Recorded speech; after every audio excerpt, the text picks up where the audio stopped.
hundreds of fishermen are literally unable to make a living. They have long-standing demands for fishing harbors in places like Puntura and Valiyadura, but no action has been taken. We would appreciate some clarification from the Minister.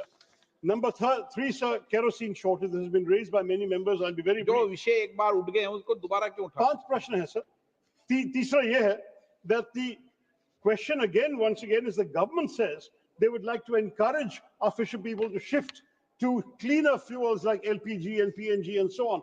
But they don't have engines. These are poor people. They have kerosene-fueled engines on their traditional fishing craft. Can the government, if they cannot give subsidized kerosene, can they subsidize new engines to use the fuel the government wants them to use?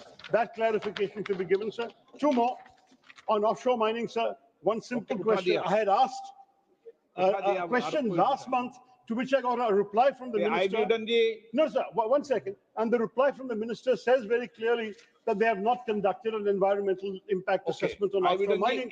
When can that be done?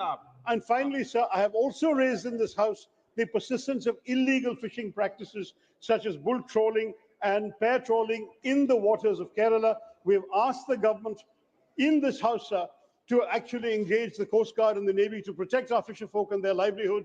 Again, will the government and the clarification let us know what they're doing about this? These issues have been raised in the House earlier. Thank you for this great opportunity. I would like to congratulate the Honorable Senior Member Shri K.C. Venugopal ji for the calling attention, which I wholeheartedly support because this is a very important matter, sir. Sir, my specific question to the Honorable Minister through you is, we have state-of-the-art institutions in India like the CMFRI, Central Marine Fisheries Research Institute, SIFT, SIFNet, KUFOS, KUZAT, CSIR, and many other organizations related to scientific study of the ocean and the marine related activities. Sir, does any of these organizations have done a scientific study on the offshore mining, its environmental impact? And sir, how can the government of India give the tender to the study? Sir, concluding, sir, concluding. How can the government give the tender of the environmental impact study to the same company who does the offshore mining? Sir, it is disastrous, sir. I would like you to intervene in this matter and Sir, thank you, sir. I fully associate with the expression and the opinion expressed by Honorable K.C. Venugopal and others. Sir, one question also. Sir, the coastal belt faces frequent climate disruption like cyclone and extreme weather. Does the government of India have any large-scale climate resilience? Has the central government conduct any studies in mitigate this impact? And considering the success of the geotop offshore breakwater in some places in Kerala shore, does the central government envisage expanding this innovative mode of other coastal region with the provision of adequate funds? Shafi Paramveer, Ram Shankar Rajbhar. हमारे संसदीय क्षेत्र में तुरहा ताल है और मैदानी क्षेत्रों में जितने ताल और नदियां हैं वहां की समस्या मानवर दूसरी है। नाव भी मछुआरों के नाम नहीं होती। बड़े बड़े ठेकेदार एक मछुआ को पकड़ते हैं और नाव का ठेका ले लेते हैं मछली मारने का पोखरों के, और मछुआरों के नाम से नाम और जाल नहीं होती, केवल वो मजदूरी पर रख लिए जाते हैं। मैं सरकार के ध्यान रखना चाहता हूं महोदय कि कम से कम मछुआरों को नाव से, जाल से और ठीके से इतना प्रतिबंधित किया जाए, दिया जाए इस तरह से कि वो स्वावलंबी हो। और दूसरा मानवर, यह नियम है कि मछुआरे नदियों के किनारे और पोखरों के किनारे, तालाबों के किनारे मछली मारते हैं, वही मंडई डाल के रहते हैं। यह व्यवस्था भी है मत्स्य पालन द्वारा कि उन मछुआरों का घर बनाया जाएगा, लेकिन यह अभी तक उन मछुआरों का कोई घर भी नहीं बना। यह मैं सरकार से कहना चाहता हूं। 1 मिनट बोल ले कनिमोजी जी, 1 second. Thank you, sir. Sir, I'd like to ask the minister and get a clarification. Many boats, over 200 boats have been taken away by the Sri Lankan army, the Navy, and it has been nationalized by the Sri Lankan government. Will the Fisheries Department or the government of India give some compensation to these fishermen who have lost their boats? Arvind Sawant. Earlier it was Arvind done, Sawant. sir. I want to know whether they will give a compensation because the Tamil Nadu government is giving. Arvind Sawant. Thank you माननीय अध्यक्ष साहब। मुंबई बंदर में जो सारी हमारे कोकण के बहुत बड़ा किनारा है, 720 किलोमीटर का किनारा है महाराष्ट्र, और वहाँ बेचारे फिशरमैन जो है मछुआरे अपना काम करते हैं। सबसे पहली समस्या उनको दो आती है, इसमें एक पहली आती है कि केरोसिन नहीं मिलता, उनको डीजल और केरोसिन दोनों लगते हैं। तो केरोसिन मिलता है, डीजल सब्सिडी पे मिलना चाहिए, वो नहीं मिलता। उसके बाद में फिशरमैन और तकलीफ में आते हैं। और दूसरी बात है, जो हवामान में बदलाव आता है, तो कभी लाल झंडा बोलते हैं वो लाल झंडा कभी समय पे फैलता है, तब तक अंदर वो शिपिंग के लिए जाते हैं। तो वो सुरक्षा प्रदान करने के लिए उसके ऊपर भी मॉनिटरिंग की आवश्यकता है। ये दो काम महत्वपूर्ण है। मुंबई, एक सेकंड, एक वाक्य और है, मुंबई पोर्ट अथॉरिटी जो कुछ डेवलपमेंट करती है वो मछुआरों को विश्वास में लेकर करे तो उनके लिए सहायता होगी। धन्यवाद। माननीय मंत्री जी, आपका नहीं, माननीय मंत्री। अध्यक्ष महोदय, माननीय सदस्य वेणुगोपाल जी ने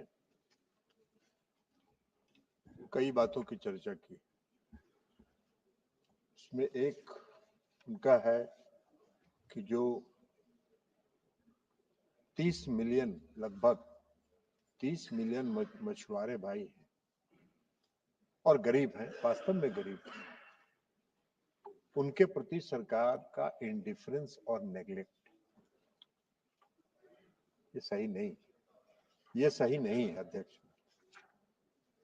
बल्कि सच्चाई यह है कि प्रधानमंत्री मोदी जी की सरकार ने ही उनकी गरीबी पर ध्यान दिया और उनके उत्थान के लिए योजनाएं की। और आज उसका परिणाम है कि हमारा मत्स्य उत्पादन पूरे दुनिया में दूसरे स्थान पर है। आपने भी वर्षों तक शासन किया इस देश में।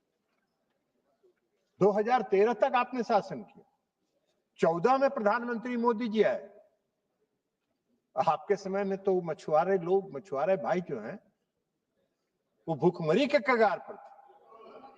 आज हम आपको बताएंगे अध्यक्ष महोदय, और माननीय सदस्य को भी बताएंगे कि प्रधानमंत्री जी ने क्या क्या इनिशिएटिव लिया जिसके कारण आज मछुआरे समुदाय के लोग सुखमय जीवन जीते रहे और कुछ हद तक उनके दूर हुई है।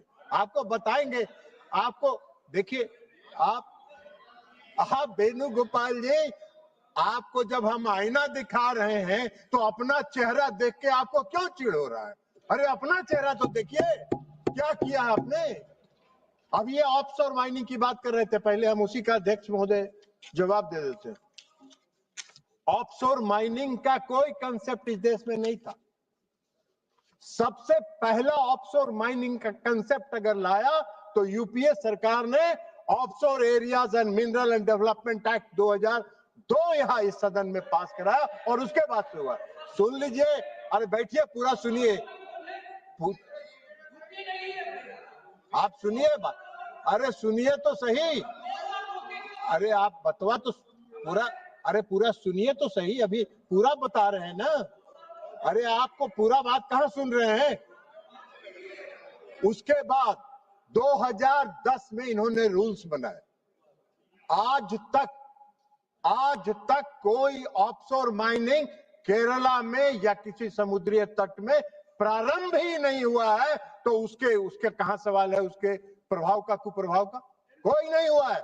सिर्फ हम आपको बताना चाहते हैं अध्यक्ष महोदय कि एनआईटी, उसके लिए एनआईटी 13 ब्लॉक्स के लिए नवंबर में जारी हुआ है, नवंबर 2024 में, और उसमें मात्र 3 ब्लॉक्स हैं जो केरला के हैं और वह भी 12 नॉटिकल माइल से बाहर के हैं, जो एक्सक्लूसिव इकोनॉमिक जोन में आता है। आप कहां से बात कर रहे हैं ऑफशोर माइनिंग की बात? आज तक तो ऑफशोर माइनिंग प्रारंभ ही नहीं हुआ। आप कह रहे हैं कि उसका व्यापक प्रभाव पड़ रहा है, सारे लोग बात कर रहे हैं। अरे आप सारी बात, और ये पूरा मामला खनन मंत्रालय से, हमने खनन मंत्रालय से जो सूचना प्राप्त किया है उसके आधार पर हम इनको बता रहे हैं।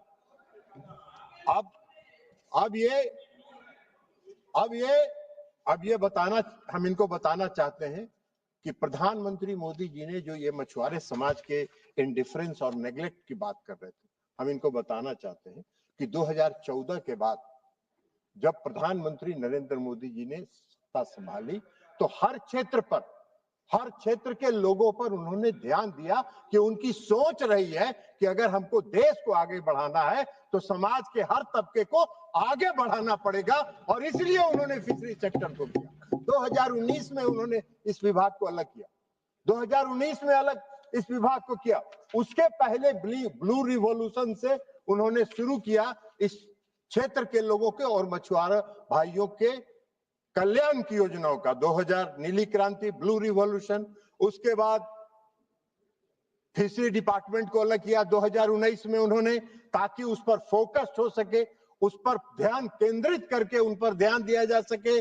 उसके बाद प्रधानमंत्री मत्स्य संपदा योजना उन्होंने चलाया, और इस सब के बाद उन्होंने fishery infrastructure development fund FIDF बनाया, ताकि इंफ्रास्ट्रक्चर के डेवलपमेंट में और भी योगदान हो सके। और ये उनका प्रयास रहा, और उनके प्रयास के कारण, इसके कारण आज आधारभूत संरचना इंफ्रास्ट्रक्चर का डेवलपमेंट पूरे देश में बड़े पैमाने पर हुआ। अभी शशि थरूर साहब बोल रहे थे, शशि थरूर साहब मुझसे भी मिले थे, मुझको सहानुभूति है उनकी समस्या के साथ। मैंने उनको बताया भी है अध्यक्ष महोदय कि आपकी समस्या के साथ मेरी सहानुभूति है, लेकिन उसका रास्ता है कि राज्य सरकार से थोड़ा रिश्ता ठीक कर लीजिए तो आपका बाकी सब कल्याण हो जाएगा।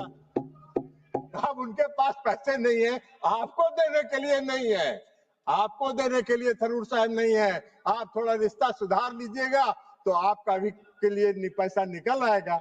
तो हमने आपको बताया है उनके पास पैसे नहीं, हमारे पास।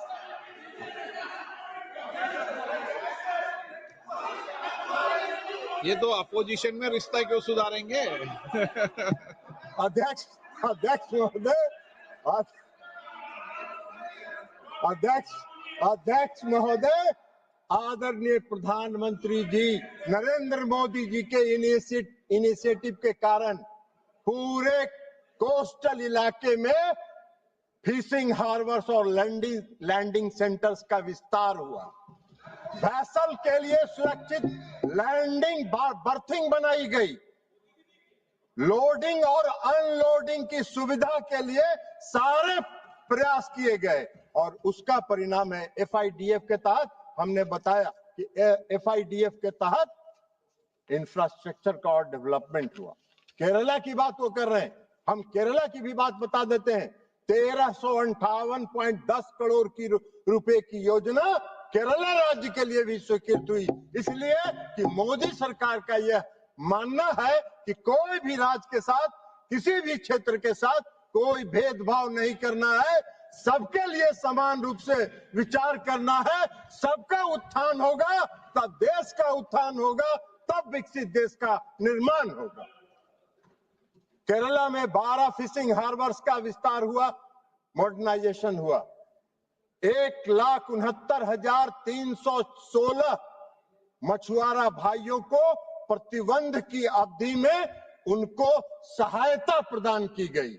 नाव दिया गया वहां के मछुआरा भाइयों को, जाल दिया गया जो गरीब लोग थे, कौशल विकास और क्षमता निर्माण स्किल डेवलपमेंट के लिए कार्यक्रम चला के उनमें कौशल विकास और क्षमता निर्माण कराया गया।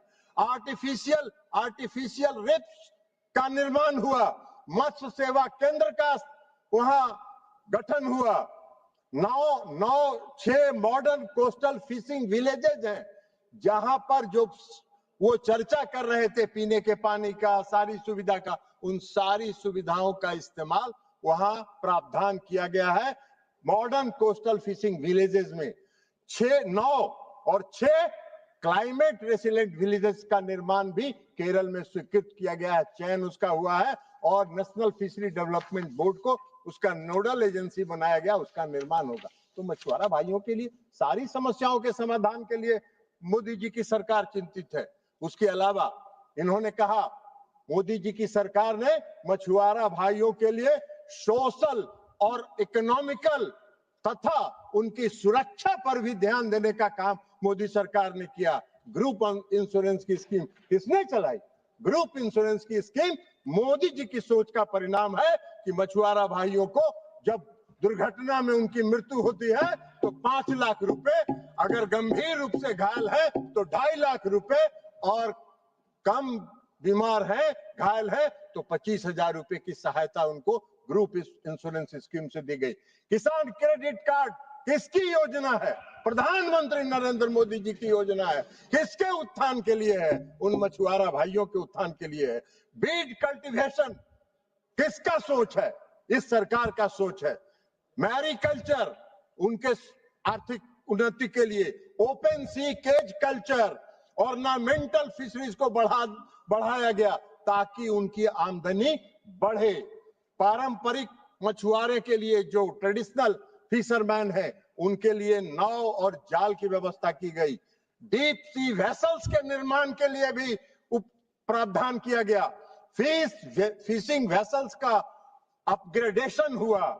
ट्रांसपॉन्डर, जो आज की तारीख में ट्रांसपॉन्डर जिसकी चर्चा बालू साहब कर रहे थे और कई साथी कर रहे थे कि बॉर्डर पार कर जाते हैं हमारे फिशरमैन फिशिंग करते हुए, ट्रांसपॉन्डर को प्रधानमंत्री नरेंद्र मोदी जी ने लॉन्च किया पालघर से, महाराष्ट्र से। वह ट्रांसपॉन्डर एक ऐसा हथियार है जो मछुआरे भाइयों को अपनी सीमा के क्रॉस जैसे ही करेंगे देश की सीमा, उनको सिग्नल देगा कि आप देश की सीमा क्रॉस कर रहे हो। वो सैटेलाइट से जुड़ा हुआ है, वो किसी भी एंड्रॉयड फोन पर डाउनलोड किया जा सकता है और उसके माध्यम से उनको सूचना मिलेगी। ट्रांसपॉन्डर के माध्यम से उनको समुद्री तूफान की सूचना मिलेगी। ट्रांसपॉन्डर के माध्यम से उनको यह जानकारी भी मिलेगी कि कौन से इलाके में आपका कैच ज्यादा संख्या में उपलब्ध है, वहां फिशिंग करने का काम करिए। उनका डीजल बचेगा, उनका केरोसिन बचेगा, उनको मेहनत कम करना पड़ेगा, कैच उपलब्ध होगा। वो अपने परिवार के साथ जुड़े रहेंगे उस ट्रांसपॉन्डर के माध्यम से। वो अपने मालिक, वेसल्स के मालिक के साथ जुड़े रहेंगे उस ट्रांसपॉन्डर के माध्यम से। 1 लाख मछुआरा भाइयों को मुफ्त ट्रांसपॉन्डर्स देने की सरकार का फैसला है और कई राज्यों में उसका काम शुरू हो गया है, दिया जा रहा है मछुआरा भाइयों को। तो ट्रांसपॉन्डर्स की सुविधा हो गई। 100 कोस्टल विलेजेस को 100% वित्त सब पोषण के साथ कोस्टल फिशरमैन रेसिलिएंट विलेज के रूप में चिन्हित किया गया है, उनका चयन हुआ है। उसके अलावा मछुआरा भाइयों की सुरक्षा के लिए सुरक्षा किट हेतु फंड निर्धारित किया गया है। प्रधानमंत्री मत्स्य संपदा योजना में जीपीएस की सुविधा दी जाती है, लाइफ जैकेट उनको दिया जाता है, डिस्ट्रेस अलर्ट ट्रांसमीटर उनको दिया जाता है, सर्च एंड रेस्क्यू बीकन उनको दिया जाता है। ये सारी सुविधाएं किसके लिए है? ये सारी सुविधाएं और ये सारा की व्यवस्था उन मछुआरा भाइयों के लिए की गई है। तो मछुआरा भाइयों की चिंता मोदी सरकार ने किया है, आपकी सरकार ने इतने दिन तक नहीं किया। और मोदी जी के, प्रधानमंत्री नरेंद्र मोदी जी के इसी प्रयास का परिणाम है। आज दिख रहा है वो प्रयास। 2013-14 में आप फिश प्रोडक्शन की बात कर रहे थे, आप कह रहे थे वेणुगोपाल साहब कि मछुआरा भाई सुबह जाते हैं, शाम को बिना मछली के आ जाते हैं, उनकी रोजी रोटी का क्या होगा? वो भूखे मरेंगे। 2013-14 तक आपकी जब सरकार थी 95.7 लाख टन फिश प्रोडक्शन होता था और मोदी जी की सरकार के 10 साल के शासनकाल में 184.02 लाख टन फिश का प्रोडक्शन हो रहा है। कौन कर रहा है ये प्रोडक्शन? वही मछुआरा भाई कर रहे हैं, जो आज समुद्र से मछली मार के लाते हैं, देश की अर्थव्यवस्था में भी योगदान करते हैं और अपनी रोजी रोटी के लिए भी काम करते हैं। एक्सपोर्ट बढ़ा हमारा। 2013-14 में आपके शासनकाल में 30,212 करोड़ रुपए का एक्सपोर्ट होता था। आज 23-24 में दोगुना 60,523 करोड़ रुपए का एक्सपोर्ट होने का काम हुआ। 10 वर्ष में हमने दोगुना करने का काम किया है। तो इसलिए कोस्टल इलाके में इस झींगा के उत्पादन में आपके शासनकाल में 3.22 लाख टन होता था। मोदी जी के शासनकाल में 23-24 में 11.84 लाख टन झींगा का उत्पादन हुआ है। ये आप कह रहे हैं कि फिशरी सेक्टर में कोई प्रयास नहीं हुआ, फिशरमैन पर ध्यान नहीं दिया गया, फिशरमैन नेग्लेक्टेड है, फिशरमैन इंडिफरेंस है। ये क्या तरीका है? ये नहीं है। जीवीए में आपका जीवीओ में भी बता दें, जीवीए में 9.08% का रेगुलर ग्रोथ है हमारे जीवीए में फिशरी सेक्टर का। जीवीए में 2014-15 में 0.844% था फिशरी का कंट्रीब्यूशन जीवीए में, आज बढ़कर वो 1.12% हो गया है 22-23 में। ये है उपलब्धि। आप कह रहे हैं कृषि के टोटल ओवरऑल एग्रीकल्चर के जीवीए में, तो जीवीए में 14-15 में 5.12% था, आज बढ़कर 7.2% हो गया है, जो 41.79% का ग्रोथ है। आपको क्या समझ में आएगा? इसलिए आपको कोई समझ में नहीं आएगा, आपको कोई बात समझ में आती नहीं है। तो इसलिए अध्यक्ष महोदय, हम आपको ये बताना चाहते हैं, इन्होंने कहा, बालू साहब ने और कई सदस्यों ने श्रीलंका के साथ बात करने की बात बताई। श्रीलंका में जो नाव जब्त होते हैं, जब हमारे मछुआरे भाई श्रीलंका का बॉर्डर में चले जाते हैं, तब की बात है। हम आपको एक बात बताना चाहते हैं कि 6 ज्वाइंट वर्किंग ग्रुप बना हुआ है। ऑनरेबल प्रधानमंत्री ने भी कई बार इस मामले को उठाया है, विदेश मंत्रालय इस मामले को लगातार उठा रहा है और ज्वाइंट वर्किंग ग्रुप बना हुआ है, उसकी 6 बैठकें हो चुकी है। तो इसलिए मोदी सरकार में मत्स्य पालन के क्षेत्र में लगातार वृद्धि हो रही है, मछुआरे भाई का उत्थान हो रहा है, उनके उत्थान के लिए सरकार काम कर रही है। और इन्हीं शब्दों के साथ मैं अपनी बात समाप्त कर रहा हूँ। अध्यक्ष महोदय, बहुत बहुत धन्यवाद। माननीय सदस्यगण, जिन्हें आज नियम 377 के अधीन मामले उठाने की अनुमति प्रदान की है, वे व्यक्तिगत रूप से अनुबंधित पाठ सभा पटल पर प्रस्तुत कर सकते हैं। Item number 12,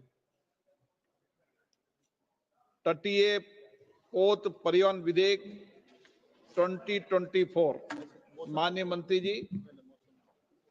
Sir, I rise to move that the Coastal Shipping Bill 2024 to consolidate and amend the law relating to regulation of coastal shipping, promote coasting trade and encourage domestic participation therein, to ensure that India is equipped with a coastal fleet owned and operated by the citizen of India for its national security and commercial needs, and for matters connected therewith or incidental thereto be taken into consideration.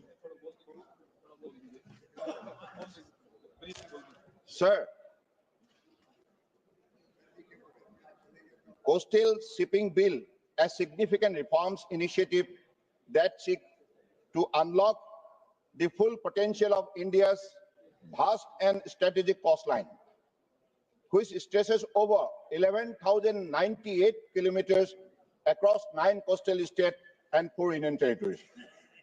At a time when our logistics sector is looking for low-cost, reliable and sustainable alternative to overburdened road and rail network, this bill offers the maritime sector a much-needed push with a dedicated legal framework for coastal trade. The provision of the Coastal Shipping Bill 2024 are also in line with the broad vision of the National Logistic Policy as dedicated development of the coastal shipping sector, which is one of the most cost-efficient sources of transport, can play a significant role in lowering the overall cost of logistics for the country. Additionally, coastal shipping is also a sustainable mode of transport, as the emission level of coastal transport are much less compared to rail and road transport. Therefore, increase in the share of coastal transport in the model mix of the country will lead to reduction in pollution caused by the logistics sector in the country.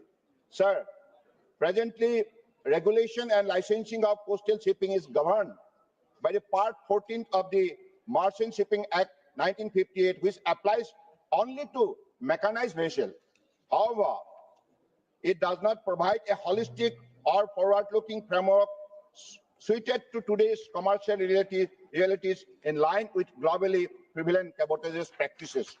Part 14 of the Merchant Shipping Act 1958 is overshadowed by its primary focus only on providing licensing of Indian and foreign vessels for costing trade in India. The result is regulatory gaps and procedural limitations that do not focus on development of coastal shipping sector in the country. As the current provision under Part 14 of the Merchant Shipping Act 1958 have not led to desirable growth in the coastal shipping sector. Hence, a need was felt to give due weight to statutory provision related to the coastal shipping sector for dedicated focus on the growth. It is thus necessary to enact a separate legislation that consolidates, updates, and simplifies the coastal shipping framework in line with the needs of a modern logistic economy and the global best practices. Madam, the Coastal Shipping Bill 2024 is designed to do exactly that, to make coastal trade easier, more competitive, and better integrated with India's overall transport vision. Madam, this bill introduces several forward-looking provisions. Chapter 1, 2 clauses consist of provisions on commencement and definition for the bill. Chapter 2, 5 clauses deal with provision regarding licensing and regulation of foreign vessels participating in coastal trade of India. Chapter 3, 2 clauses provide for formulation of the National Coastal and Inland Shipping Strategic Plan and creation of a national database for coastal shipping. Chapter 4, 5 clauses provide for licensing and regulation of foreign vessels chartered by Indian entities. Chapter 5, 19 clauses consist of penalties and offences for any contraventions of the provisions of the bill. The provisions related to penalties are in line with the central government goal of decriminalization of law. Chapter 6, 9 clauses consist of provisions regarding power of DG Shipping to seek information, issue direction, central government power to issue direction and provide exemption, among others. With respect to the key provisions of the bill, first and foremost, it does away with the requirement of a general trading license for Indian ships to engage in the coastal trade, that is clause 3. This step will significantly reduce compliance burden and promote ease of doing business for Indian shipping companies, which is in line with the government of India's mission of enabling ease of doing business. Secondly, Madam, the bill provides that the foreign vessels may only participate in India's coastal trade under a license issued by the Director General of Shipping, clause 4, and allows the imposition of statutory conditions on such licenses. This may include crewing requirement or stipulation that part of the vessel be built in India. This will not only support Indian shipyard and generate employment for Indian seafarers, but also protect our long-term strategic maritime interest. Madam, importantly, the bill mandates the preparation of a National Coastal and Inland Shipping Strategic Plan, clause 8, to be revised every 2 years. This will assess the condition of shipping routes, forecast future traffic, identify areas for improvement, and promote synergy with inland waterways. The plan being formulated under clause 8 is rightly referred to as a strategic plan because it will provide the long-term vision and determine the roadmap to achieve the goal specified in the preamble of the bill. Further, The integration of coastal and inland waterways will promote regional development of riverine and coastal areas like in the country. This bill will also give impetus to the long-term vision of development of coastal and inland waterways transport in states such as Odisha, Karnataka, and Goa, among others. Another major step is the creation of a national database of coastal shipping, that is in clause 9, containing details of the license issued, road use, vessel involved, and other key information. This will bring transparency, enhance coordination, enable data-driven and timely decision-making for regulators, shipping companies, and the broader logistic ecosystem. Additionally, the bill also provides for licensing of foreign vessels chartered by citizens of India, NRI, OCI, LLPs, as well as any other Indian entity as may be specified by the central government. That is clause 11. This provision expands the category of charterers who can charter a foreign vessel in India. Respected Madam, a concern often raised about central legislation is whether they undermine the rule of state. I want to assure this House that the Coastal Shipping Bill 2024 is firmly grounded in the spirit of cooperative federalism. Far from centralizing powers, the bill provides for active representation of state and union territories in key institutional mechanisms. Under clause 8.3, a committee to be constituted to prepare the national coastal and inland shipping strategic plan. This committee will include representatives from every major ports, all state maritime boards, and other experts. This ensures that the state will not only be consulted, but will actively shape the strategy, route, regulatory approaches for coastal shipping. Such an approach will help align national policy with local priorities and unlock region-specific opportunities. Furthermore, the integration of coastal shipping routes with inland waterways, which often traverse multiple states, call for collective planning and coordinated execution. By recognizing the role of state in this regard, this bill ensures that the growth of coastal shipping is inclusive, participative, and aligned with the vision of Sabka Saath, Sabka Vikas. Respected Madam, the proposed law built on the strong foundation laid by this government over the last decades, including prioritized berthing for coastal vessels, grain clearance channel, GST reduction on bunker fuel, and the right of first refusal scheme for Indian-built vessels. The result is visible. This is a very significant because of the adopting this kind of initiative. The result is visible. Coastal cargo traffic has grown by 119% over the last 10 years, rising from 74 million metric ton in 2014-15 and to over 162 million metric ton in 23-24. We now aim to grow this further to 230 million metric ton by 2030. To support this aspiration, we need legal clarity, regulatory stability, and investment-friendly rules, and that is exactly that this bill delivers. Internationally too, countries as the United States, Australia, and the European Union have adopted dedicated laws for coastal trade. This provision in this bill reflects the best of those practices adopted to suit Indian conditions. Madam, this bill is the outcome of consultation with stakeholders across the maritime sector. In addition to interministerial consultation, input were also received from several private stakeholders. In conclusion, this legislation is timely, necessary, and forward-looking. It will reduce logistic costs. What is the merit of the particular this initiative, this particular bill? It will reduce logistic costs, promote green transport, support Make in India, and create thousands of jobs in shipbuilding, port services, and manning of vessels. The overarching goal of the bill to develop a coastal fleet owned and operated by Indian entities will lead to reduce dependence on foreign vessel for critical areas relevant for our country's coastal shipping.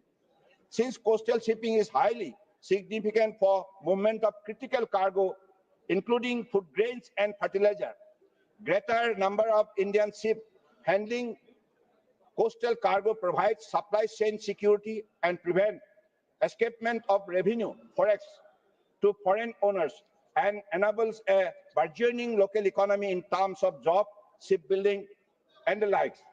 These goals are in line with the broad mission of self-reliance as envisaged in creating Atmanirbhar Bharat. Further, increasing the number of Indian fleet in coastal shipping and statutory regulation of foreign vessels operating in our coastal water is critical for ensuring our national and maritime security too. Hence, this bill has well accounted for the same.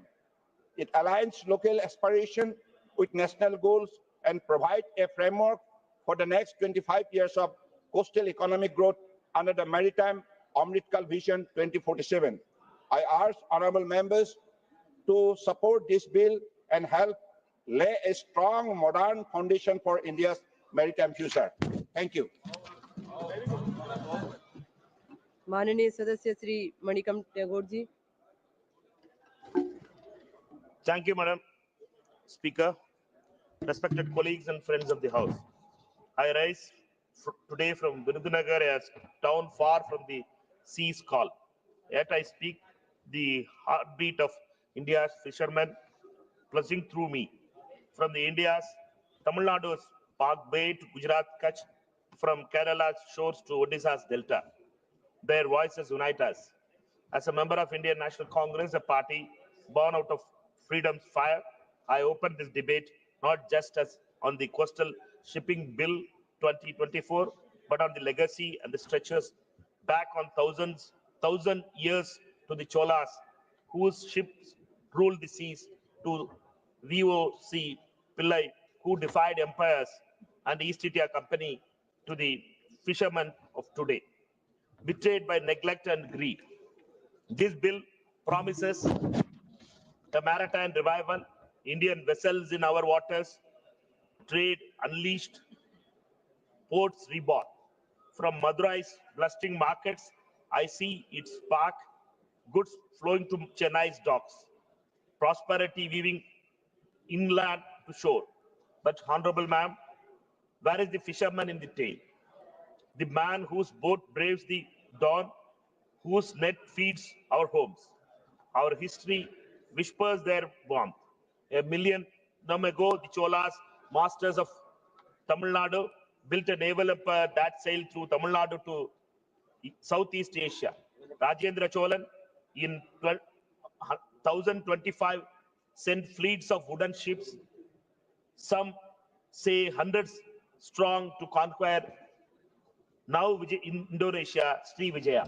Their shipyards in Nagapattinam crafted vessels of teak and skill. Their miners mapped the Bay of Bengal. Their trade spanned China to Arabia. The Cholas did not just fish, they commanded the seas as a legacy enriched to our blood. Coming later, centuries later, VOC Chidambaram Pillai, VOC the Kapalotiya Tamilan, revived that spirit. Born in 1872, he launched the Swadeshi Steam Navigation Company in 1906, India's first indigenous shipping line, with ships like SS Gallia and SS Lava plying Tuticorin to Colombo. Against the British might, he raised funds from every corner, vowing, "I'll return with ships or perish in this sea." They jailed him, broke him on the oil press, but his dreams endured. Today, this bill would echo the Cholas and VOCs, lifting our fishermen, honor our maritime soul. Instead, it drifts past them, mute on their safety, their stake, and their future. Let me widen this canvas, ma'am. For the fishermen's fight is India's fight. In Tamil Nadu, 843 fishermen have fallen to the Sri Lankan guns and jails in the past years. Boats seized, families shattered. In Gujarat, Pakistan looms. In Odisha, cyclones range. In Andhra, pollution poisons. Over 1 million fishermen, 70,000 households in Tamil Nadu alone scrapped by less than 24,000 rupees a year. And now, in a new tide rises. The Prime Minister's favorite ports company in Villingam, where Kerala fishermen blockade Adani's 7,525 crore project. 600 displaced, beaches lost, fishes vanished as drawings and dredges choke the coast. In Diggi, Maharashtra and Gangavaram, Andhra Pradesh, the same company's expansions turn fishers into strikers and laborers. Their sea sold. This builds vast powers to the Director General to this government would favor such giants over our fishers. The Congress party demands justice. Honorable Madam, as the Cholas ruled with strength, VOC fought with courage. First, safety modern boats, weather alerts, life vest for every fisherman from Kanyakumari to Puri. Not words, but law. Second, ma'am, livelihood. Certify their boats for trade under this bill. Train them as the Cholas trained their navy. Scrap 30% wage tax. Foreign crews escaped. Third, ma'am, diplomacy. End Sri Lanka and Pakistani assaults. Free our boats. Show Cholas bravery, not cowards. Fourth, ma'am, environment. Curb pollution, climate change, and probe the Prime Minister's favorite ports. Are they eroding our coast, starving our fish? We need independent studies, not corporate tales, ma'am. The Cholas built empires on the sea. VOC built deviance. Yet today, this government props up Adani while fishermen sink. Willingham delays, cyclones, granite storages, costs Kerala's crores. Yet, the company thrives. Gangavaram's coal stalls over fishermen strikes, but who hears? In 2021, fishers rejected the fisheries bill for its fines and neglect. Now they distrust this bill. Seeing Adani's hands where Chola and VOC would be, the Congress party, which freed the nation, says consult them, form a committee, MPs from every coastal state to rewrite this bill with our ancestors' vision. A shield for fishers, not a sword for typhoon. From Virudhunagar, I see this trend in view. Fish from Nagapattinam feeds my people. We fought for fireworks laborers when lives were attacked. Now we fight for fishers when ports and policies are threatened. This government must act not with slogans but with solutions, ma'am. Fund Sagarmala fully, not faintly. Build ports as Cholas did, not burdens them. Free our fishers, not foreign fleas or Modiji's favorite companies' ambitions. Let this bill be tide that lifts all, a tribute to the Cholas ships, VOC's sacrifice and fishermen's sweat. I stand with this, Honorable Ma'am, with a challenge. Make this house the fisherman's voice. The Cholas echo, VOC's cry from the island to ocean, we are one. The sea is vast, but our resolve, forged by history giants, must be vaster. Let us begin. Thank you, ma'am. माननीय सदस्य श्री अरुण गोविल जी। जय श्री राम। धन्यवाद अध्यक्ष महोदय। Coastal shipping bill 2024 Lok Sabha में 2 दिसंबर 24 को पेश किया गया था। इस बिल का मकसद भारत के कोस्टल ट्रेड को बढ़ाना तथा भारतीय ध्वजवाहक समुद्री जहाजों को बिना किसी बड़ी फॉर्मेलिटी या लाइसेंस के कोस्टल ट्रेड की परमिशन देना है। अभी कोस्टल शिपिंग में विदेशियों का वर्चस्व है। 2005 में यूपीए सरकार ने जब देश के पूर्वी तट और पश्चिमी तट के बीच व्यापार के लिए रास्ता छोटा करना चाहा, राम सेतु को तोड़ने की साजिश की, तब पूरे देश का ध्यान कोस्टल शिपिंग और यूपीए सरकार द्वारा भगवान श्री राम को काल्पनिक बताने की ओर गया था। तत्कालीन संस्कृति मंत्री श्रीमती अंबिका सोनी द्वारा भगवान राम को काल्पनिक बताने का एफिडेविट देने पर पूरे देश में यूपीए सरकार की घोर निंदा हुई, और उन्हें वो एफिडेविट वापस लेना पड़ा। भारी जनविरोध के कारण तत्काल यूपीए सरकार राम सेतु को तोड़ नहीं पाई। आदरणीय प्रधानमंत्री श्री नरेंद्र मोदी जी के नेतृत्व में भारत सरकार ने 2014 में राम सेतु तोड़ने की परियोजना को पूरी तरह खारिज कर दिया। प्रधानमंत्री जी के इस आश्वासन पर पूरे देश की धर्मपरायण जनता ने चैन की सांस ली। वास्तव में केंद्र सरकार की तेज निगाह से तटीय पथवार व्यापार भी छूटा नहीं है। प्रधानमंत्री जी ने ग्लोबल मैरिटाइम समिट 2023 का मुंबई में उद्घाटन करने के साथ समुद्री क्षेत्र में इंटरनेशनल व नेशनल भागीदारी के लिए 23,000 करोड़ रुपए से अधिक के प्रोजेक्टों का उद्घाटन करके देश को समर्पित किए तथा 2047 तक भारत के समुद्री बुनियादी ढांचे में सुधार के लिए 80 लाख करोड़ रुपए का निवेश की घोषणा की। जनवरी 2024 में आदरणीय प्रधानमंत्री जी ने कोची में भाषण देते हुए कहा, जब भारत समृद्ध था तब भारत की असली ताकत उसके बंदरगाह व पोर्ट सिटी ही थे। आज भारत वैश्विक व्यापार का बड़ा केंद्र बनने जा रहा है और हम समुद्री ताकत बढ़ाने पर पूरा ध्यान दे रहे हैं। इस बिल से भारत की सुरक्षा और व्यापारिक आवश्यकताओं को देखते हुए भारतीय नागरिकों के मालिकाना अधिकार वाले शिप कोस्टल शिपिंग में हेल्प करेंगे। भारत सरकार के पोर्ट, शिपिंग और वाटरवेज मिनिस्टर श्री सर्बानंद सोनोवाल जी ने कोस्टल शिपिंग के लिए इस युगांतरकारी बिल को लोकसभा में पेश किया है।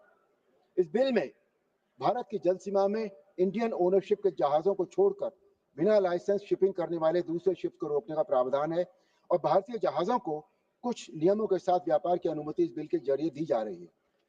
शिपिंग के डायरेक्टर जनरल किसी भी शिप को भारतीय समुद्री सीमा में काम करने की अनुमति तभी देंगे जब वो उस शिप पर काम करने वाले लोगों की नागरिकता सुनिश्चित कर लेंगे या फिर यह कि वो जहाज भारत में बना हुआ होना चाहिए।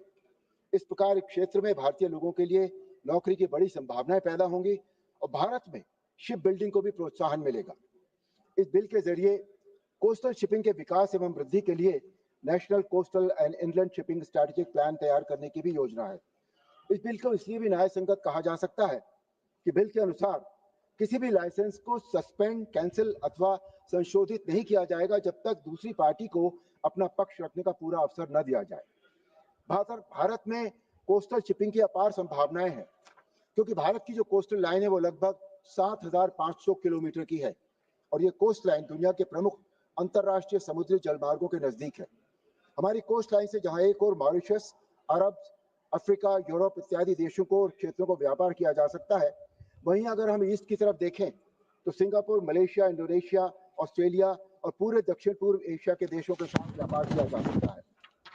भारत को अपनी लंबी कोस्ट लाइन का एक बड़ा लाभ यह भी है कि कोस्टल शिपिंग के जरिए व्यापार करना व्यापार के दूसरे साधनों के मुकाबले बहुत सस्ता पड़ता है।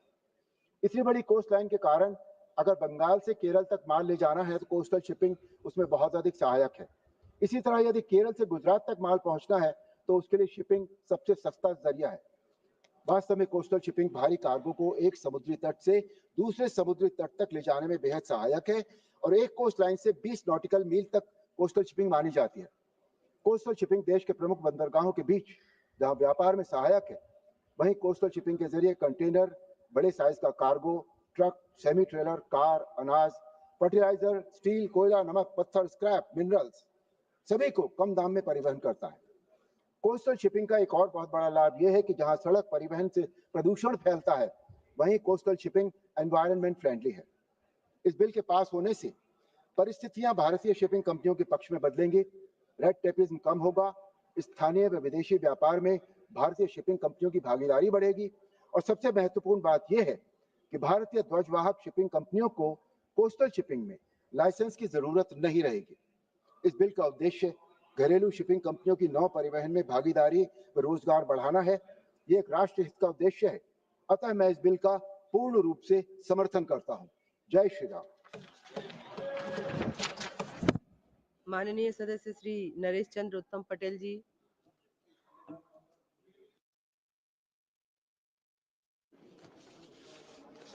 धन्यवाद सभापति महोदय।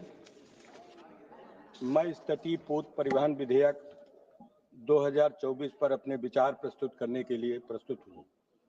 ये विधेयक अच्छे इरादों की बात करता है, लेकिन इसमें कई खामियां हैं जो हमारे देश के हितों को नजरअंदाज करती हैं। मैं मुख्य बिंदुओं पर अपनी बात रखना चाहता हूं। ये विधेयक सारी शक्ति केंद्र के हाथों में देता है। शिपिंग महानिदेशक को लाइसेंस और नियम बनाने का अधिकार देना राज्यों की भूमिका को कम करता है। तमिलनाडु, गुजरात, बंगाल जैसे तटीय राज्य इस विधेयक में अपनी आवाज खो रहे हैं। क्या ये संघवाद का सम्मान है? हम मांग करते हैं कि राज्यों को निर्णय प्रक्रिया में शामिल किया जाए। सरकार कहती है कि ये विधेयक रोजगार बढ़ाएगा, लेकिन ये बड़े कारपोरेट्स को फायदा पहुंचाने वाला है, ना कि मछुआरों या छोटे जहाज मालिकों। मानवर 2001 में सिर्फ एक बड़े बंदरगाह मुंद्रा से अडानी समूह आज सबसे बड़ा निजी ऑपरेटर बन गया है, जिसके पास 14 बंदरगाह और टर्मिनल हैं, जो देश के बंदरगाहों से गुजरने वाले सभी कार्गो का 1/4 हिस्सा संभालते हैं। औसतन हर 500 किलोमीटर तट पर एक अडानी बंदरगाह है। ये अभूतपूर्व विस्तार, जिसका ज्यादातर हिस्सा अधिग्रहणों के जरिए हुआ है, पिछले 10 सालों में ये चिंता का विषय है। उसके बाद कि एक बंदरगाह खरीदने की अनुमति क्यों दी जा रही है? कुछ मामलों में तो पिछले मालिकों पर छापे के बाद और इसके गंभीर सुरक्षा निहितार्थों के बारे में विचार किए बिना सितंबर 2000 में गुजरात के मुंद्रा स्पोर्ट पर 3000 किलोग्राम ड्रग्स जब्त किया गया। यह एक गंभीर चिंता का विषय है। मानवर, अगर विदेशी कंपनियों को अधिक अधिकार मिलते हैं तो असमानता बढ़ेगी। क्या गरीब तटीय समुदायों के लिए कोई ठोस योजना है? हमें समावेशी विकास चाहिए, ना कि चुनिंदा लाभ। 2001 में सिर्फ एक बड़े बंदरगाह मुंद्रा में अडानी समूह आज सबसे बड़ा निजी ऑपरेटर बन गया है, जिसके पास 14 बंदरगाह और टर्मिनल हैं, जो देश के बंदरगाहों से गुजरने वाले सभी कार्गो का 1/4 हिस्सा है। हमारी तट रेखा सुंदरबन से लेकर पश्चिमी तट तक संवेदनशील है, लेकिन यह विधेयक प्रदूषण रोकने के लिए सख्त नियम नहीं लाता है। जहाजों से होने वाले उत्सर्जन और कचरे पर निगरानी का कोई प्राविधान नहीं है। मानवर, क्या हम व्यापार के लिए अपनी प्रकृति को दांव पर लगाएंगे? पर्यावरण सुरक्षा को प्राथमिकता देनी होगी। मानवर, शिपिंग महानिदेशक को इतनी शक्ति देना नौकरशाही को बढ़ावा देता है। राष्ट्रीय डेटा बात की बात तो हो रही है, लेकिन डेटा गोपनीयता का क्या? ये विधेयक पारदर्शिता के बजाय अस्पष्टता लाता है। हम संसदीय निगरानी और जन परामर्श की मांग करते हैं, ताकि जनता की आवाज सुनी जाए। अंत में ये विधेयक बुनियादी ढांचे की कमियों को नजरअंदाज करता है। बंदरगाहों में सुविधाएं नहीं है, अंतर्देशीय संपर्क कमजोर है। गंगा नदी पर राष्ट्रीय जलमार्ग की हालत देखिए। गाद कम गहराई और टर्मिनलों की कमी इसे बेकार बनाती है। बिना गंगा जैसे जलमार्गों को ठीक किए तटीय नौवहन से जोड़े, ये विधेयक सिर्फ कागजी वादा है। सरकार को निवेश करना होगा, न कि सिर्फ कानून बनाना।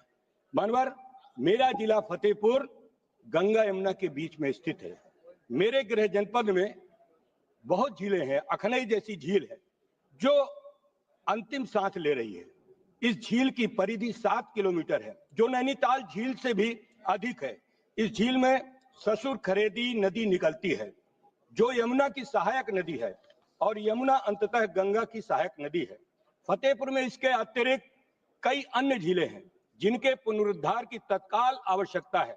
मेरी सरकार से मांग है कि इन झीलों के पुनरुद्धार हेतु नमामि गंगे योजना के तहत विशेष परियोजना लागू की जाए। मानवर, अभी सदन में मछुआरों की दयनीय स्थिति पर चर्चा हो रही थी। मानवर, मेरे जिले में गंगा जमुना के किनारे मछुआरे बहुत बड़ी तादाद पर रहते हैं, लेकिन डबल इंजन की सरकार में उन मछुआरों की जीविका पर पूरा कुठाराघात किया गया है। माननीय अखिलेश यादव जी की सरकार में मछुआरों को आवास दिए गए। माननीय अखिलेश यादव जी की सरकार में उनको तालाब के पट्टे दिए गए, गंगा यमुना के किनारे मछली मारने के उनको ठेके दिए गए। लेकिन आज मानवर, उस डबल इंजन की सरकार में मेरे जनपद में माफिया हावी है। वो खनन से लेकर मानवर मछली के ठेके सब इकट्ठा कर लेते हैं, जो लगातार मछुआरों को पेट में लात मार रहे हैं। मानवर इस जो विधेयक है, मैं ये विधेयक केंद्रीकृत, कारपोरेट हितैषी और अधूरा है। हम संशोधन चाहते हैं। राज्यों की भागीदारी, पर्यावरण सुरक्षा और छोटे ऑपरेटरों के लिए समर्थन सुनिश्चित, ये देश का भविष्य है, इसे हल्के में न लिया जाए।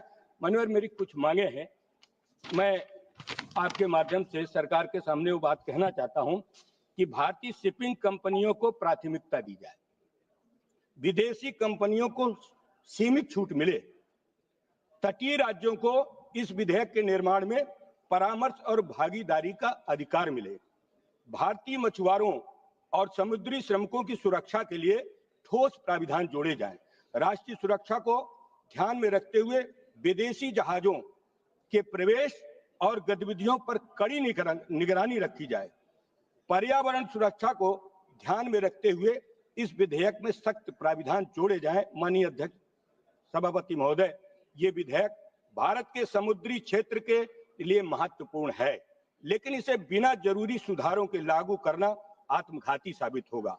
हमारी मांग है कि सरकार इस विधेयक पर पुनर्विचार करे और इसमें भारतीय हितों को प्राथमिकता दी जाए, अन्यथा ये विधेयक भारत के तटीय व्यापार और सुरक्षा के लिए एक गंभीर खतरा बनेगा। इन शब्दों के साथ मानवर, आपने मुझे बोलने का समय दिया, मैं आपका धन्यवाद करता हूँ। सदस्य Shri Saugata Rai ji.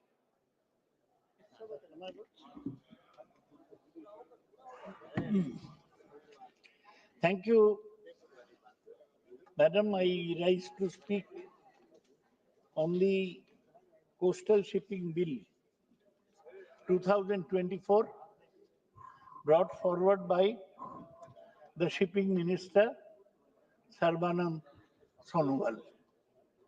Madam, coastal shipping is a huge area.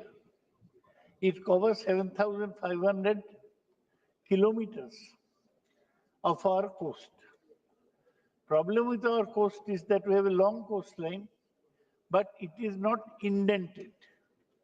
If you compare it with Scandinavian coast, there are indentation so that ships can go straight into the harbor. We don't have that facility, but we have to make do what we have. Now, the main thing is that coastal shipping is cheaper. For instance, you are from Madhya Pradesh, you wouldn't realize we have a problem with Calcutta. From Calcutta to Chennai, we can carry coal very easily, easier than train or truck. And this was very prevalent. The minister wants to improve that. But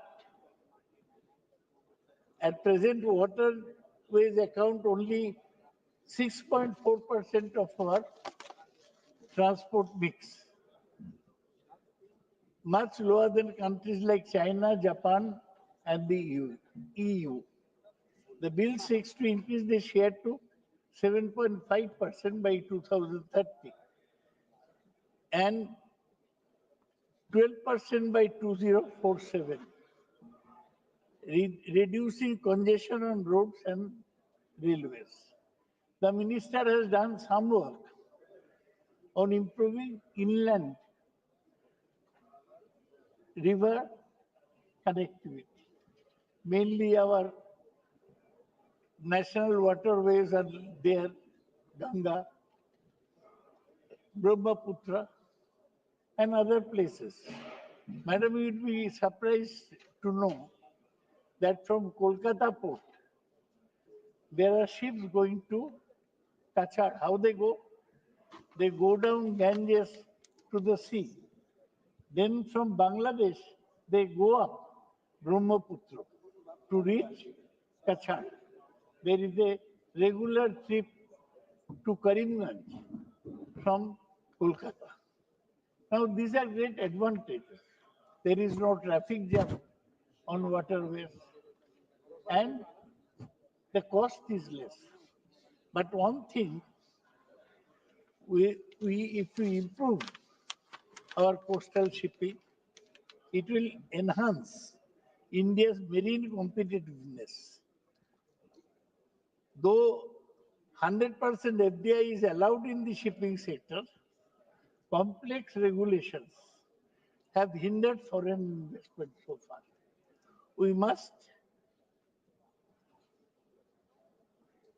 not allow regulations to hamper investment. This bill introduces uniformity and transparency, encouraging more ships to register in India and boosting maritime trade.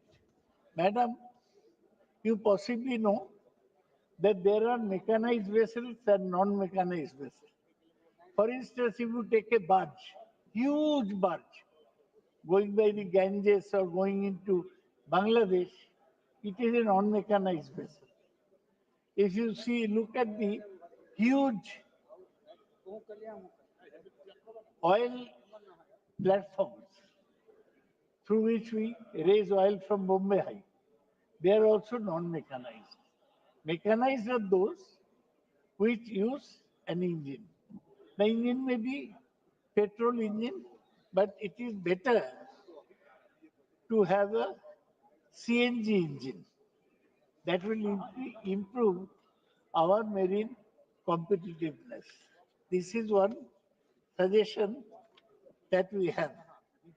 And we should have a provision in clause 3 requiring at least 50% of India's domestic cargo to be transported by Indian flagged vessels.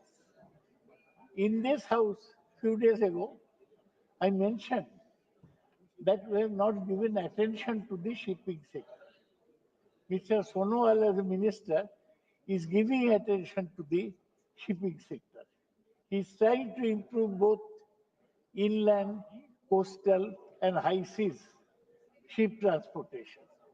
That is a big way of improving our situation. Madam,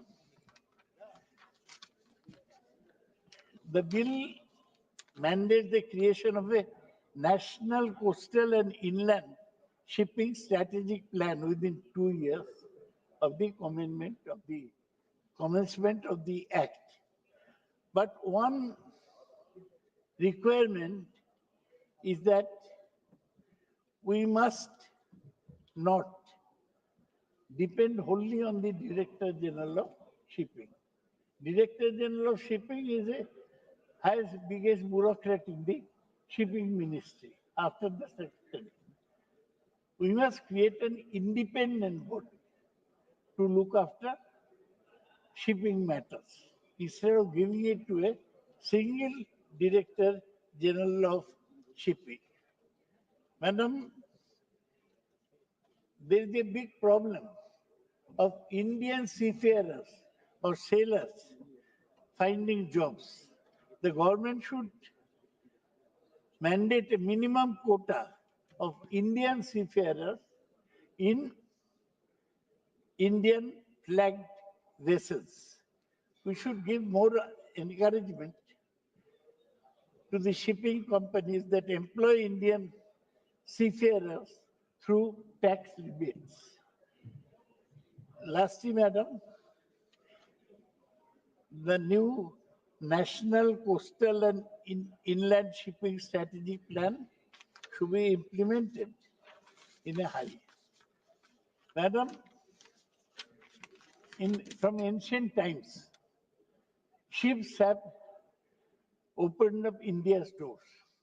You know, in the 15th century, Vasco da Gama came from Portugal to Indian ships. But even before that, Samrat Ashok sent his children to the Southeast Asia. Shivaji had a fleet. Kanoji Angre was Shivaji's admiral. And Vijay, finest navy. Madam, also the Vijayanagar kings, they also Cholas, they also had fleets. So I would ask the shipping minister that he has got straight 4 years till the next election. So he should show some result in this Andhra Pradesh, having the second largest coastline in the country, will benefit from the bill. So will Maharashtra, which has got a big coastal line. So I don't want to prolong my speech. Bills should not be introduced only to establish or force regulations. There are too many regulations. You get a punishment because of this, you have to pay so much. No, bills or laws should be there to encourage shipping. And I would like this Indian shipping to benefit totally from this bill. I look forward to Kolkata benefiting because Kolkata has a long time, though it is inland, ships go out from Kolkata to Chennai, to Bangladesh, and it will benefit very much if the shipping is improved. With this word, I have nothing to oppose in the bill. I have made some suggestions. I thank the minister. Thank you. माननीय सदस्य Shri कातिर Anand ji.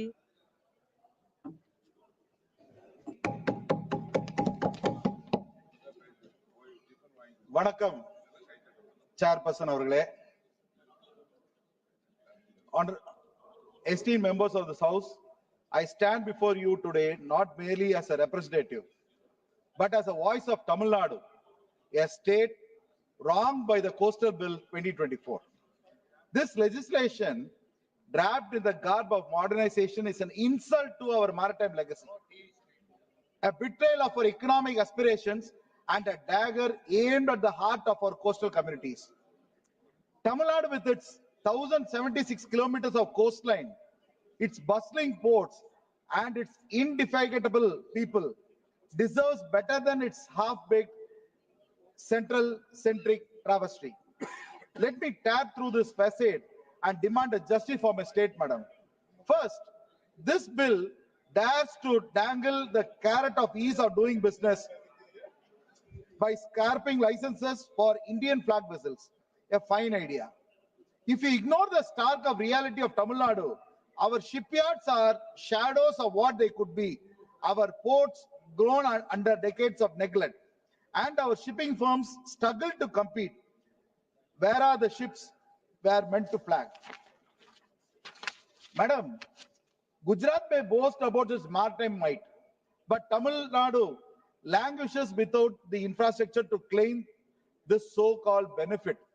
And yet, under the visionary leadership of our Honorable Chief Minister Tamil Nadu, Sri M.K. Stalin, he has fought to rise above apathy, pushing for port expansions at Tuticorin, modernizing Chennai, and dreaming of shipbuilding hub in our state, madam. Why then this bill offer us crumbs while others feast? We demand funding, not empty promises. Madam, the bill's grant talk of integrating our inland waterways with coastal shipping is a cruel joke for Tamil Nadu, madam. The Buckingham Canal, once a jewel of our trade network, lies choked, abandoned, a victim of central indifferences. Our Chief Minister has tirelessly championed its revival, allocating funds and drafting plans to link it to our ports. Yet, this bill offers no support, no commitment, just vague platitudes about coordination. Why must Tamil Nadu beg for what other states are handed? We will not be silenced while the center dreams of rivers that we do not have. Restore our waterways or admit this bill is a sham. Third, madam, the National Coastal and Inland Shipping Strategy Plan is a slap in the face of the state autonomy. Every 2 years, center will dictate our maritime fate as if Tamil Nadu needs can be scribbled on a bureaucrat's notepad. Our minor ports need dredging. Our fishing harbors need protection. Our industries need connectivity. Yet this bill chains us to centralized leash. Our Chief Minister has shown the way, fostering maritime growth with initiatives like Tamil Nadu Maritime Board and Coastal Economic Zones. Why should his efforts be shackled by a plan that ignores our voice? We demand co-ownership of this strategy, not subversive to it. Fourth, madam, the environmental stakes of this bill are a ticking bomb, time bomb for Tamil Nadu. Our Gulf of Mannar, our Palak Bay, these are not just waters, they are our lifeblood. Cradling biodiversity found nowhere else, madam. Increased shipping spurred by this bill promises oil spills, pollution, and ruin for our fishermen. The Ennore disaster still haunts us. Oil-stained shores, poison fish, broken livelihoods, yet enforcement falters. Fines of 15 lakhs, a pittance when our ecosystem hangs in balance. Our Chief Minister had stood firm, enforcing green norms and pushing for the sustainable ports. This bill must match his resolve with ironclad safeguards or its death sentence for our coast, madam. Finally, the bill's content for our small-scale operators is unforgivable. Tamil Nadu's maritime soul beats in the catamarans and mechanized boats of our 1.2 million fisher folks and traders. They are not footnotes. They are our backbone. Yet this bill fixates on grand vessels, leaving our small operators to drown in red tape and cost they cannot bear, madam. Our Chief Minister has uplifted them with subsidies, training, and harbor upgrades. Efforts this bill ignores. We will not let you crush the very people who sustain us. Amend this bill to protect them or face our wrath, madam. Honorable members, Tamil Nadu is not a beggar at the table of progress. We are a titan demanding our due. Our Chief Minister has lit the path, expanding Tuticorin's capacity, greening our ports, and dreaming of a maritime renaissance. But this bill dims that light with its neglect, its arrogance, its blindness. I say to the House, rewrite it, fund our ports, revive our waterways, respect our autonomy, shield our environment, and honor our small operators. Anything less is affront to Tamil Nadu's pride, a mockery of our Chief Minister's toil, and a betrayal of our Tamil Nadu people. We will not bow, we will not break. Give us justice or prepare for the roar. Thank you, madam. माननीय सदस्य Shri लाभू Shri Krishna ji.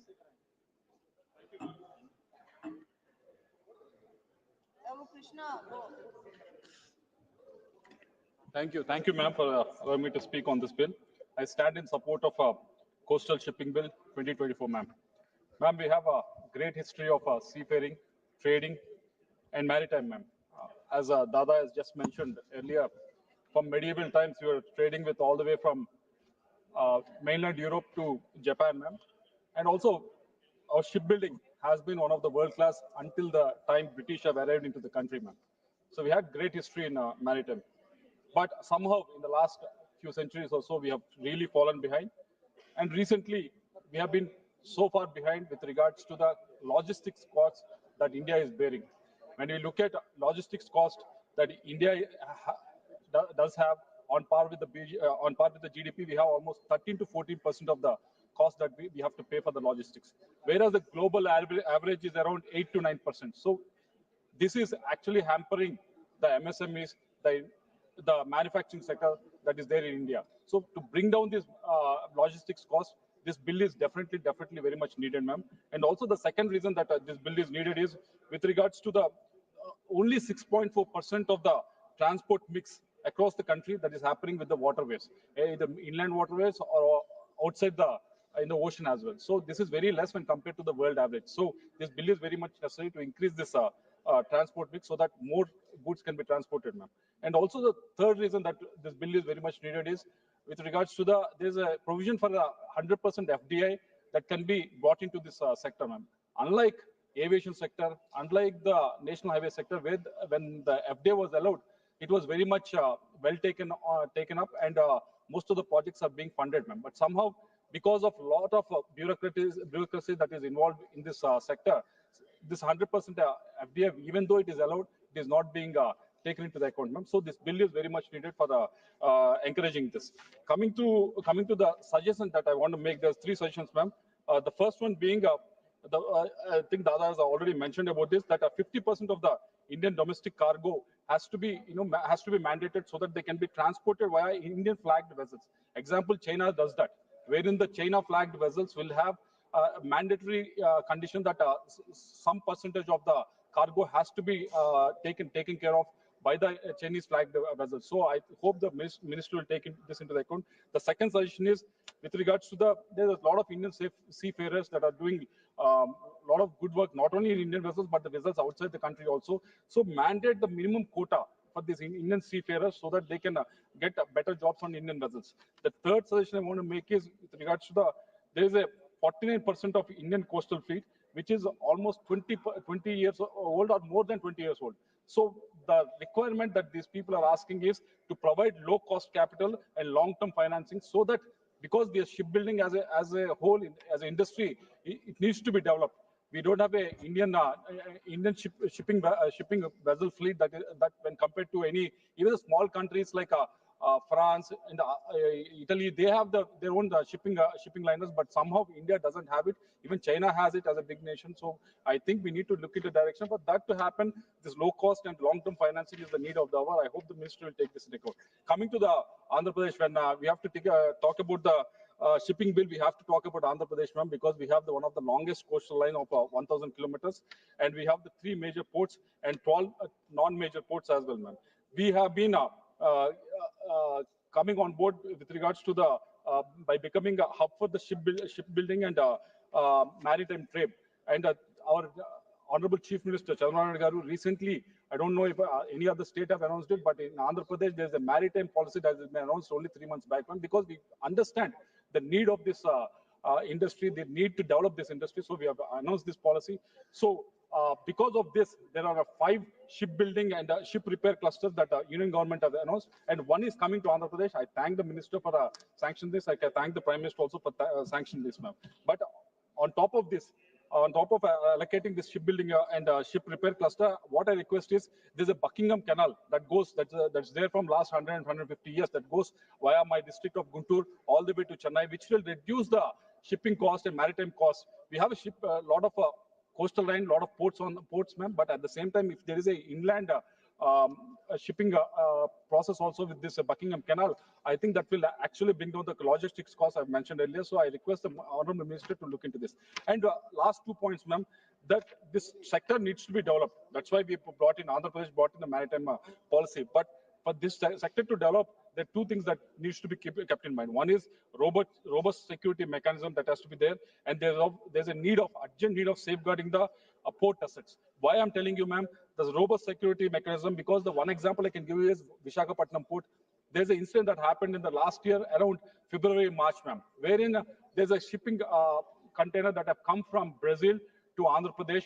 They've imported seafood, ma'am, so that seafood for some industry related to the shrimp industry, ma'am. They imported the seafood. Somehow that Interpol has sent a message saying there is a cocaine that has been coming in. And because someone has alerted, the container that has come into the Vizag port, it has been stopped. Okay, they stopped it. I understand that. But there's a due process that needs to be followed. Maybe take 10 days, take 20 days, take 1 month. But the whole process extended by 9 months to clear that there's no cocaine that is being transported in that shipping container. If the process takes 9 months, ma'am, imagine if someone has to come and invest in the sector in India. So how will they be encouraged when this whole process can take 9 months? Eventually, I have to say it in the house, even my name was dragged into that incident. My name was that somehow it is associated or something, but eventually there's nothing that is been found. But why I'm telling this example is 9 months of clearing a small issue doesn't sound well when we are asking for FDI to come in, 100% FDI to come in. So I request the minister to look into this issue. Second issue, ma'am, with regards to the Kakinada port. Kakinada port, my fellow MP is also sitting here, and I'm mentioning this issue because we need to safeguard the port assets. Because I'll give you an example of what has happened. There was in the previous government, what has happened was this Kakinada port, which was valued around 2,500 crores for the 40% stake. It has been taken by force for 494 crores.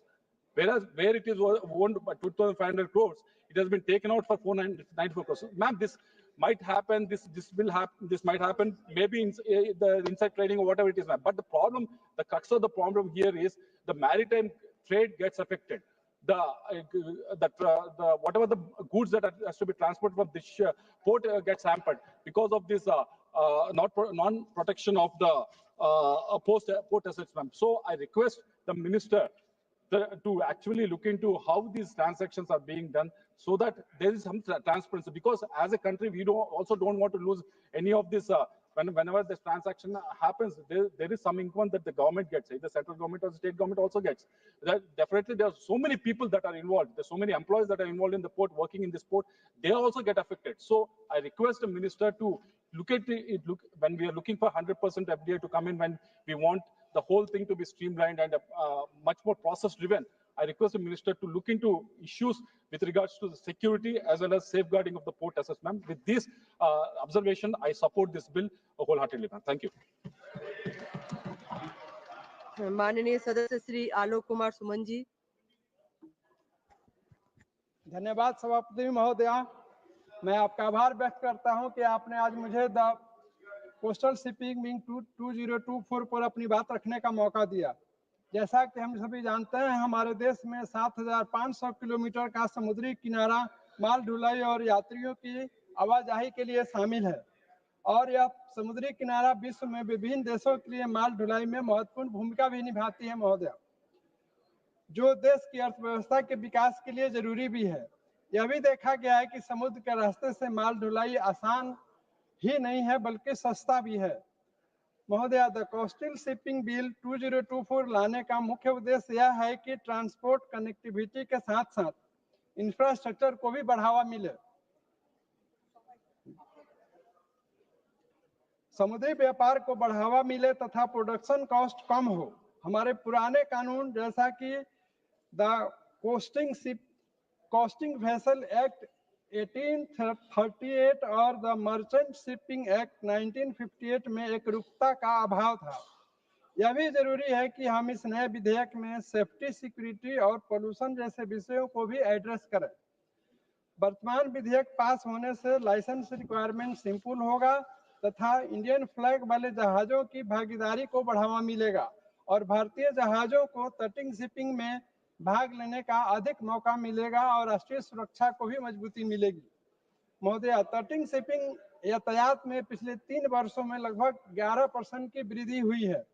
वर्ष 2021-22 में 133 million metric ton per annum और वर्ष 22-23 में 151 million metric ton per annum, वर्ष 2023-24 में 162 MMTPA रहा है और सरकार के समुद्री अमृत विजन काल 2047 के अनुसार देश में परिवहन किए जाने वाले तटीय कार्गो की संख्या बढ़ाकर 1300 MMTPA करने की योजना है महोदया। इससे ट्रेड और रोजगार को भी बढ़ावा मिलेगा। इस विधेयक के सेक्शन 41 में यह प्रावधान है कि कोस्टल शिपिंग में जो भी समस्याएं होंगी उसका निष्पादन किया जाएगा। जैसा कि हम सभी जानते हैं कि देश में भारत के तटों से माल ढुलाई में तेजी आई है। शिपिंग मंत्रालय के डाटा के अध्ययन करने से पता चलता है कि सरकारी बंदरगाहों की तुलना में निजी बंदरगाहों में वृद्धि दर ज्यादा रही है।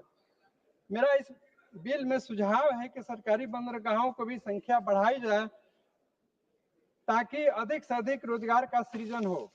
महोदय, अप्रैल 2023 से अगस्त 2023 के बीच सरकारी बंदरगाहों द्वारा संचालित कोस्टल शिपिंग में केवल 1.3% की वृद्धि हुई है और कुछ बड़े तटीय केंद्रों में तटीय आवाजाही में पिछले साल की तुलना में गिरावट आई है। वर्ष 2023-24 में प्रमुख बंदरगाहों में 750 लाख टन तटीय कार्गो का संचालन किया है, जबकि गैर प्रमुख बंदरगाहों से 550 लाख टन की ढुलाई हुई है।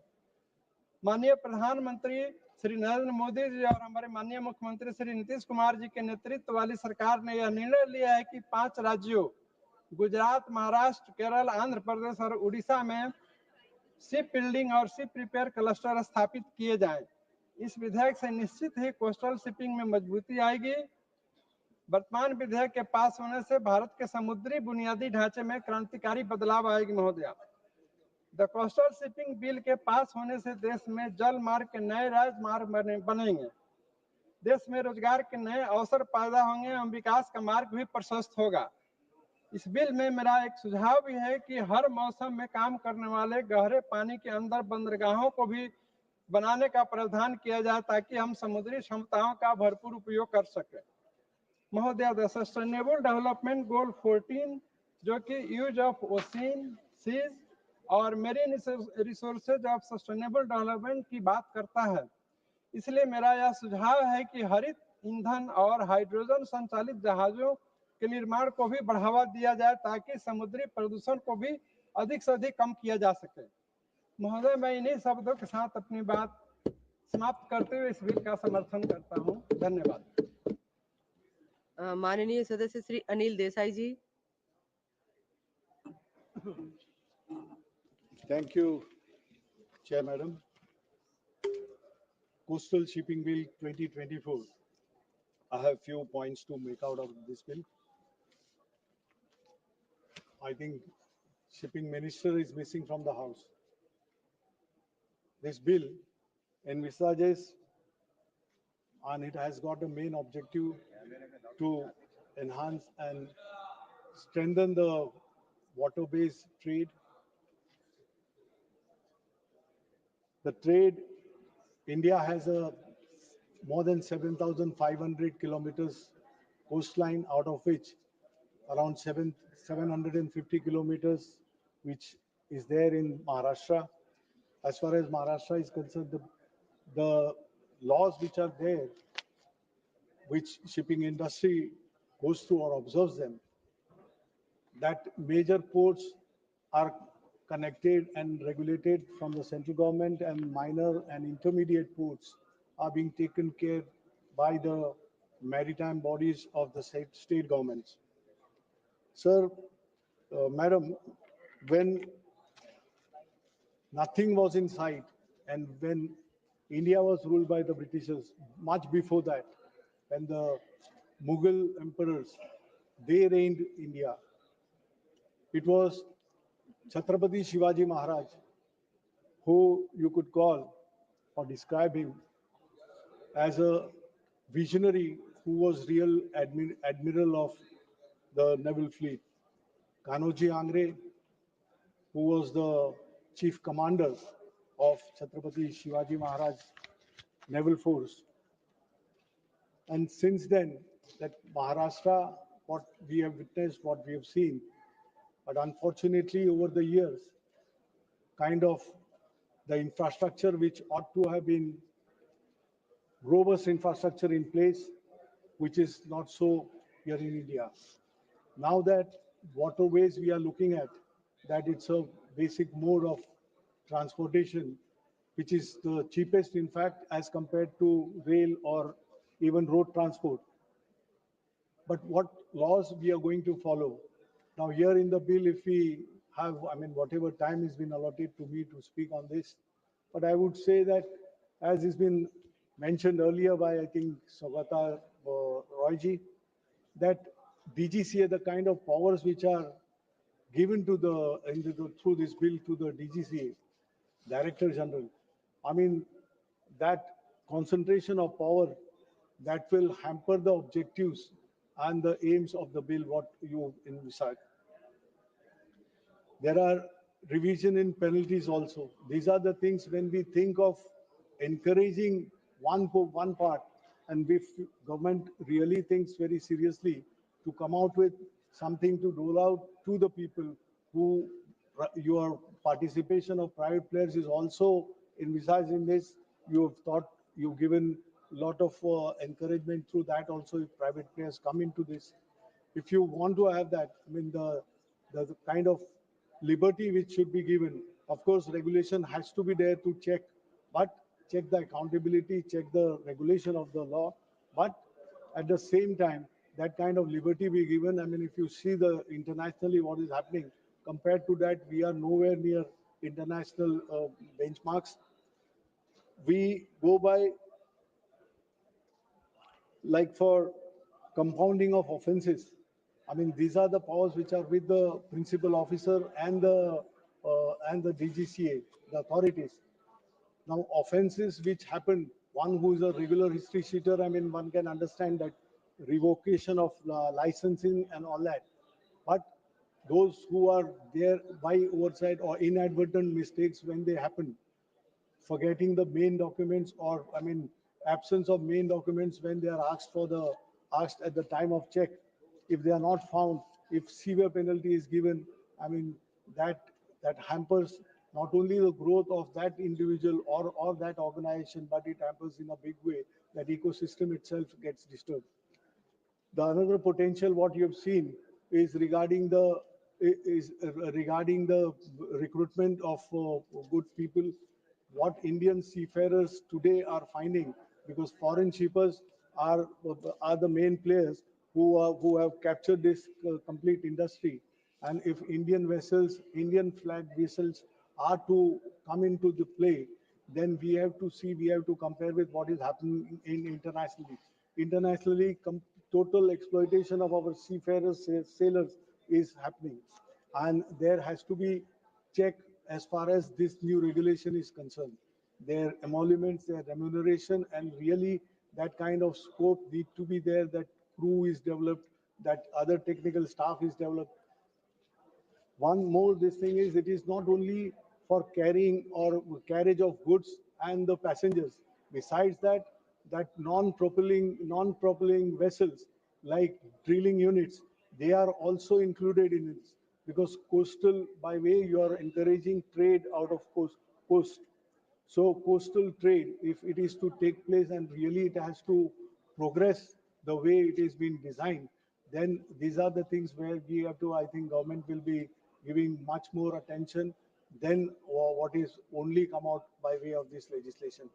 And once it is done, then I think we will be at par, or we should have an objective that India would be one of the best, or internationally, that we compete with foreigners, we compete with advanced countries, and that kind of infrastructure be built and the encouragement be given.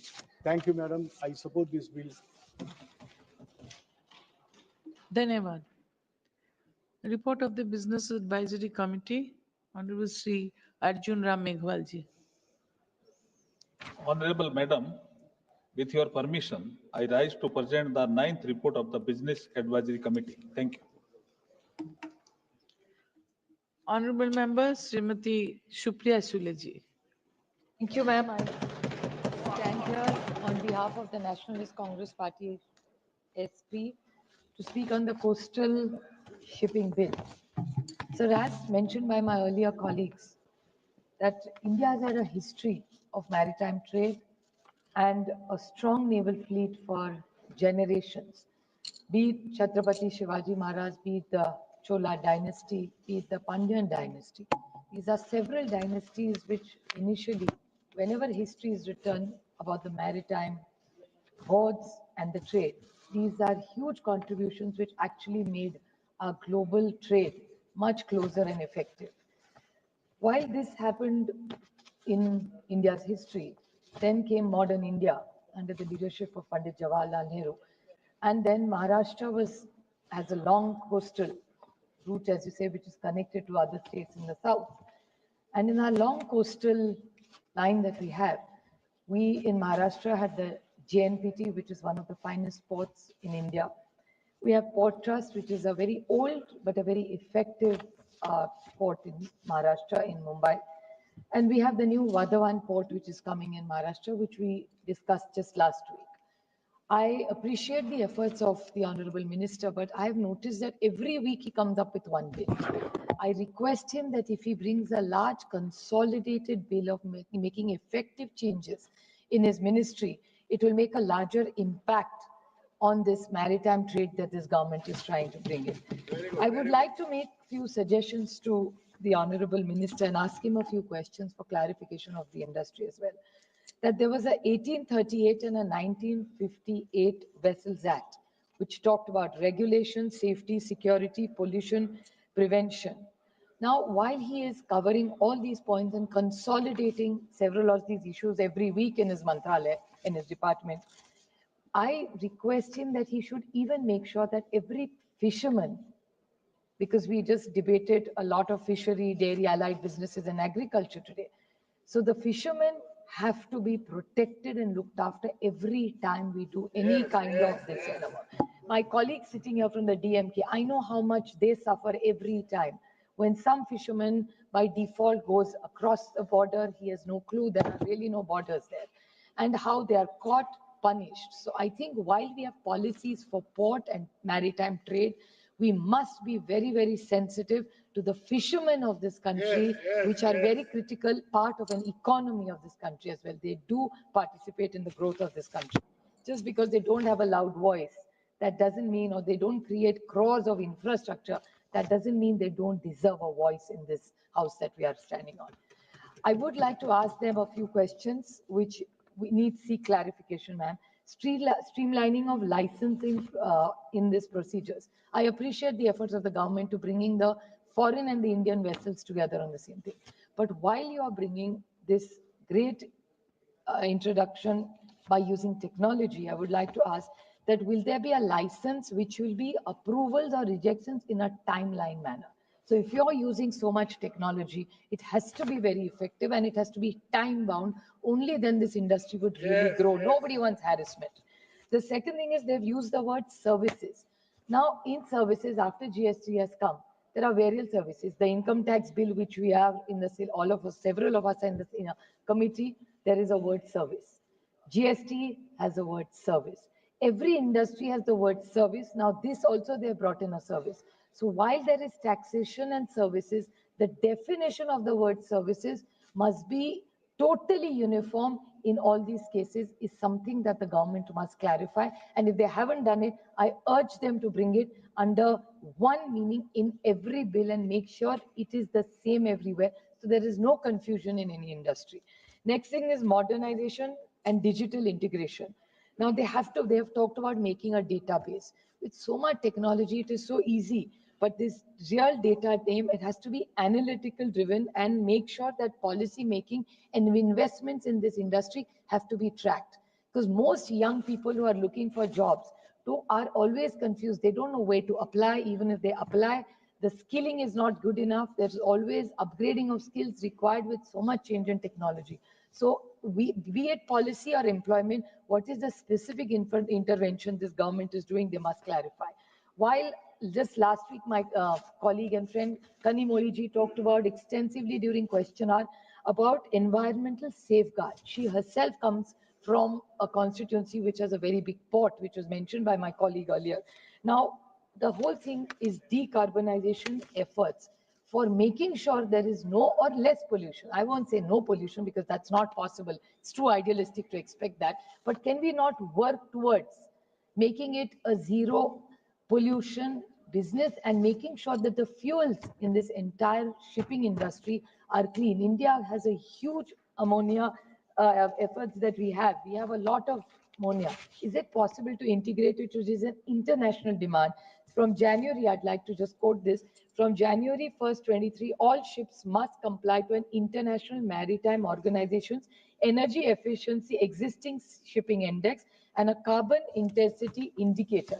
I think this is very, very critical.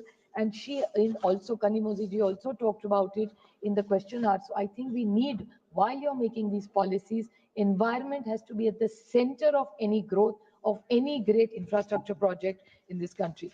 Conflict resolution, Professor Roy talked about it. I will not repeat it, but I'd like to make a small point. What he has suggested, I'd like to reiterate that the Director General is going to be made in charge of all this policy.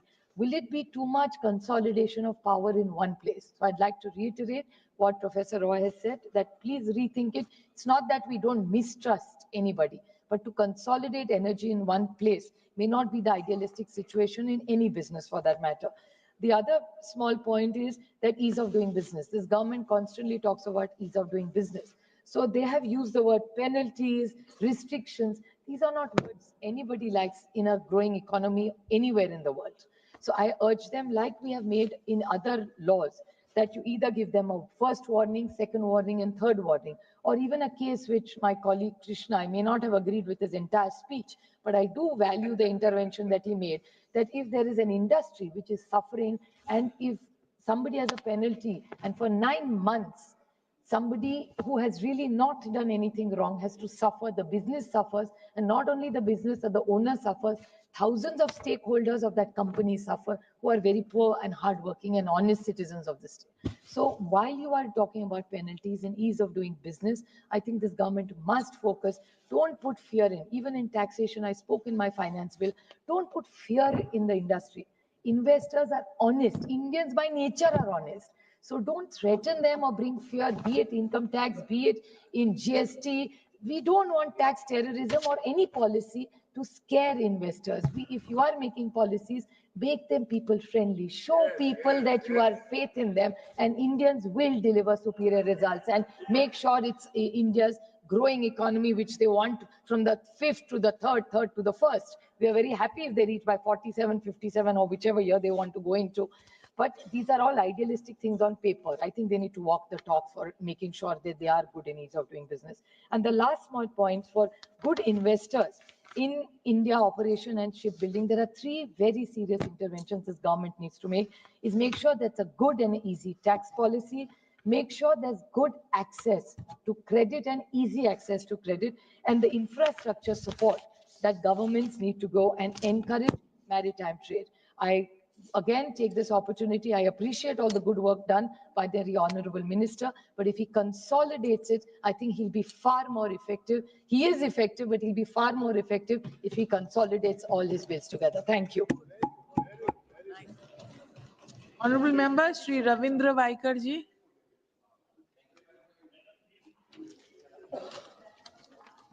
इस bill के ऊपर कहते हुए Chhatrapati Shivaji Maharaj called the father of the Indian Navy. हमारे देश में समुद्र का पहला महत्व जो सोचा था वो छत्रपति शिवाजी महाराज ने। इसी के कारण उन्होंने तट के ऊपर अपने किले भी बनाए थे, अपनी सेना अपनी फौज भी रखी थी। हमारे मुंबई में पोर्ट्रस कहा जाता है, गोदी, वहां से हम इसी प्रकार से व्यापार करते हैं, गोदी से माल यहां और लेके जाते हैं वर्ल्ड में कहां भी। वाडवन बंदर हमारे यहाँ अभी शुरू होने जा रहा है। देश के 10 पोर्ट्रस के जैसे एक उसमें नाम वाडवन का आने वाला है। मैं आपका आभार व्यक्त करता हूं, आपने मुझे कोस्टल शिपिंग बिल 2024 पर बोलने का अवसर दिया। ये विधेयक केवल एक कानून नहीं बल्कि भारत की शक्ति को डेवलप करने की दिशा में एक क्रांतिकारी कदम है। भारत एक समुद्र राष्ट्र है जिसमें 7,500 किलोमीटर लंबी तटीय सीमा केवल पर्यटन या सुरक्षा तक सीमित नहीं बल्कि आर्थिक प्रगति का आधार बन सकती है। आज अब वैश्विक व्यापार का 90% समुद्र मार्गों से होता है, तब कोस्टल शिपिंग हमारे देश के लिए एक कॉस्ट इफेक्टिव, इको फ्रेंडली और सस्टेनेबल ट्रांसपोर्ट विकल्प बनकर उभारा है। ये विधेयक भारत को लॉजिस्टिक हब में बदलने का दृष्टि से एक मजबूत नींव डालता है। कोस्टल शिपिंग बिल 2024 के तहत अब केवल भारतीय जहाजों को कोस्टल ट्रेड करने की अनुमति होगी और विदेशी जहाजों को उसके लिए डायरेक्टर जनरल शिपिंग से लाइसेंस लेना पड़ेगा, जिनका कई लोगों ने अभी जिक्र किया कि लाइसेंस तो उनको लेना ही चाहिए। जिस प्रकार हमने हमारी सुरक्षितता देखनी है तो उनको कौन आता है कौन जाता है उसके लिए लाइसेंस की जरूरत थी, वो लेना जरूरी है। क्लॉज 3 और 4 में और 5 के प्रावधान कोस्टल वाटर के अनुशासित और पारदर्शी व्यापार को बढ़ावा देने, वही क्लॉज 8 के अंतर्गत एक नेशनल कोस्टल और इनलैंड शिपिंग स्ट्रेटेजी प्लान तैयार किया जाएगा, जो शिपिंग सेक्टर के लिए एक दीर्घकालीन रोड मैप साबित होगा। सभापति महोदय, इस विधेयक में माध्यम से 1958 के मर्चेंट शिपिंग एक्ट के पार्ट 14 को समाप्त किया जाएगा और अब सभी प्रकार के जहाज, चाहे वो मोटराइज हो या सेल्फ प्रोपेल्ड हो या सेलिंग वेसल हो, इस कानून के दायरे में आएंगे। बिल में सर्विस जैसे रिसर्च, एक्सप्लोरेशन और कमर्शियल एक्टिविटीज को भी कॉस्टिंग ट्रेडर के शामिल किया गया है, जो मैरीटाइम इकोनॉमी को विविधता प्रदान करेगा। ये कानून इस बात की भी व्यवस्था करता है कि अगर जहाज पूरी तरह से भारतीय नागरिकों के स्वामित्व में है तो उसे लाइसेंस की आवश्यकता नहीं होगी, यानी हमारे लोगों को हम लोग बढ़ावा दे रही है। ये कदम ईज ऑफ डूइंग बिजनेस को बढ़ावा देता है। बिल में पेनल्टी जो आधुनिक बनाया गया है, बिना लाइसेंस संचालन पर अब 15 लाख तक जुर्माना होगा, यानी कानून नाम की कोई चीज होनी चाहिए, उसी के माध्यम से ये कानून बनाया गया है। यानी रुपए 15 लाख तक जुर्माना या मुनाफे का 4 गुना लगाया जा सकता है। यानी एक स्ट्रांग होना चाहिए, बाबा गलती मैंने की तो हमें भुगतना ही है, चाहे कोई भी हो। तो उसी प्रकार से डायरेक्टर जनरल ऑफ ये अधिकार दिया गया है। ये आवश्यकता पड़ने पर जहाजों को रोक भी सकता है। ये केवल एक नियम नहीं बल्कि मैरीटाइम सेफ्टी और इसके प्रति सरकार की प्रतिबद्धता का प्रमाण है। ये विधेयक जैसे समय में आया है जब भारत में शिपिंग और पोर्ट डेवलपमेंट के कई महत्वपूर्ण उपलब्धियां हासिल हो गई है। 2014 के बाद इनलैंड वाटर में 320% की वृद्धि हुई है। इससे कम लागत पर माल की आवाजाही सुनिश्चित हुई है। सभापति महोदय, मैरीटाइम डेवलपमेंट फंड के रूप में 25,000 करोड़ का कोष व्यवस्था की गई है, जिसमें सरकार 49% की भागीदारी करेगी और बाकी योगदान major port, PSES, financial institute और प्राइवेट इंटाइटल्स को दिया जाएगा। यानी किसी को ना किसी को तो हमें मदद करना ही है, यानी हमारा भी पार्ट होगा और बाकी के लोगों को भी इसमें पार्टिसिपेट करने को मिलेगा। शिपिंग फाइनेंस असिस्टेंस पॉलिसी 2 के तहत 18,090 करोड़ की राशि स्वदेशी जहाज निर्माण उद्योग को सशक्त बनाने के लिए निर्धारित की गई है। इसका उद्देश्य भारतीय शिपयार्ड को अंतरराष्ट्रीय स्पर्धा में सक्षम बनाना है। इसके साथ साथ मुंबई अंतरराष्ट्रीय क्रूज टर्मिनल 2025 तक संचालन शुरू करेंगे, जो हमारे टूरिज्म बेस्ड मैरीटाइम इंफ्रास्ट्रक्चर को प्रतीक होगा। सरकार की प्रतिबद्धता भी है कि 150 मैरीटाइम प्रोजेक्ट को 6 सितंबर 2025 तक पूरा किया जाए। ये केवल समयबद्धता बल्कि परिणाम केंद्रित शासन का उदाहरण है। कोस्टल शिपिंग विधेयक भारत की समृद्धि अर्थव्यवस्था पर परिवर्तनकारी प्रभाव डालने की क्षमता है, जिसका सबसे महत्वपूर्ण लाभ यह है कि भारत के लॉजिस्टिक लागत को कम करने की मदद कर सकता है। तो वर्तमान में देश के सकल घरेलू उत्पादन यानी GDP 13 या 14% से सब्दी वैश्विक औसत 8.9 के बीच है। सभापति महोदय, कोस्टल शिपिंग विशेष रूप से कोयला, इस्पात और सीमेंट जैसे भारी मालों के लिए सड़क और रेल परिवहन की तुलना में एक कम लागत वाला और प्रभावी विकल्प प्रदान करता है। ये विधेयक सड़क और रेल परिवहन से कोस्टल शिपिंग की और एक मॉडल शिप की प्रोत्साहित करता है, जिससे परिवहन लागत में आएगी और अंतरराष्ट्रीय बाजार में भारतीय वस्तु की प्रतिस्पर्धात्मक बढ़ेगी। लेकिन इस विधेयक में कुछ महत्वपूर्ण पहलू है जिनमें और बेहतर किया जा सकता है। मंत्री महोदय, जिसके माध्यम से सबसे पहले हमें उन देशों से सीखना है, आवश्यकता है जिन्होंने कोस्टल शिपिंग को अपने ट्रांसपोर्ट सिस्टम में सफलतापूर्वक एकीकृत किया है, जैसे कि अमेरिका के जॉन्स के तरह भारत में इंडियन फ्लैग शिप्स और इंडियन स्क्रू की अनिवार्यता सुनिश्चित करे। जापान और ऑस्ट्रेलिया जैसी देशों की मल्टी मॉडल कनेक्टिविटी से हम सीख सकते हैं कि कोस्टल शिपिंग को रोड और रेल ट्रांसपोर्ट में कैसा जोड़ा जाए। ये जोड़ने से हमारा और व्यापार वृद्धिगत और अच्छा हो जाएगा। दूसरा, ये बिल सुनिश्चित करता है कि कोस्टल शिपिंग पर भारतीय नाविकों को की अनिवार्य नियुक्ति हो। जब हम आत्म भारत की बात करते हैं तब मैरीटाइम जॉब्स को सृजन हमारी प्राथमिकता से होना चाहिए। यह जरूरी है कि इन जहाजों पर भारतीय नागरिकों को प्राथमिकता देनी चाहिए। तीसरा, डोमेस्टिक शिपिंग ओनर और ऑपरेटर्स को फाइनेंशियली बर्डन उठाना पड़ता है, खासकर टैक्स और ऑपरेशनल कॉस्ट में रूप में। यदि भारत को long term coastal shipping ecosystem बनाना है तो इन चैलेंजेस को दूर करना होगा। टैक्स रेजिंग को सिंप्लीफाई बनाना और वेसल फाइनेंसिंग को सस्ता या सुगम किया जाए। चौथा, भारत की कोस्टल शिपिंग का मॉडल शेयर 6.4% की, जबकि चीन, जापान और यूरोपीय देशों में 30% से अधिक है। इसका सीधा असर सड़कों के ट्रैफिक प्रदूषण, लॉजिस्टिक कॉस्ट पर पड़ता है। हमें कार्गो मूवमेंट को इंडियन फ्लैग वेसल पर अनिवार्य करना चाहिए ताकि भारतीय शिपिंग को मजबूती मिले और विदेशी निर्भरता घटे। भारत का लॉजिस्टिक कॉस्ट अभी जीडीपी 13 से 14%, जबकि ग्लोबल में खाली सुझाव देता हूं, मेरे 3 सुझाव ये खाली। बंदरों का आधुनिकीकरण और डिजिटलीकरण करना चाहिए। भारत के बंदरों का आधुनिकीकरण तकनीक से लेस करना और प्रक्रिया को डिजिटल बनाना महत्वपूर्ण है। इससे दक्षता बढ़ेगी, समय की बचत होगी और लागत कम होगी। तटीय नौवहन को बढ़ा देना, तटीय नौवहन बढ़ा देने के लिए नीतियां बनाना आवश्यक है। इससे सड़क और रेल परिवहन पर निर्भरता कम होगी, जिससे प्रदूषण और यातायात की भीड़ कम हो जाएगी। अंतर्देशीय जल मार्गों का विकास, नदी और नहरों से अंतर्गत जलमार्गों का विकास करना माल परिवहन के लिए एक किफायती और पर्यावरण के अनुकूल विकल्प प्रदान कर सकता है। लॉजिस्टिक इंफ्रास्ट्रक्चर में सुधार लाने के लिए बंदरों को जोड़ने वाली सड़कों और रेल लाइनों को लॉजिस्टिक इंफ्रास्ट्रक्चर में सुधार करना आवश्यक है, जिससे माल की आवाजाही आसाम से तेज हो जाएगी। कौशल्य विकास को बढ़ाना देना चाहिए। इसी के साथ में मेरे मुझे बोलने को कहा, इसलिए धन्यवाद। माननीय सदस्य Kumari R Sudha ji. Thank you, Speaker sir, for the opportunity. I represent a core stage of a famed historically significant Coromandel coast of a great Cholas.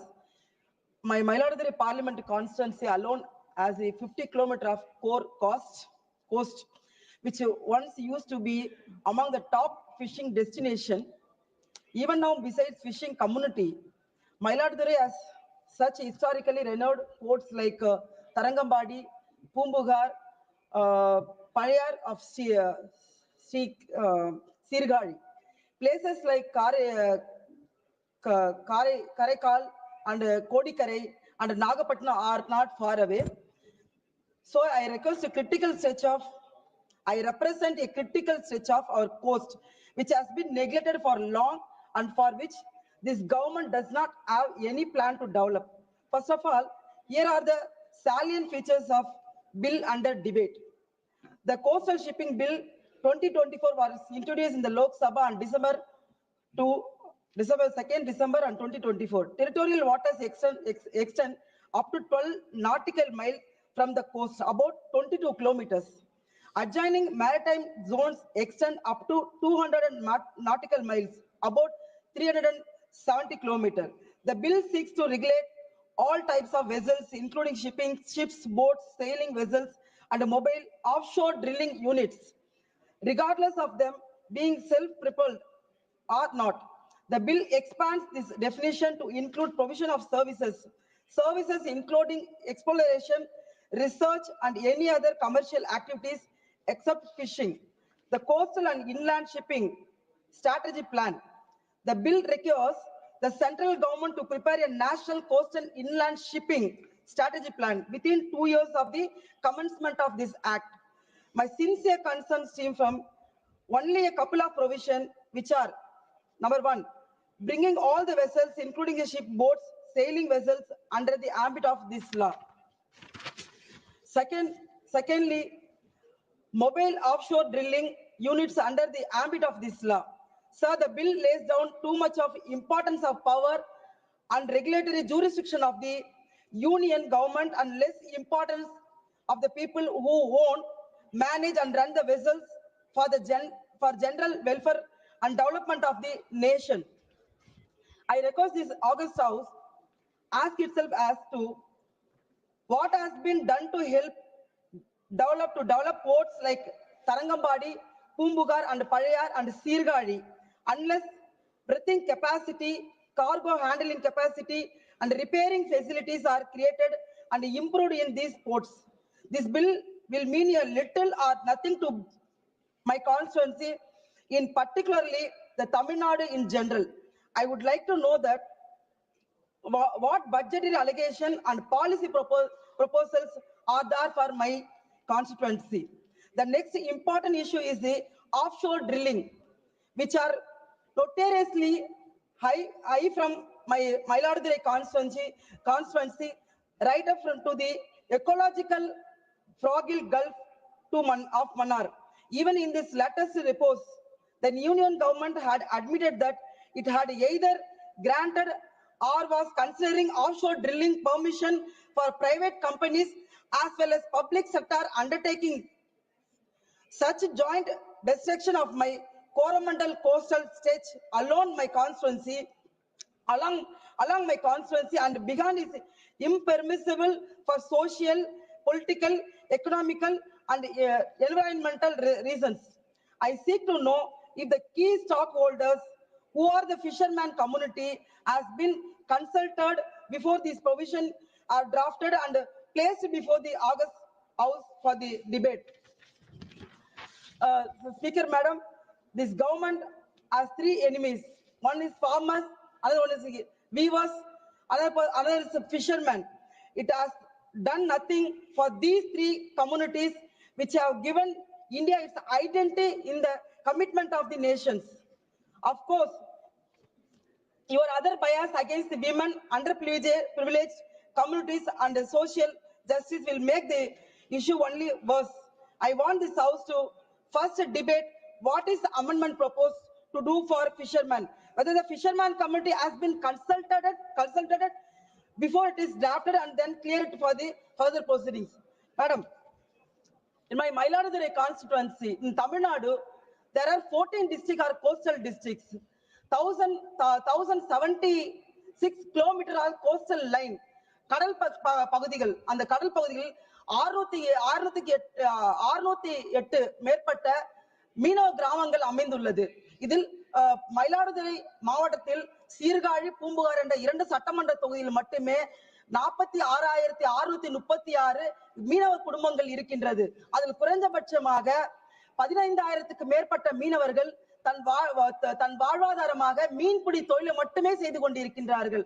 இன்றைக்கு மீன்பிடி தொழிலை மட்டும் நேர்மையாக செய்து கொண்டிருக்கின்றவர்களின் மீனவ மக்களின் நிலைமை என்னவாக இருக்கின்றது என்றால், கடல் பகுதிக்கு சென்று மீன் பிடிக்கும் பொழுது இலங்கை கடற்படையால் மிகவும் மோசமாக துன்புறுத்தப்படுகின்றார்கள். அவர்கள் படகுகள் பிடிக்கப்படுகிறது, அவர்களை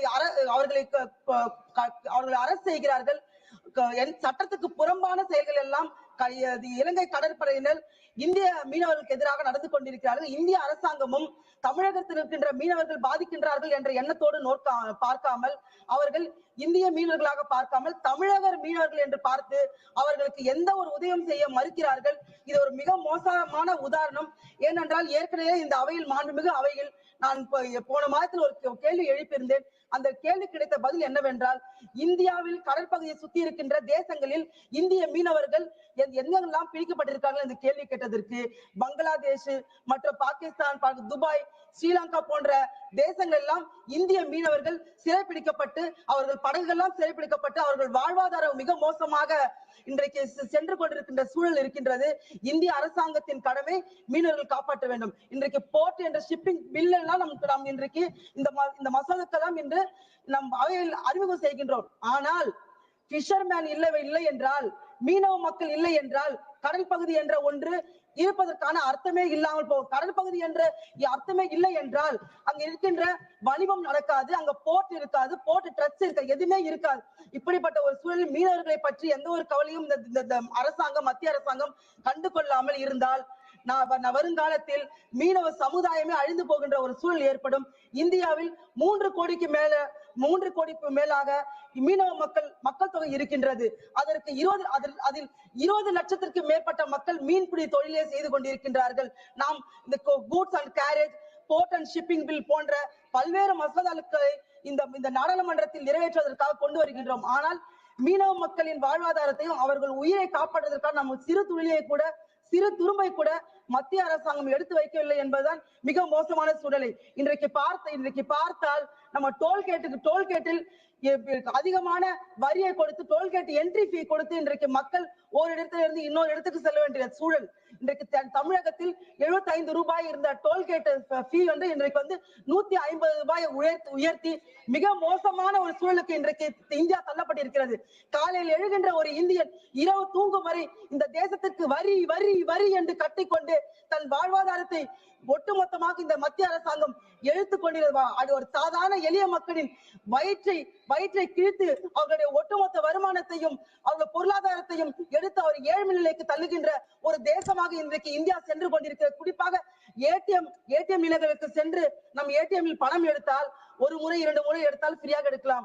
ஆனால் 5 முறை எடுத்தால் 23 ரூபாய் எடுப்பார்கள், ஃபைன் எடுப்பார்கள் என்றால் அதுக்கு பெனால்டி போடுவார்கள் என்றால் 23 ரூபாய் என்பது ஒரு சக மனிதன் ஒரு சாதாரண எளிய மனிதனின் ஒரு நாள் உணவுக்கான பணம் என்பது 23 ரூபாய். அதை நீங்கள் வரியாகவும் ஃபைனாகவும் பிடித்துக் கொள்வதாக சொல்லி ஒட்டுமொத்த இந்திய மக்களின் பேக்கெட்ல இந்திய மக்களின் பேக்கெட்டில் இருக்கின்ற பணத்தை ஒட்டுமொத்தமாக சூறையாடி கொண்டு கொள்ளையடித்துக் கொண்டு இருக்கின்ற தேசமாக இன்றைக்கு மாறி போயிருக்கிறது. அன்றைக்கு வ.உ.சி. சிதம்பரம் பிள்ளை அவர்கள் பிரிட்டிஷாரை எதிர்த்து சுதேச கப்பலை இயக்கினார். எதற்காக என்றால் பிரிட்டிஷ்காரிடம் எதிர்த்து போட இந்தியாவிற்காக ஒரு பெருமையாகவும் இந்தியன் ஒரு வலிமம் செய்ய முடியும், சுயமரியாதையாக தன்மானத்தோடும் பிரிட்டிஷ்காரரை எதிர்த்து சேவை செய்ய முடியும், பிரிட்டிஷ்காரை எதிர்த்து இந்திய தேசத்தை காப்பாற்ற வேண்டும் சுதேச கப்பலை இயக்கினார். ஆனால் இன்றைக்கு ஒரு பிரிட்டிஷ் அரசாங்கமே இன்றைக்கு மீண்டும் இந்தியாவில் நடந்து கொண்டிருக்கின்றது. இது மிகப்பெரிய அவமானம். இது இன்றைக்கு நடந்து கொண்டிருக்கின்ற இந்த பிரிட்டிஷ் அரசாங்கத்தை எதிர்த்து ஒட்டுமொத்த மக்களும் போராடி கொண்டிருக்கின்றார்கள். வரி வரி வரி என்று தினந்தோறும் மக்களின் பேக்கெட்டை கொள்ளடிக்கின்ற இந்த அநியாயமான பிடித்த இந்த சேவையை தயவு செய்து நிறுத்துமாறும் இந்த வேலையை நிறுத்துமாறும் மக்கள் கேட்டுக்கொண்டிருக்கிறார்கள். அதை தாண்டி இன்றைக்கு இந்த பில்லில் நிறைய பல விஷயங்கள் டிஸ்கஸ் பண்ண வேண்டிய விஷயங்கள் இருக்கின்றது. 3 கோடி மீனவ மக்களிடம் இந்த பில்லை குறித்து ஒரு கேள்வி கூட ஒரு கருத்தை கூட நீங்கள் பெறாமல் இந்த பில்லை நிறைவேற்றுவதற்காக துடித்துக் கொண்டிருக்கிறீர்கள். இது மிகப்பெரிய அநியாயமானது. குறிப்பாக சர்டிபிகேட் இவாலுவேஷன் என்கின்ற all the Indian officers and engineers who got their competency licensing from foreign countries which are white flag nations. Madam, all the Indian officers and engineers who got their competency license from foreign countries which are white flag nations, that is England, Singapore, New Zealand, etc. As per IMO, International Maritime Organization, should be given an opportunity to work on Indian coastal ships. It has been observed that there is shortage of highly trained officers and engineers to work on ship like coastal tankers. So Indian national who have taken competency certificates from white flag nations can be employed on these vessels.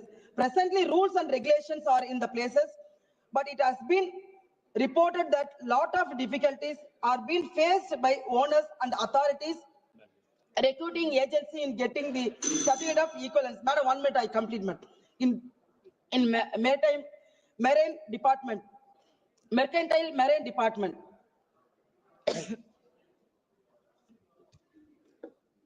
So amendments need to be done so that these Indian officers and engineers transition from working in foreign shipping to coastal shipping is easy.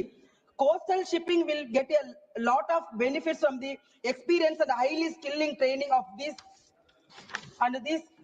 safe years.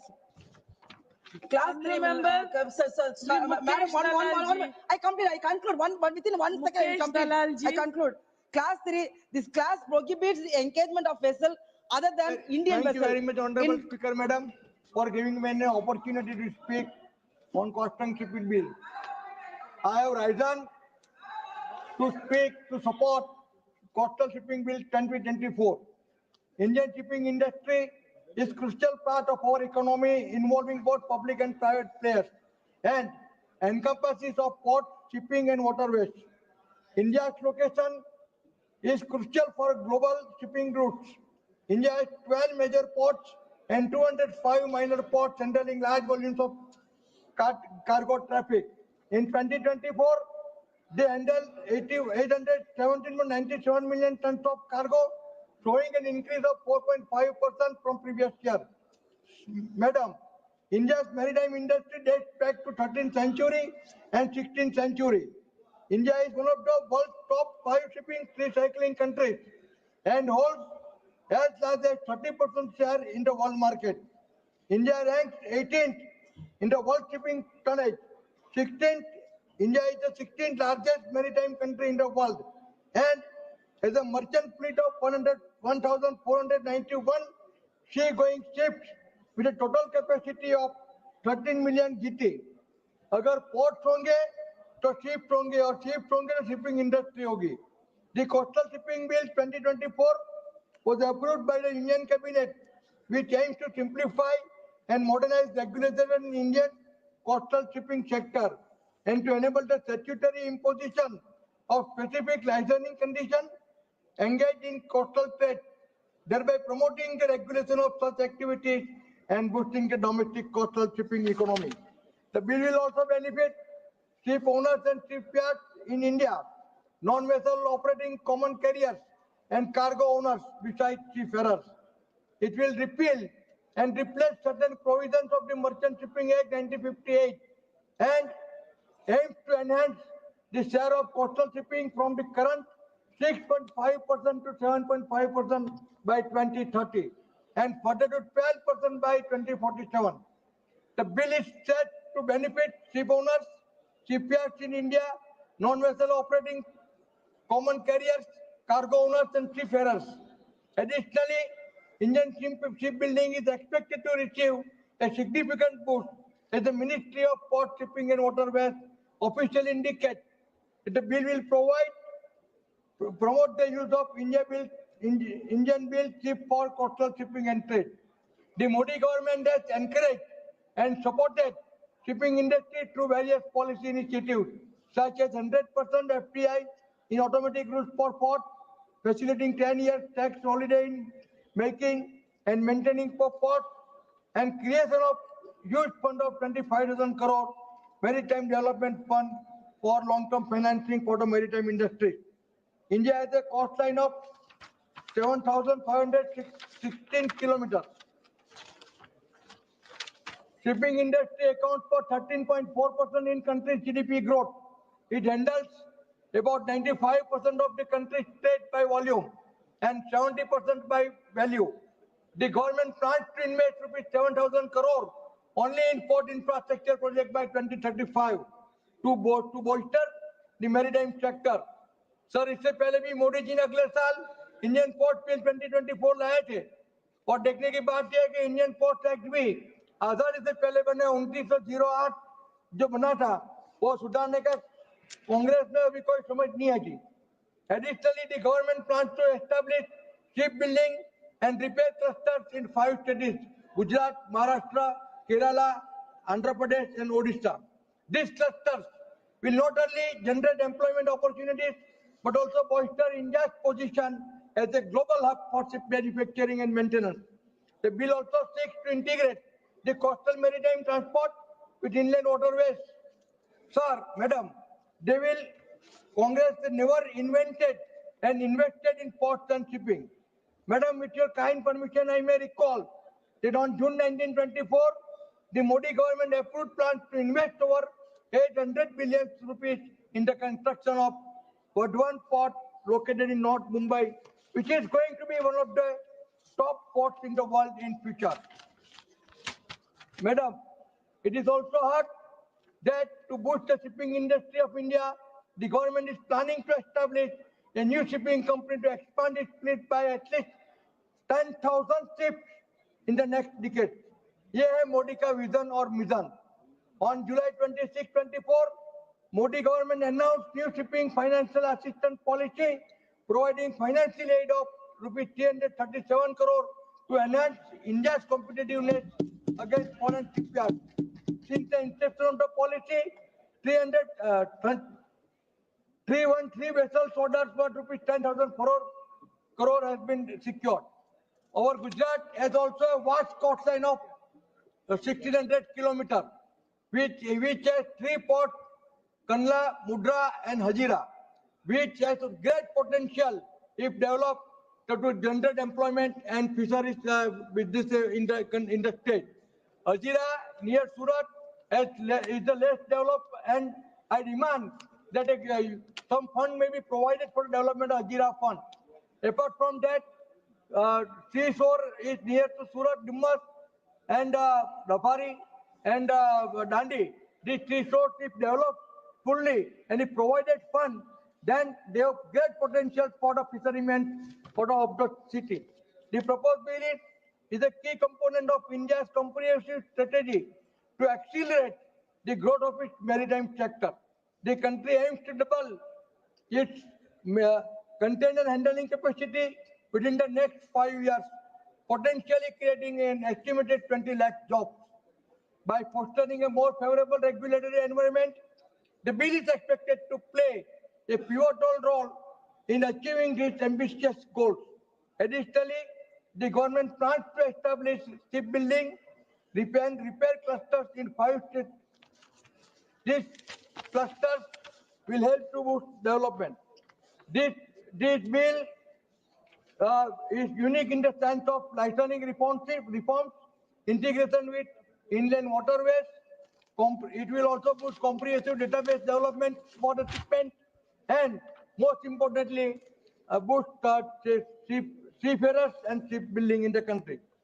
To conclude, the bill represents a transformative step towards revitalizing India's maritime industry by simplifying processes, reducing bureaucratic hurdles, and fostering a more business-friendly environment.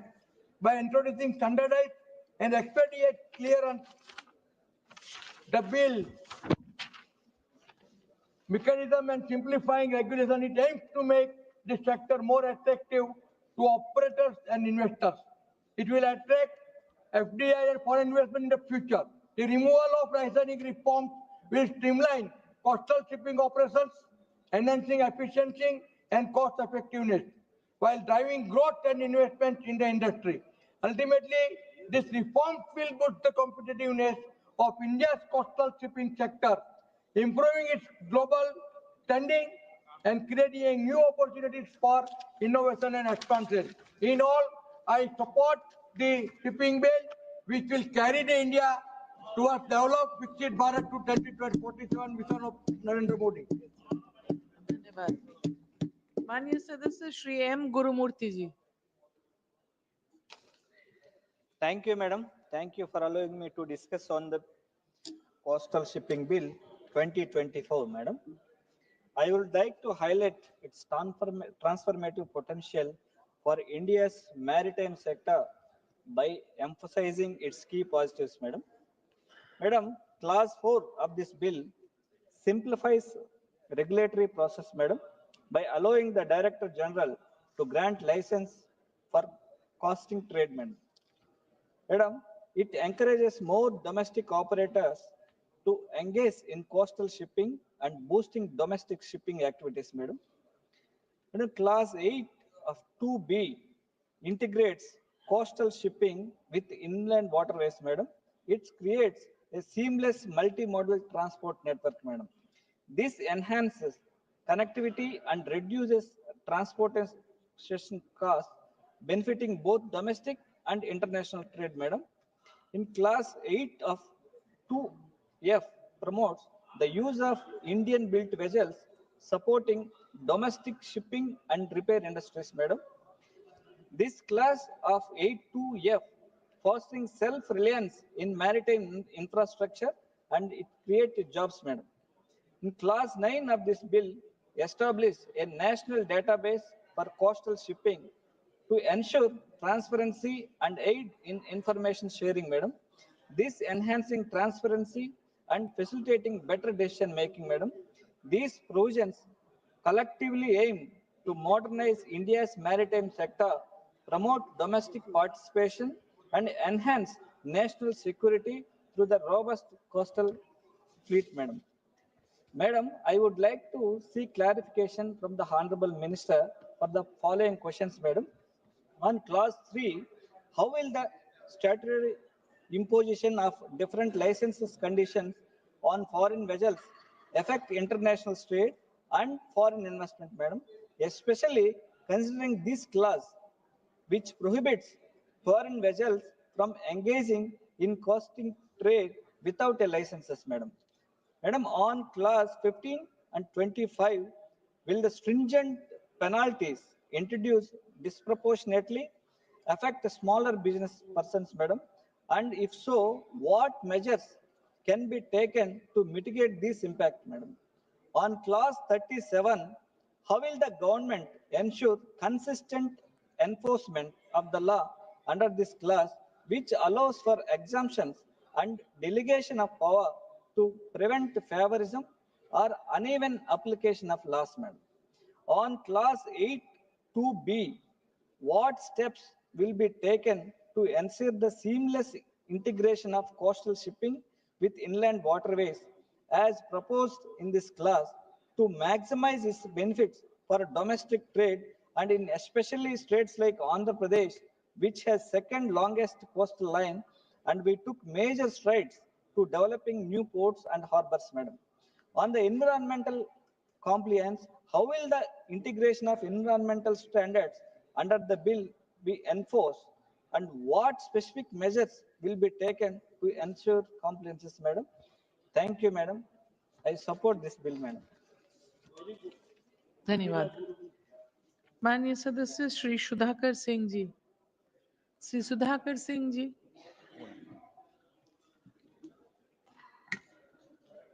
सभापति महोदया, मैं इस सदन में coastal shipping bill 2024 का विरोध करने के लिए खड़ा हूं। इस विधेयक के शीर्षक में शिपिंग और स्ट्रेटेजिक प्लानिंग जैसे शब्दों के माध्यम से एक आधुनिक और दूरदर्शी दृष्टिकोण का आभास दिया गया है, लेकिन जब हम इसके प्रावधानों को गहराई से पढ़ते हैं तो स्पष्ट होता है कि विधेयक दरअसल सरकार की उसी केंद्रीकृत नीति और निगरानी पर शासन प्रणाली का विस्तार है जो लगातार विधायी प्रक्रियाओं को कमजोर कर रही है। मैं स्पष्ट करना चाहता हूं कि समुद्री व्यापार या आधुनिकीकरण के विरोध में नहीं खड़ा हूं।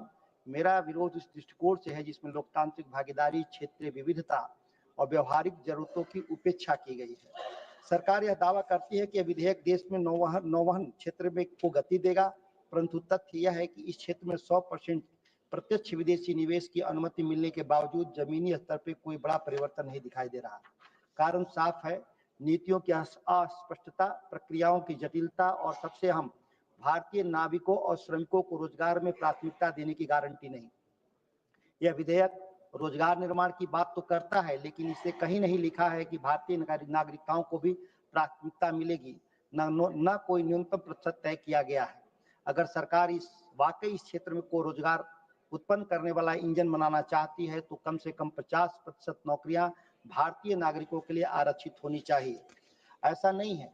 भारत के बहुत सारे नौजवान दुनिया के अन्य देशों में नौ परिवहन में काम कर रहे हैं। लोग लगातार खबरें आती हैं कि विदेशों में जो हाईजैक कर लिए जाते हैं समुद्री जो जहाज और बरसों तक उसमें फंसे रहते हैं। इस विधेयक में 2 वर्षों के भीतर एक राष्ट्रीय तटीय अंतर्देशीय शिपिंग रणनीति बनाने की बात की गई है, लेकिन इसमें स्थानीय उद्योगों, मछुआरों और विशेषकर क्षेत्रीय विशेषज्ञों की कोई भागीदारी नहीं दिखती है। यह भारत की व्यापक परिवहन और व्यापारिक आकांक्षाओं से स्पष्ट रूप से कटा हुआ प्रतीत होता है। विशेष रूप से राष्ट्रीय लॉजिस्टिक ढांचे में आंतरिक जलमार्गों को एकीकृत करने की अत्यंत आवश्यकता के संदर्भ में कोई यहाँ चर्चा नहीं है। सरकार ईज ऑफ डूइंग बिजनेस और लॉजिस्टिक लागत को कम करने की बात करती है, लेकिन यह विधेयक नदी परिवहन की क्रांतिकारी संभावनाओं को पूरी तरह से बेदखल कर देती है।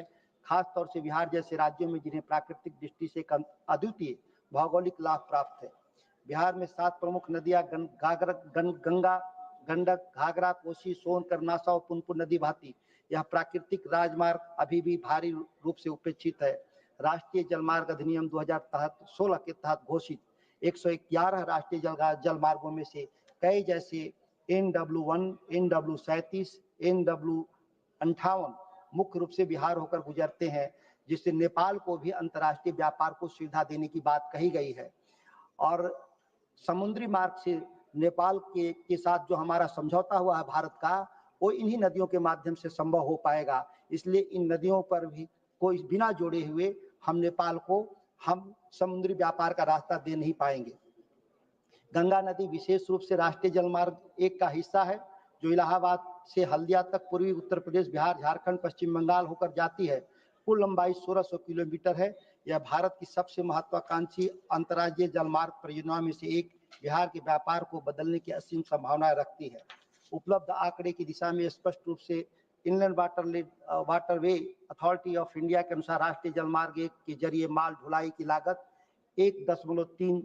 1 रुपये 30 पैसे प्रति टन किलोमीटर है, जबकि रेल से 2 रुपये 41 पैसे और नदी के जरिए 3 रुपया 62 पैसे खर्च आ रहा है। वहीं जो साहिबगंज टर्मिनल पे लागत 4.5 रुपये प्रति टन है। यह आंकड़े मामूली नहीं है, यह आर्थिक क्रांति के वाहक हैं। साथ ही IWT न केवल 4 गुना कम ईंधन कम करता है, बल्कि कम प्रदूषण, न्यूनतम शोर और लगभग शून्य दुर्घटना लागत के साथ माल परिवहन का सबसे टिकाऊ और पर्यावरण सम्मत तरीका है। बिहार जैसे राज्यों में जहां रोजगार और औद्योगिक संपर्क दोनों की नितांत आवश्यकता है, IWT आर्थिक दक्षता और पारिस्थितिक संतुलन दोनों को प्रदान करता है। हमने इसके सफल उदाहरण भी देखे हैं, जहां गंगा के जरिए विदेशों से उर्वरक पटना फतुहा तक, सीमेंट पटना तक और गाड़ियों और कलपुर्जों की सप्लाई वाराणसी तक देखने को मिला। हाल में भारत और नेपाल के बीच हुए समझौते के अनुसार गंडक और कोसी नदियों को अंतर्राष्ट्रीय जलमार्ग के रूप में विकसित किया जा रहा है, जिससे नेपाल को समुद्र तक पहुंच मिलेगी और बिहार को क्षेत्रीय व्यापार के लिए एक ऐतिहासिक अवसर मिलेगा। लेकिन परियोजनाओं के लिए गहरी जलधाराएं, उच्च क्षमता वाले बार्ज, सीमा पार लॉजिस्टिक समन्वय की आवश्यकता है, जो कि एक स्पष्ट, समर्थक और दूरदर्शी कानूनी ढांचे के बिना संभव नहीं। यह विधेयक दुर्भाग्य से इस दिशा में कोई ठोस प्रयास नहीं करता, सिर्फ समुद्री वाहकों, विदेशी शिपिंग कंपनियों तक सीमित रहता है।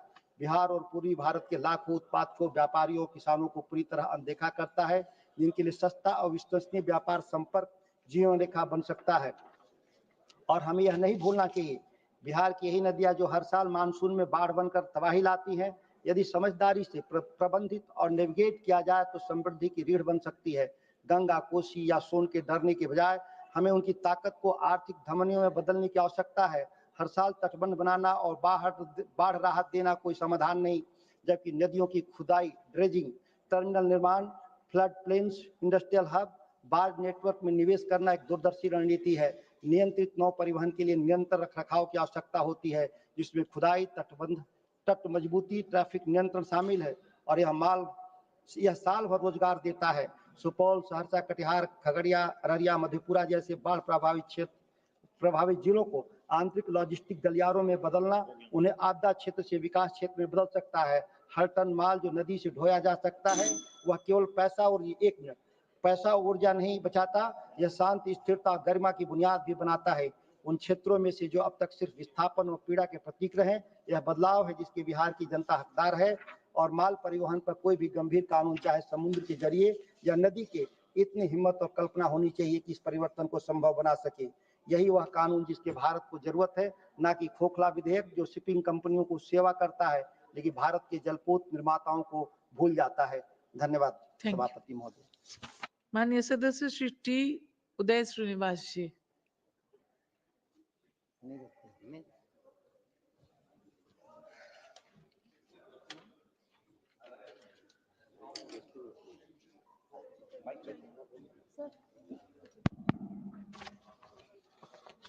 Honorable Speaker, I rise today in strong support of Coastal Shipping Bill 2024, a crucial step towards unlocking India's immense maritime potential.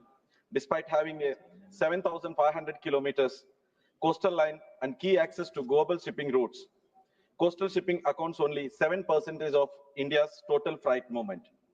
This is a missed opportunity, especially when coastal shipping is 60 to 70% cheaper than the road transport and 30 to 40% cheaper than the rail transport.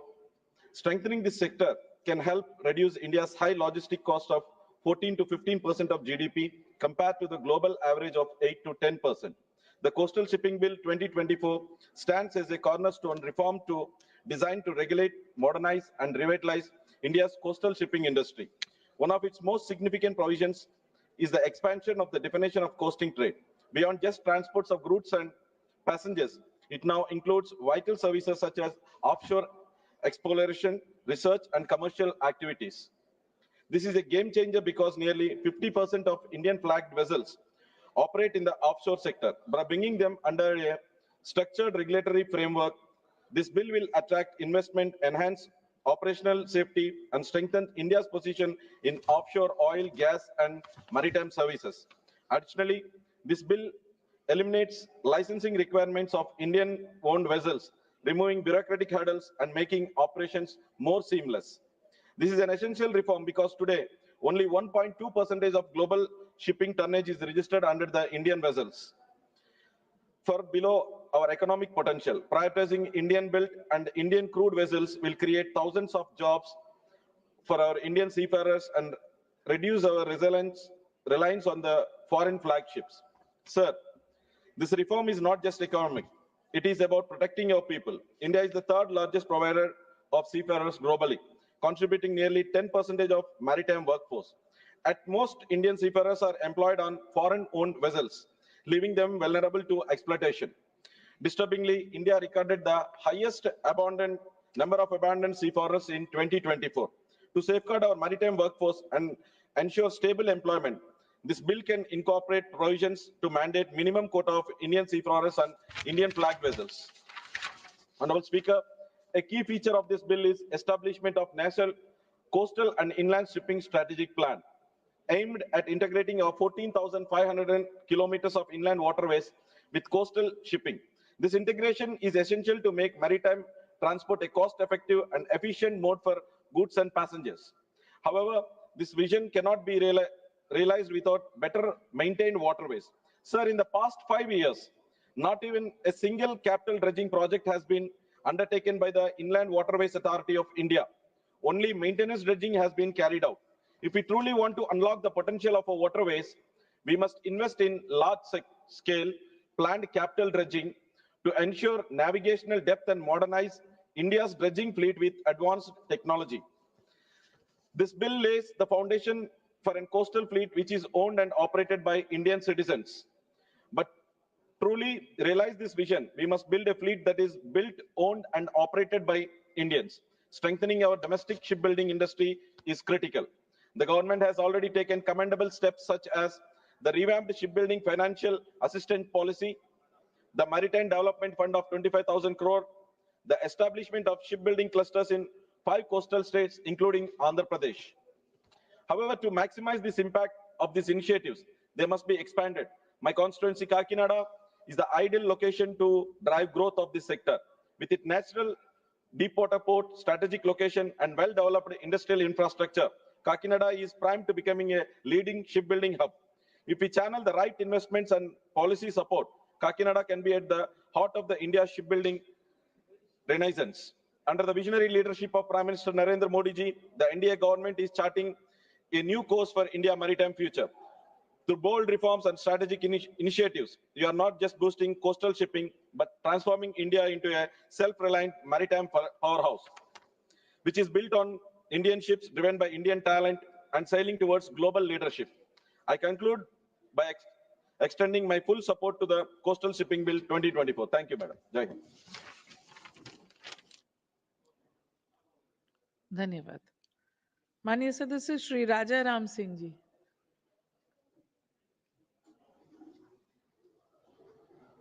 सभापति महोदया, ये bill अपना purpose को शुरू में ही रखता है to consolidate and amend the law relating to regulation of coastal shipping, promote coasting trade, and encourage domestic participation therein, to ensure that India is active to a coastal fleet owned and operated by the citizens of India for its national security and commercial needs, and for matters connected therewith or incidental thereto.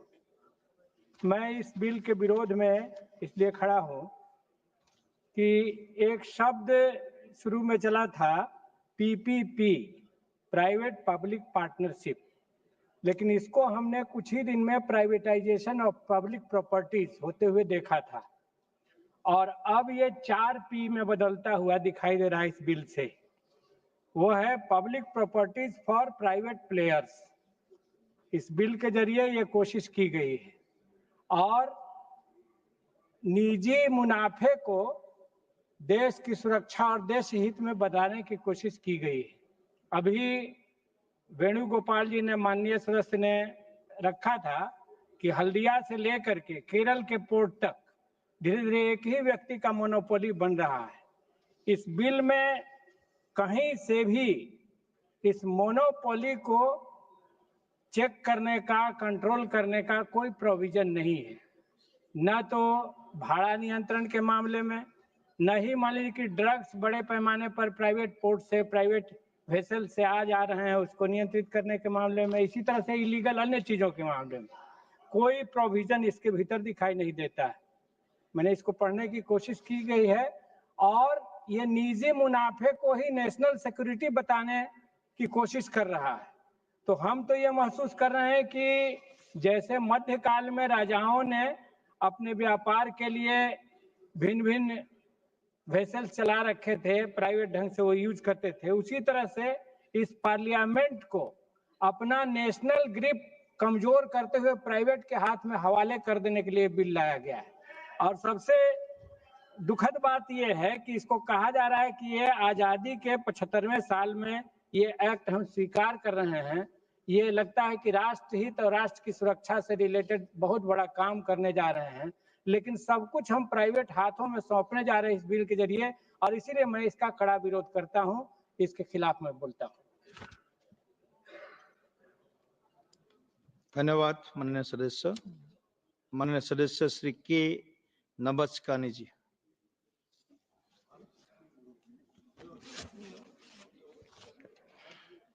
நன்றி மாண்புமிகு அவைத்தலைவர் அவர்களே. துறைமுகங்கள் சம்பந்தமான மசோதாவிலே பங்கேற்று உரையாற்றுவதற்கு வாய்ப்பளித்தமைக்கு நன்றி தெரிவித்துக் கொள்கின்றேன். எங்களுடைய தமிழர்கள் 1000 ஆண்டுகளுக்கு முன்பே ராஜராஜ சோழன்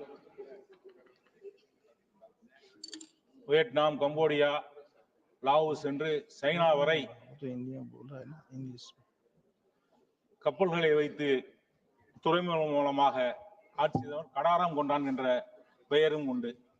அதுபோல வ.உ. சிதம்பரனார் சொந்தமாக கப்பலை வாங்கி ஆங்கிலேயரை மிரள வைத்த ஒரு சுதந்திர போராட்ட வீரர். இப்படி துறைமுக மேலாண்மைக்கு தமிழர்கள் பெயர் பெற்றவர்கள், சிறந்து விளங்கியவர்கள். அந்த காலத்தில் 20க்கும் மேற்பட்ட துறைமுகங்கள் தமிழ்நாட்டிலே சிறப்பான முறையில் செயல்பட்டு வந்தது. அதன் மூலமாக வணிகம் செய்ய முடிந்தது. இன்றைக்கு 2-3 துறைமுகங்களை தவிர மற்ற அனைத்து துறைமுகங்களும் செயல்பாட்டிலே இல்லாமல் இருக்கின்றது. இயற்கையாக அமைந்த துறைமுகங்கள் எல்லாம் மூடிவிட்டு இன்றைக்கு செயற்கையாக துறைமுகங்களை உருவாக்கி கொண்டிருக்கின்றது இந்த அரசு. கிட்டத்தட்ட 5000 கோடி ரூபாய் குஜராத்திற்கு நிதி ஒதுக்கி, மகாராஷ்டிராவுக்கு அருகிலே நிதி ஒதுக்கி துறைமுகத்தை மேம்படுத்திக் கொண்டிருக்கின்றீர்கள். எங்களுடைய துறைமுகம் எல்லாம் மூடப்பட்டு கிடக்கின்றது. நம்முடைய மாண்புமிகு அமைச்சர் குஜராத்துக்கு அமைச்சரா, இந்தியாவுக்கு அமைச்சரா என்ற சந்தேகம் எங்களுக்கு இருக்கின்றது.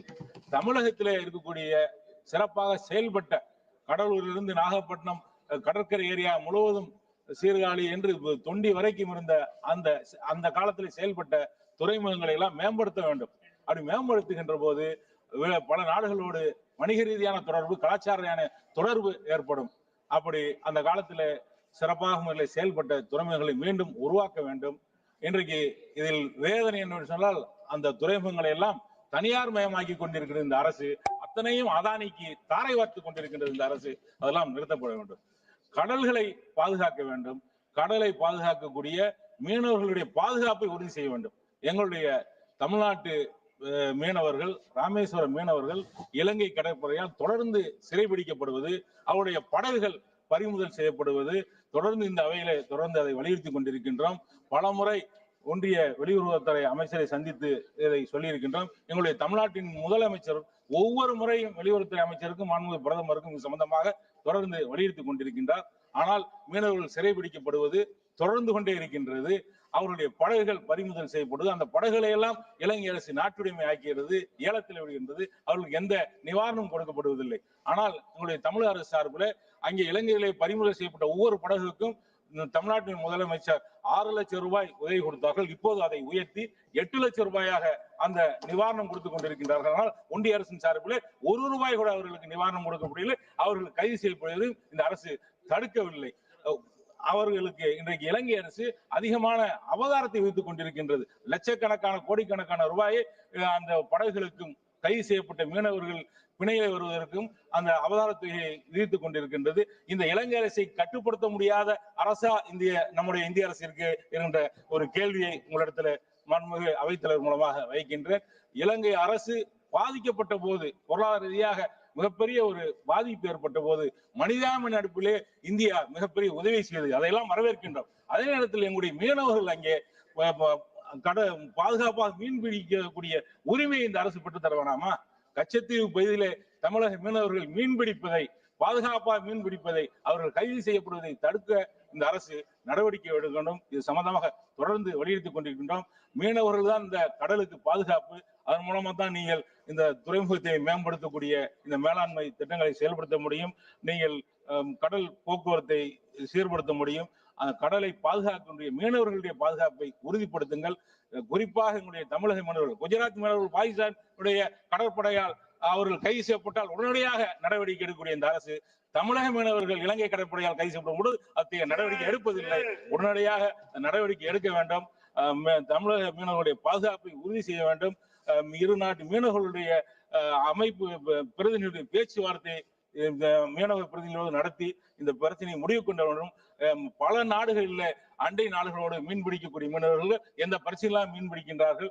இந்த இலங்கை தமிழக இந்திய மீனவர்களுடைய பிரச்சனை மட்டும் தீர்க்கப்படாமல் இருக்கிறது. ஒன்றிய அரசு அதிக கவனம் செலுத்தி தீர்க்க வேண்டும் என்று கேட்டுக்கொள்கின்றேன். நன்றி. Honorable member Sri Anand Bhadoria ji. धन्यवाद सभापति महोदय। आपने मुझे तटीय पोत परिवहन विधेयक 2024 पर अपनी राय अपनी पार्टी की तरफ से रखने का अवसर प्रदान किया है।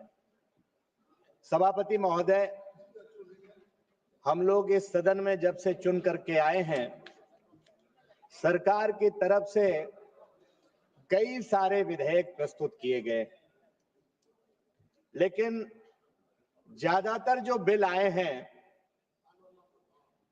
उसके दो कारण हमें समझ में आए। एक तो रिकॉर्ड पर रिकॉर्ड बनाना कि हम इतने अमेंडमेंट लेकर के आए हैं, हमने इतने पुराने नियमों में संशोधन किया है, और दूसरा कहीं ना कहीं जो आम आदमी है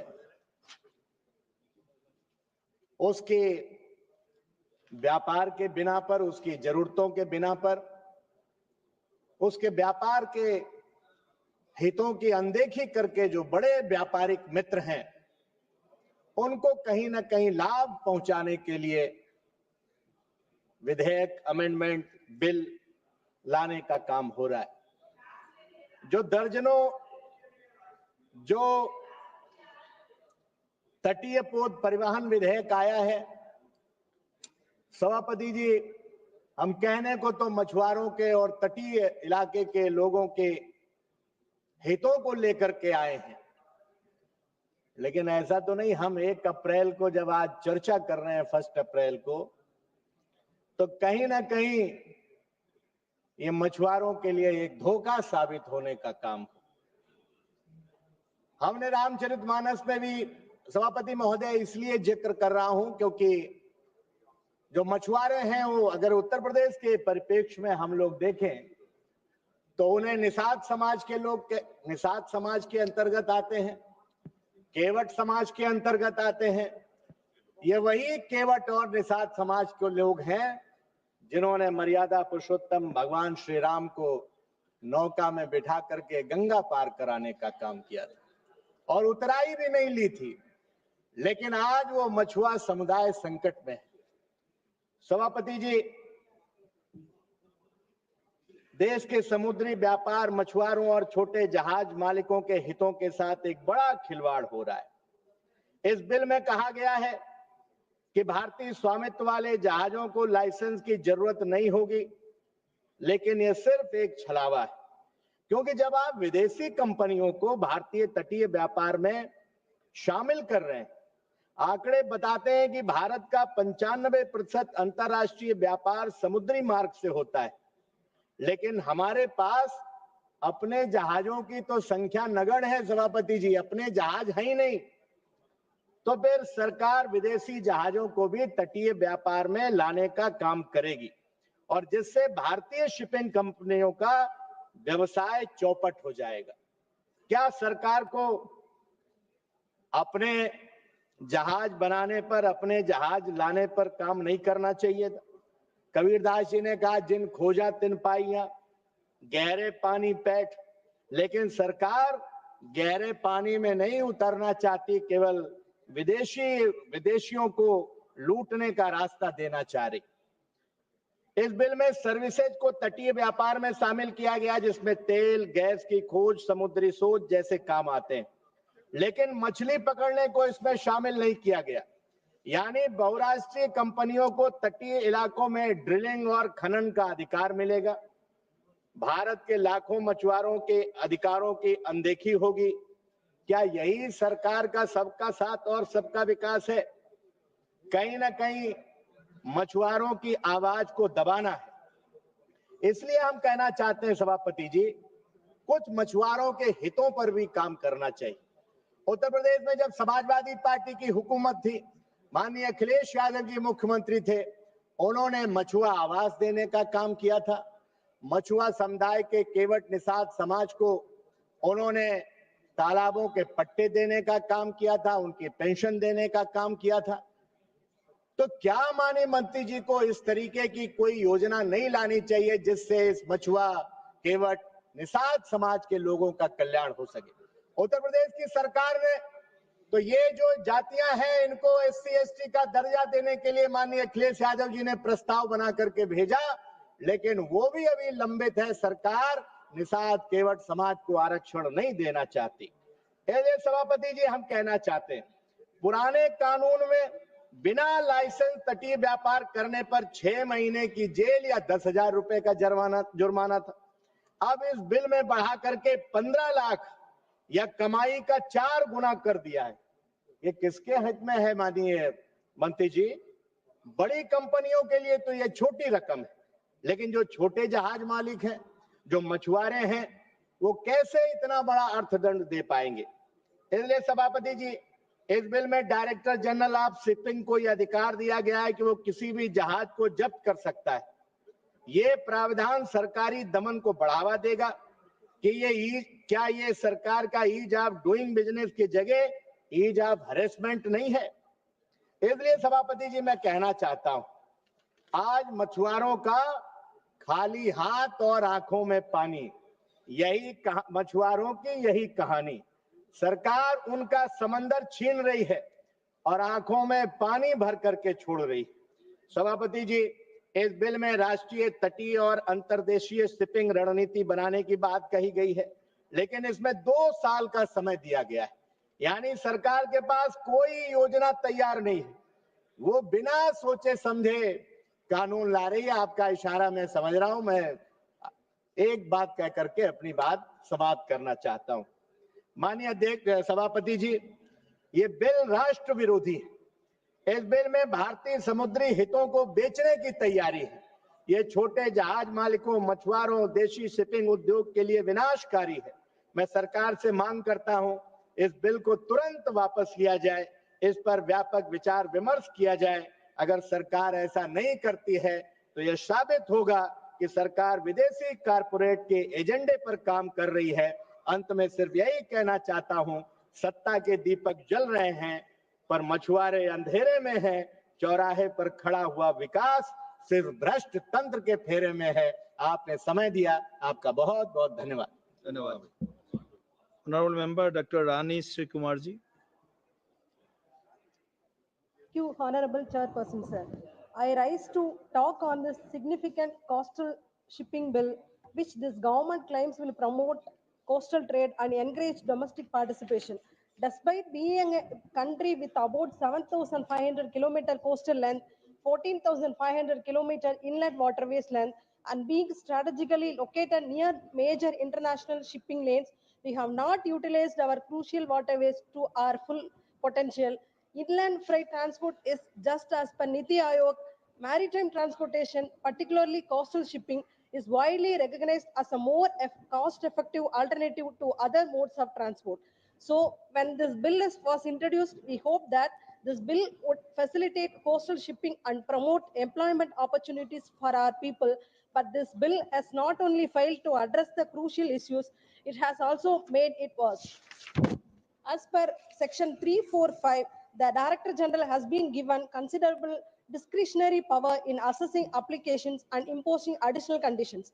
While flexibility is necessary, excessive discretion without clear guidelines could lead to inconsistent or biased decision making.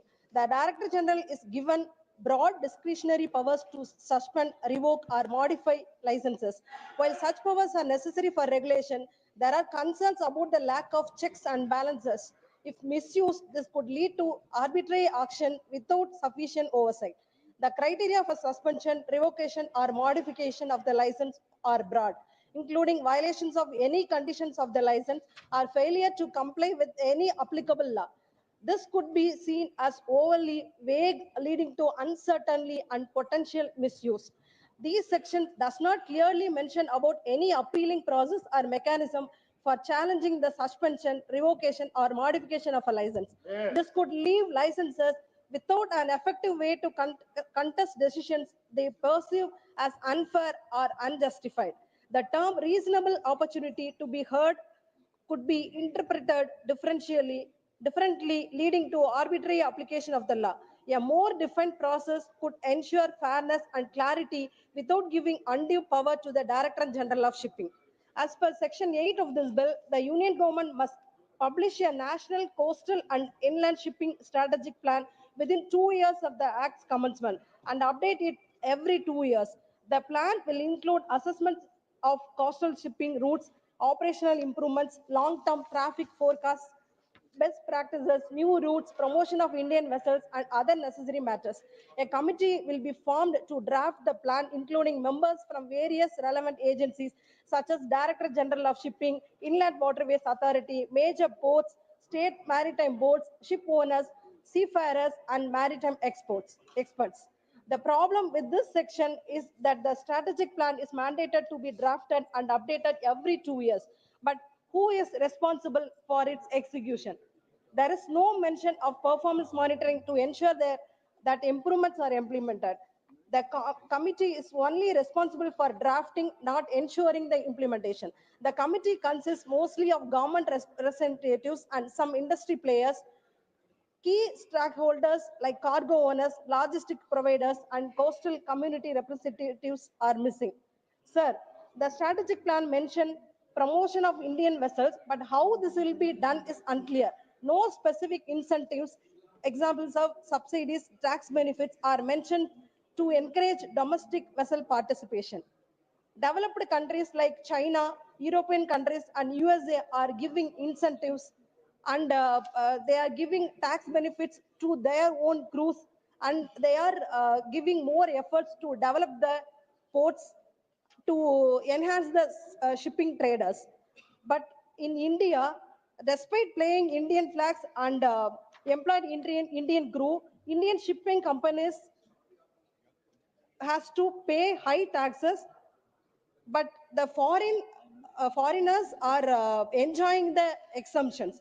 The exemptions and the cost advantages should be given to the Indian shipping traders also. Very good, very good. The Coastal Shipping Bill 2024 introduces stringent penalties to ensure compliance, but a balanced approach is necessary to foster industry growth.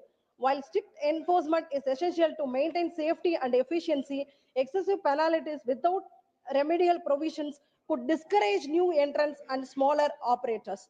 Currently, penalties under Section 15, 16, 18 impose heavy fines, imprisonment, and vessel detention for violations like authorized operations, expired licenses, and false reporting. However, the absence of grace periods or rectification opportunities may create intended barriers.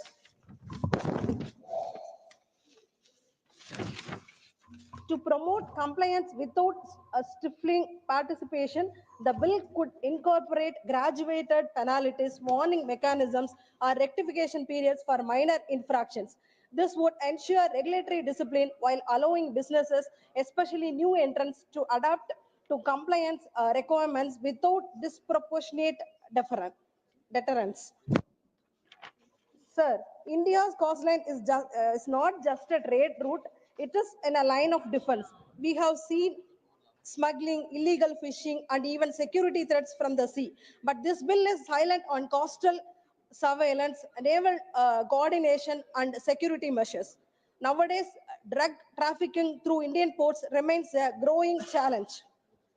One of the most critical measures India must adopt to curb drug trafficking uh, is the enhancement of the port surveillance and the integration of advanced technology in security operations. If India fails to modernize its port security infrastructures, its port will remain soft targets for international syndicates, undermining national security public health efforts.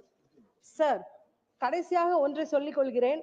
அண்டை நாடுகளுக்கெல்லாம் பொருளாதார நெருக்கடி வரும்போது உதவி செய்கின்ற இந்த ஒன்றிய அரசு அண்டை நாடுகளால் எங்களது தமிழக மீனவர்கள் பாதிக்கப்படும் போதும் துன்புறுத்தப்படும் போதும் மௌனமாக கையை கட்டிக்கொண்டு வேடிக்கை பார்த்து கொண்டு இருப்பது மிகுந்த வேதனை அளிக்கக்கூடியதாக இருக்கிறது.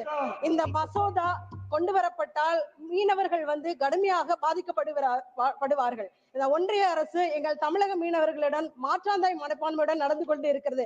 ஆனால் நாங்கள் அப்படி அல்ல. இந்திய மீனவர்கள் எல்லாரையும் எங்களது சகோதரர்களாகவே கருதுகிறோம்.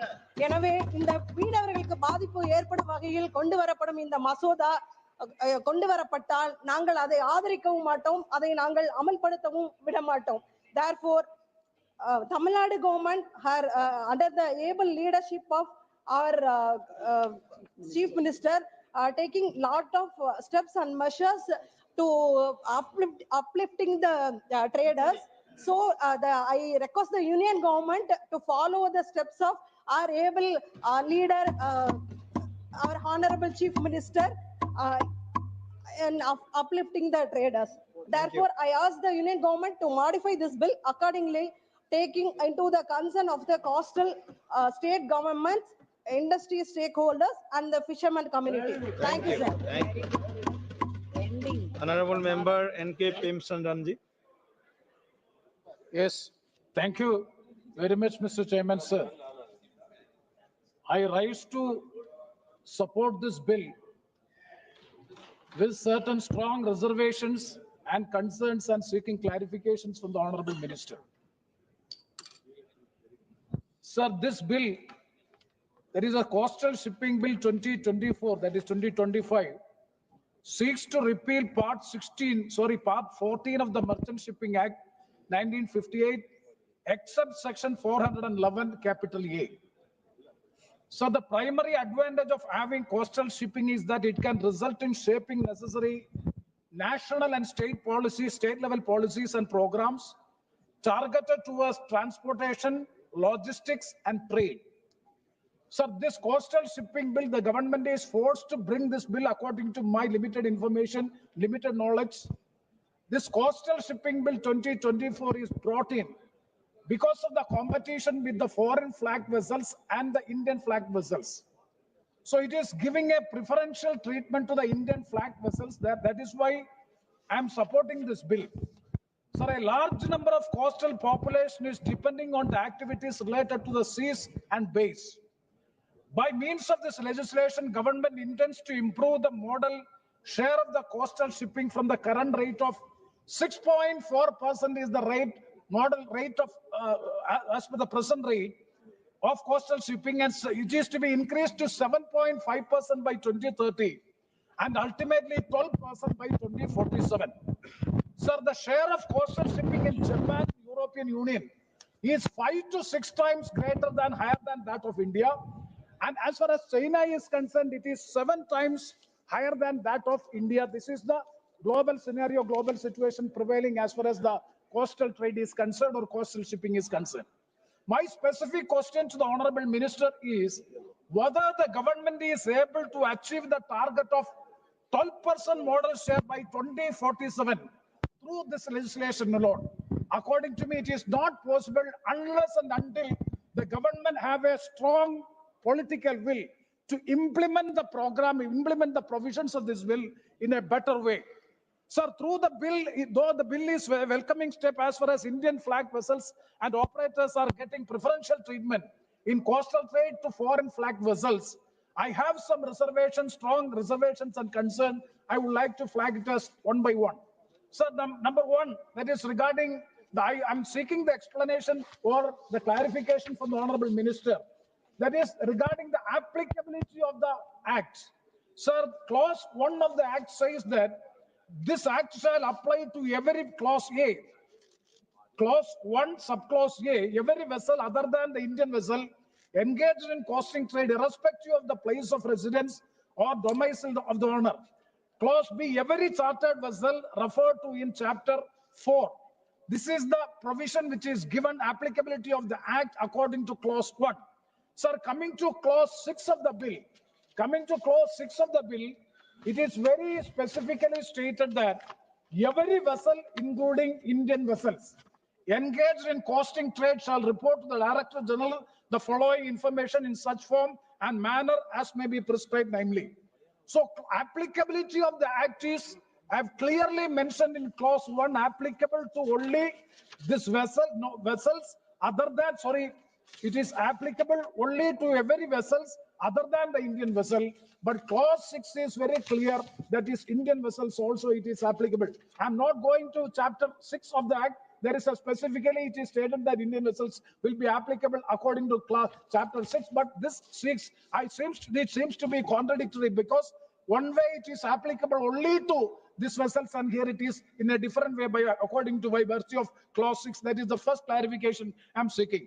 And second one is regarding the definition of cooperative society and the limited liability partnership is not provided. Definition for these two terms, cooperative society as well as the limited liability partnership, is not provided in the bill, either in this bill or in the Merchant Shipping Act or in the notified merchant shipping bill. It is not specifically, the definition is not provided. That is the second concern I would like to make. And the third one is regarding clause 18A. Clause 18, subclause A of the bill. When the licensee failed to furnish the information required by Director General within the stipulated time, it attracts harsh punishment. Just now, my learned friend has already spoken about it. That is, what is the punishment? Punishment is imprisonment for 6 months and fine up to 50,000 or both. If a operator or vessel owner is not providing the information as required by the DG shipping, then there is a punishment for 6 months imprisonment or 50,000 rupees fine, or both means that is a disproportionate punishment is provided in clause 18A. That is not fair according to me. So that has to be looked into. And also further, at the same time, it is in section. So another point to be noted is under section 35(2), clause 3. The Director General can ask any other matter as may be prescribed. So absolute discretion is provided to the DG. When you are having disproportionate punishment on one side of 6 months imprisonment and 50,000 rupees fine or both, and at the same time it is a discretionary power is given to the Director General that any matter as may be specified can be asked for information or require information from the concerned persons. That means unfettered authority, discretionary powers is vested with the Director General. That has to be looked into, as it is arbitrary in providing excess powers to the Director General. And the fourth concern is regarding under section 26(1) and section 30, clause 5 of the bill. That is, the offences mentioned under section, the penal provisions under section 255, 15 to 25, all are compoundable.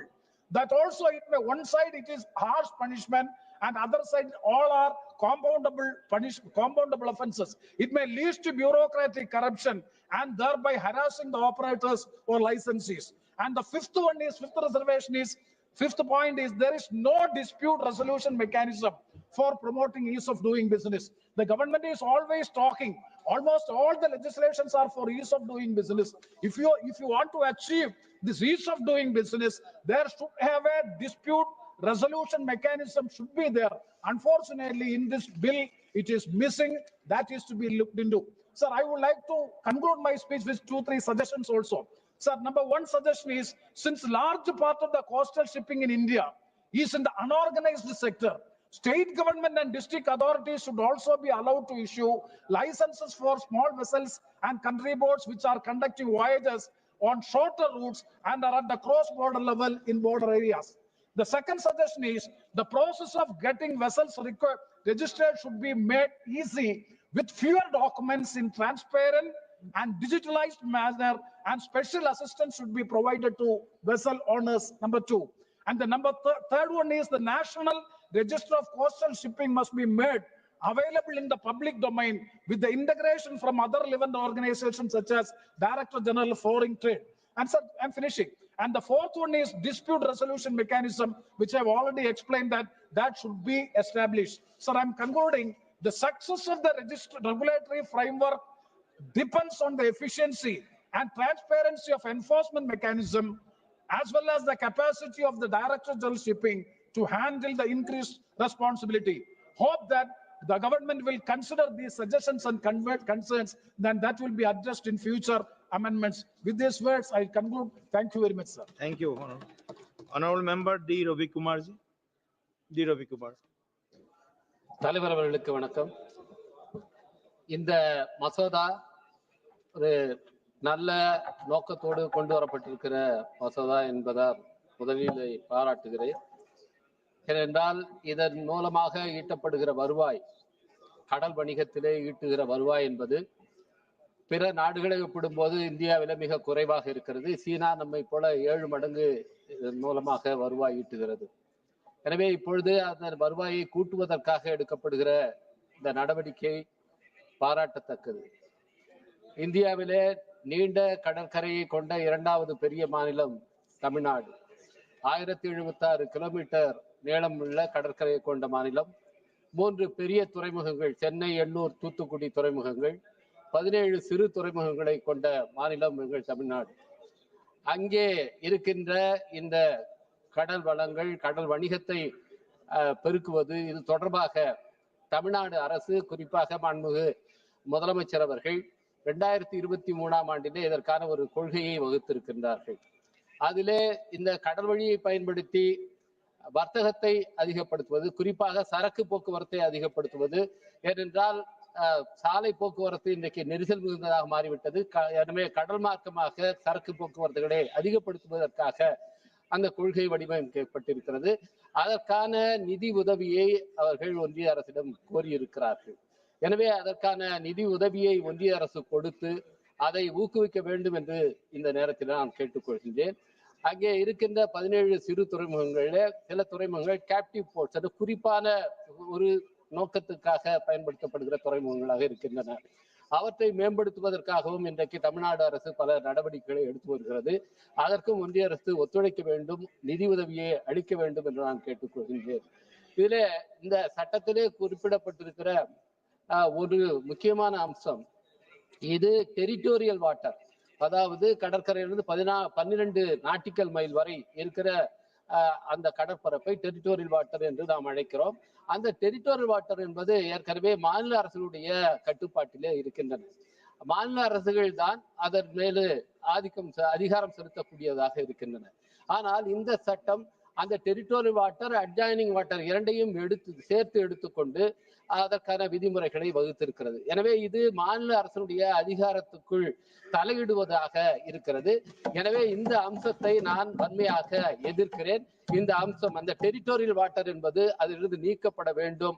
மாநில அரசுடைய அதிகாரத்திலே தலையிடுவதை ஒன்றிய அரசு நிறுத்திக் கொள்ள வேண்டும். அதுவும் குறிப்பாக கடந்த 17வது நாடாளுமன்றத்திலேயே அவர்கள் இந்த ஸ்மால் போர்ட்ஸ், மைனர் போர்ட்ஸ் எல்லாத்தையும், சிறு துறைமுகங்களை எல்லாவற்றையும் ஒன்றிய அரசின் கட்டுப்பாட்டில் கொண்டு வருவதற்காக ஒரு நடவடிக்கை மேற்கொண்டார்கள். 2021 தமிழ்நாடு முதலமைச்சர் அவர்கள் அங்கே பொறுப்பேற்றதும் அதை எதிர்த்து ஒரு கடிதத்தை எழுதினார்கள். அதன் பிறகு அந்த மசோதா நிறுத்தி வைக்கப்பட்டது. எனவே இன்றைக்கு மறைமுகமாக இந்த சட்டத்தின் மூலமாக அதே வேலையை ஒன்றிய அரசு செய்ய முற்படுகிறது போல தோன்றுகிறது. எனவே மாநில அரசினுடைய அதிகாரத்துக்குள் தலையிடுகிற போக்கை ஒன்றிய அரசு நிறுத்த வேண்டும். அதற்கான அம்சத்தை இந்த சட்டத்திலே நீக்க வேண்டும் என்று நான் வலியுறுத்துகிறேன். இன்னொரு முக்கியமான அம்சம், இங்கே பேசிய உறுப்பினர் பிரேமச்சந்திரன் அவர்கள் சுட்டிக்காட்டியது போல இதிலே இருக்கின்ற தண்டனை அம்சங்கள் அல்ல, குறிப்பாக சர்வீசஸ் என்பதும் சேவைகள் என்பதும் இதிலே வர்த்தக நோக்கத்தோடு இணைக்கப்பட்டிருக்கிறது. குறிப்பாக கடல் ஆய்வுகள் மேற்கொள்கிறவர்கள், ஆராய்ச்சிக்காக போகிறவர்கள் அல்லது வேறு நோக்கங்களுக்காக போகிறவர்கள் எல்லாவற்றையுமே வர்த்தக நோக்கு கீழ் இது கொண்டு வருகிறது. இது தேவையில்லாத மக்களை சிரமத்துக்கு ஆளாக்கும். குறிப்பாக மீனவர்கள், அவர்களை சித்திரவதை செய்வதற்கு அவர்கள் ஏற்கனவே அங்கே கடுமையாக பாதிக்கப்பட்ட நிலையில இருக்கிறார்கள். அவர்களை மேலும் துன்பத்துக்கு ஆளாக்குவதற்கு இது வழிவகுத்துவிடும். எனவே அந்த சர்வீசஸையும் இதிலே சேர்த்திருப்பதை நீக்க வேண்டும் என்று நான் வலியுறுத்தி கேட்டுக்கொள்கின்றேன். என்னுடைய நாடாளுமன்ற தொகுதியிலே 19 மீனவ கிராமங்கள் இருக்கின்றன. குறிப்பாக மரக்காணம் என்பது புகழ்பெற்ற, வரலாற்று புகழ்பெற்ற ஒரு துறைமுகமாக இருந்த பகுதி. அங்கே ஒரு துறைமுகத்தை அமைப்பதற்காக அங்கே நீண்ட காலமாக ஒரு கோரிக்கை இருக்கிறது. கடந்த வாரத்திலே நாங்கள் மாண்புமிகு நிதியமைச்சர் அவர்களையும் சந்தித்து நேரடியாக அவர்களிடத்தில் இந்த கோரிக்கையை வைத்திருக்கின்றோம். ஒன்றிய அரசு அந்த கோரிக்கையை ஏற்கனவே தமிழ்நாடு அரசின் மூலமாக ஒன்றிய அரசுக்கு அது பரிந்துரைக்கப்பட்டிருக்கிறது. அதையும் பரிசீலித்து அந்த மரக்காணத்திலே ஒரு துறைமுகம் அமைப்பதற்கான நிதி உதவியை ஒன்றிய அரசு செய்ய வேண்டும் என்று இந்த நேரத்திலே வலியுறுத்தி கேட்டுக்கொள்கின்றேன். இங்கே பேசிய பல உறுப்பினர்களும் சுட்டிக்காட்டியது போல மீனவர்கள் இன்றைக்கு கடுமையாக பாதிக்கப்படுகிறார்கள். குறிப்பாக இலங்கை கடற்படையால் பாதிக்கப்படுகிறார்கள். நாங்கள் நேரடியாக நம்முடைய வெளியுறவுத்துறை அமைச்சர்களை சந்தித்து இலங்கை கடற்படை நம்முடைய மீனவர்களை கைது செய்து அவர்களை சிறையில் அடைப்பதற்காக நீங்கள் அவர்கள் எல்லையை மீறி சென்றால் நீங்களே கைது செய்து அவர்களை அழைத்துவார்கள், இல்லை என்றால் இது 2 நாட்டு பிரச்சனையாக மாறுகிறது என்று நாங்கள் சுட்டிக்காட்டினோம். இப்பொழுது சீனா அங்கே இலங்கையில இருக்கின்ற தமிழ் மீனவர்களுக்கு பெரிய படகுகளை வாங்கி கொடுத்து அங்கே அவர்கள் தலையிடுவதற்கு அவர்கள் முற்பட்டு கொண்டிருக்கிறார்கள். அவர்களும் வந்தால் இது சர்வதேச பிரச்சனையாக மாறும்.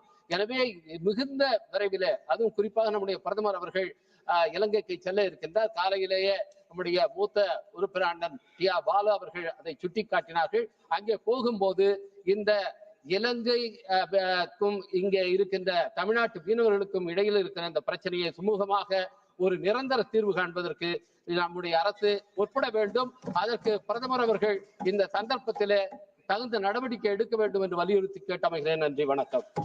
Thank you, honorable member. Mananiya Mahasasi.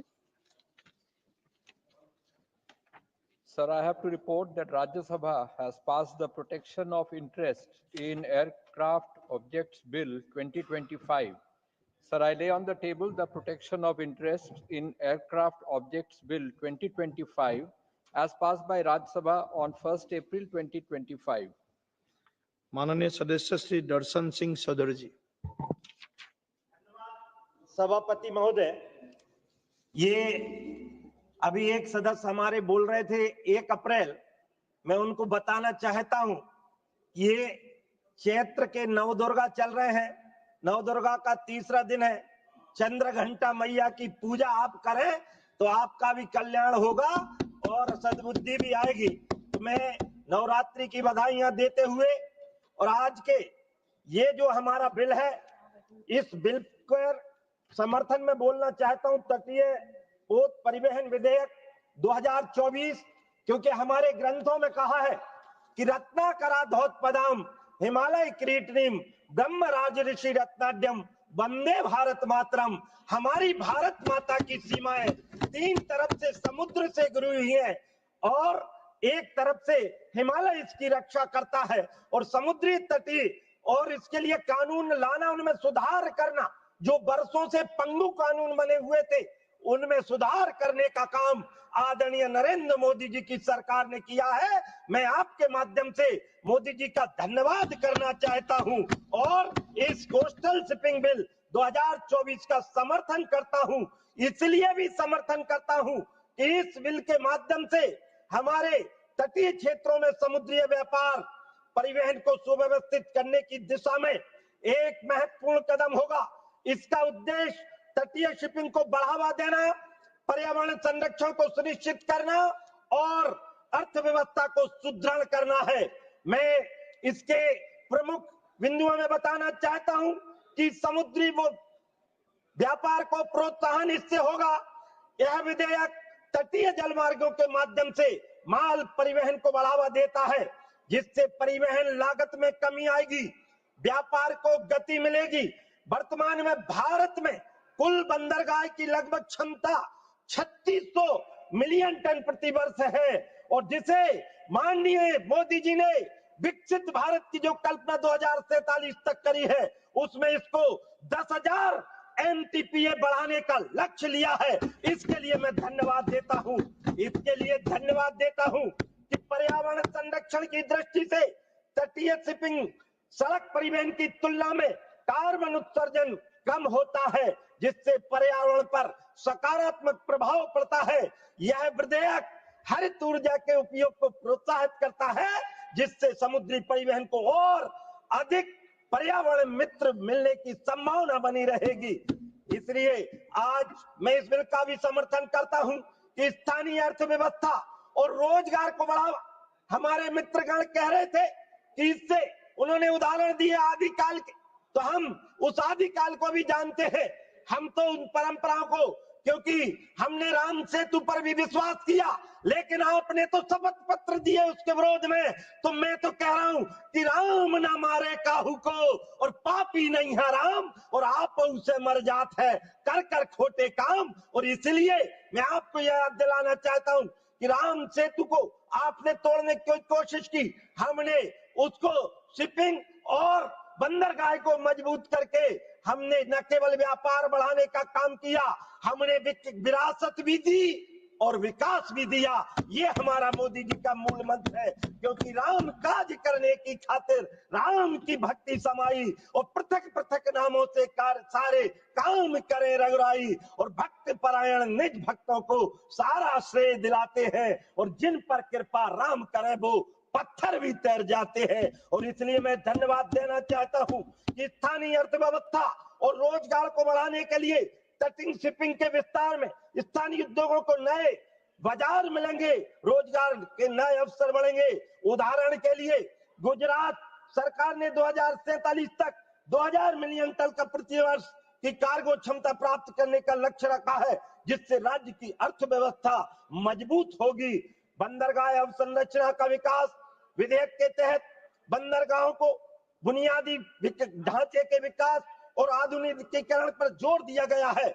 वर्तमान में 56 परियोजनाएं, इसकी कुल लागत लगभग 41,480 करोड़ रुपया है, कार्यान्वित की जा रही है। इसके लिए मैं धन्यवाद देता हूं और इससे बंदरगाह की क्षमता में लगभग 550 मिलियन टन प्रति वर्ष वृद्धि होगी। और इसलिए मैं यहाँ के जो संशोधन इसमें लिए गए हैं, उसमें स्थानीय समुदायों की भागीदारी पर इसमें जोर दिया गया है, जिसमें तटीय क्षेत्रों में रहने वाले हमारे आम गरीब जनता, उनकी चिंता, क्योंकि अंत्योदय का लक्ष्य जो पंडित दीनदयाल उपाध्याय जी ने दिया था, उसको साकार करने का काम किसी ने किया है तो आदरणीय नरेंद्र भाई मोदी जी ने किया है। और ऐसे नौवहन सेवाओं को सक्रिय भागीदारी के लिए प्रोत्साहित किया जाएगा, जिससे उनकी सामाजिक और आर्थिक स्थिति में सुधार होगा। सुरक्षा मानकों के सख्ती में पालन, और इससे आप बार बार हमारे विपक्षी मित्र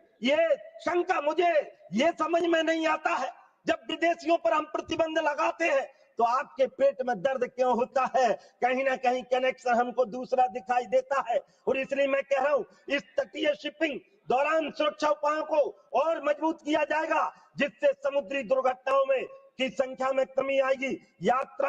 यात्रियों तथा माल की सुरक्षा सुनिश्चित हो जाएगी। इस बिल से हमारी हरित ऊर्जा को बढ़ावा मिलेगा। बंदरगाहों और जहाजों के में नवीनीकरण ऊर्जा स्रोतों के उपयोग को बढ़ावा दिया जाएगा। सरकार ने सभी केंद्रीय और राज्य सरकार के बंदरगाहों में हाइड्रोजन हब स्थापित करने की योजना बनाई है। और ये भी अपने आप में जिस प्रकार से किसानों के क्षेत्र में हरित क्रांति आई है, ऐसे जल के क्षेत्र में इससे हरित ऊर्जा प्राप्त करने की संभावना बढ़ेगी। नवाचार और अनुसंधान, मैं 2 मिनट में अपना वक्तव्य पूरा करूंगा। नवाचार और अनुसंधान में इसको बहुत बढ़ावा मिलेगा। मैं आपके माध्यम से अपने क्षेत्र के लिए, चूंकि मैं मध्य प्रदेश से आता हूं, नर्मदा मैया के क्षेत्र से आता हूं, हमारे यहाँ बड़े बड़े डैम हैं, उनमें यदि शिपिंग और क्रूज की व्यवस्था हो जाए, हमारे यहाँ कुछ ऐसे समाज रह रहे हैं जैसे कीर समाज है, उसको आरक्षण मिल जाए जिससे कि उनको न्याय देने का काम हो जाए। मैं आपके माध्यम से ये कहना चाहता हूं, क्योंकि हमारी सरकार ने रिफॉर्म, परफॉर्म और ट्रांसफॉर्म का जो संकल्प लिया है, आत्मनिर्भर भारत का जो संकल्प लिया है, वह इस बिल के माध्यम से ही होकर गुजरता है। और मैं आपसे इसी भाव के साथ न केवल इस बिल के माध्यम से, क्योंकि पंडित अटल बिहारी वाजपेयी का ये 100वां जन्म जयंती हम मनाने जा रहे हैं, और ये मैं नहीं कह रहा, उनके माध्यम से कि जब नाव जल में छोड़ दी, मझधार में ही मोड़ दी, दे दी चुनौती सिंधु को, फिर धार क्या मझधार क्या हार में क्या जीत में, किंचित नहीं भयभीत में, कर्तव्य पथ पर जो मिला यह भी सही वह भी सही, हार मानूंगा नहीं। और मैं तो आपसे इस भाव के साथ अपनी बात को समाप्ति पर ले जाता हूं। ये मोदी जी के लिए कि सागर की अपनी क्षमता है, पर पांजी भी कब रुकता है, जब तक सांसों में स्पंदन है उसका हाथ नहीं रुकता है, इसके बल पर ही कर डाले सातों सागर पार, और तूफानों की ओर घुमा दो नाविक निज पतवार।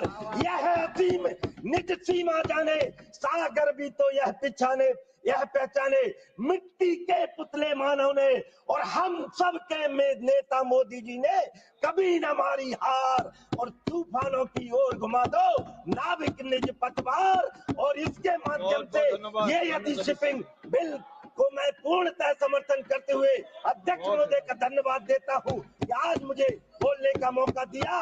नर्मदा मैया की जय, भारत माता की जय, भगवान बलराम की जय, और समुद्र देवता की जय। जय हिंद, जय Bharat. Honorable member Sri Biriato Fernandez. Thank you, sir. The introduction of the Coastal Shipping Bill 2024, introduced in Lok Sabha in December 24, aims to fundamentally revise India's regulatory framework for coastal and marine trade.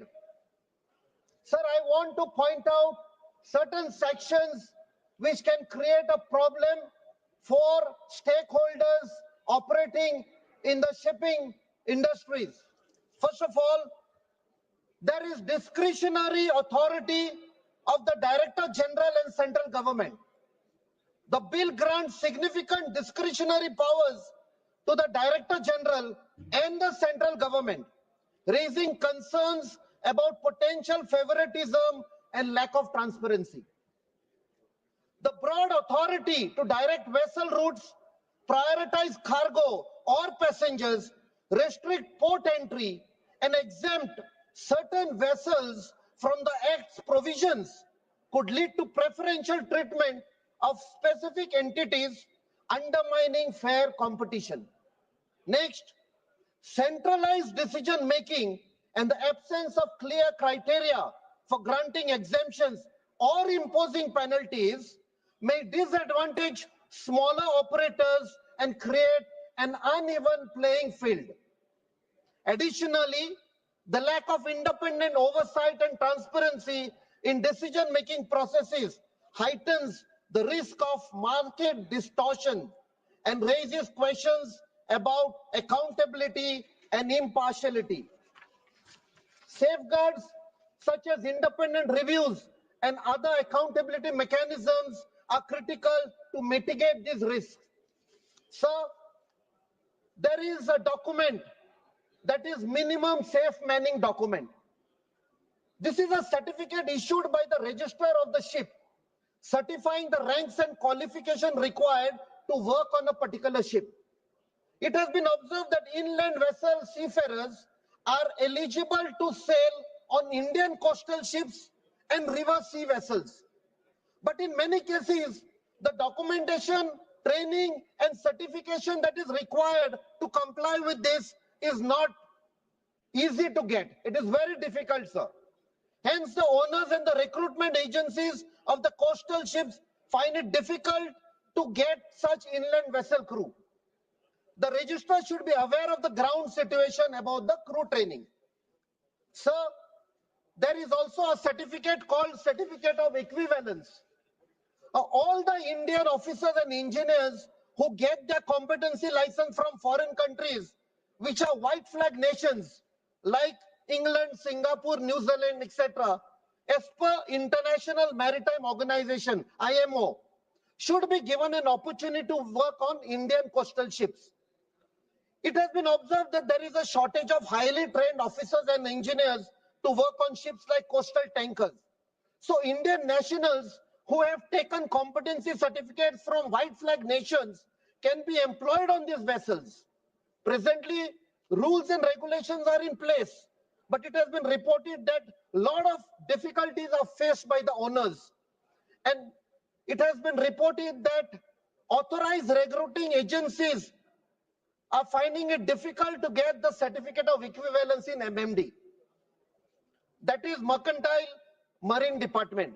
So amendments need to be done so that these Indian officers and engineers transition from working in foreign shipping to coastal shipping is easy. Coastal shipping will get a lot of benefits from the experience and highly skilled training of the seafarers. So there is a clause 3. This clause prohibits the engagement of vessels other than Indian vessels in coasting trade in the coastal waters unless the license for the same has been granted by the Director General of Shipping. In circumstances, if in circumstances a ship required for a particular specialized operation and research is not available in India, then on case-to-case basis, the Director General of Shipping should give a specialized license for that shipping foreign registered vessel after verifying all the documents and ensuring that the Indian ship owners do not have such vessels so that the particular operation can be completed. Clause 7 in the bill, sir. This clause provides that no proper officer of customs shall grant clearance to a vessel other than an Indian vessel engaged in coasting trade to enter or depart from a port unless a license is produced by the licensee or agent of such a vessel. It further provides for the detention of a vessel which fails to comply with the requirements of the bill. All the concerned departments which are related to coastal shipping, especially the government agencies such as customs, immigration, port authorities, should be well aware of the latest circulars, orders and notices. So I'll complete by giving some important suggestions, sir.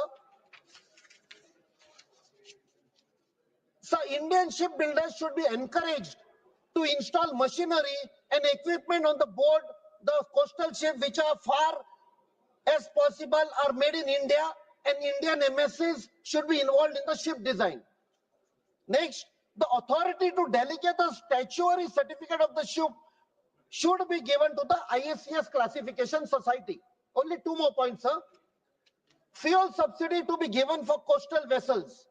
Furthermore, government should support infrastructure for hybrid vessels like battery stations at reduced tariffs and port. When the coastal vessels comes alongside a port, shore power should be made easily available to all the ships. This will reduce the carbon footprints and also enable the ship staff to carry out equipment maintenance. Presently, not many Indian ports have the facility of giving shore power to the ships. Last, collateral free loans for construction of coastal vessels, with the vessel itself being the collateral with an affiliation to the government and same to be mentioned in the registry certificate. K. Francis Thank you, sir. Darji. K. Francis. Sir, I rise to address the Coastal Shipping Bill 2024, a legislation that, while aiming to revitalize India's maritime sector, presents several concerns, sir, particularly for coastal states like Kerala. So the bill's centralization of authority over coastal shipping diminishes the role of state governments, potentially undermining the federal structure enshrined in our constitution. So the states like Kerala, with extensive coastlines and unique maritime needs, risk losing autonomy over local shipping activities. Sir, this centralization could hinder Kerala's initiatives to develop and manage its coastal resources effectively. So Kerala's economy heavily relies on coastal trade for transporting goods such as spices, seafood, and coir products. The bill introduces stricter licensing requirements, particularly affecting vessels not wholly owned by Indian entities. Sir, this could increase operational costs and reduce the availability of vessels, adversely impacting states like Kerala's exporters and importers who depend on affordable coastal shipping options. Such measure may diminish the competitiveness of Kerala's products in both domestic and international markets. So Kerala Maritime Board has been proactive in promoting short sea shipping services to alleviate road congestion and enhance regional trade. The centralized control proposed by the bill may impede these localized efforts, stifling innovation and responsiveness to regional maritime challenges. So the state's plans to integrate coastal shipping with inland waterways could face bureaucratic hurdles, delaying progress and economic benefits. Stakeholders within the shipping industry have criticized the bill for imposing excessive control over the hiring of foreign flag ships. Exporters and importers fear that increased transaction costs will undermine the global competitiveness of Indian exports. Sir, the requirement for licenses when charting foreign vessels, even for operations between international ports, adds layers of bureaucracy that could deter business and inflate costs. Sir, while the bill seeks to streamline coastal shipping operations, the introduction of new licensing regimes and regulatory measures risk creating additional bureaucratic obstacles. So this could deter private investment and participation in the coastal shipping sector, which is vital for states like Kerala's economic interests. So the increased penalties and stringent compliance requirements may disproportionately affect smaller operators, leading to a consolidation that favors larger entities. So the concerns raised by various stakeholders suggest that the drafting of the bill may have lacked sufficient consultation with state governments and industry participants. A more inclusive approach could ensure that the legislation addresses the diverse interests and challenges faced by coastal states like Kerala. So engaging with local authorities, industry experts, and community representatives would lead to more balanced and effective maritime policies.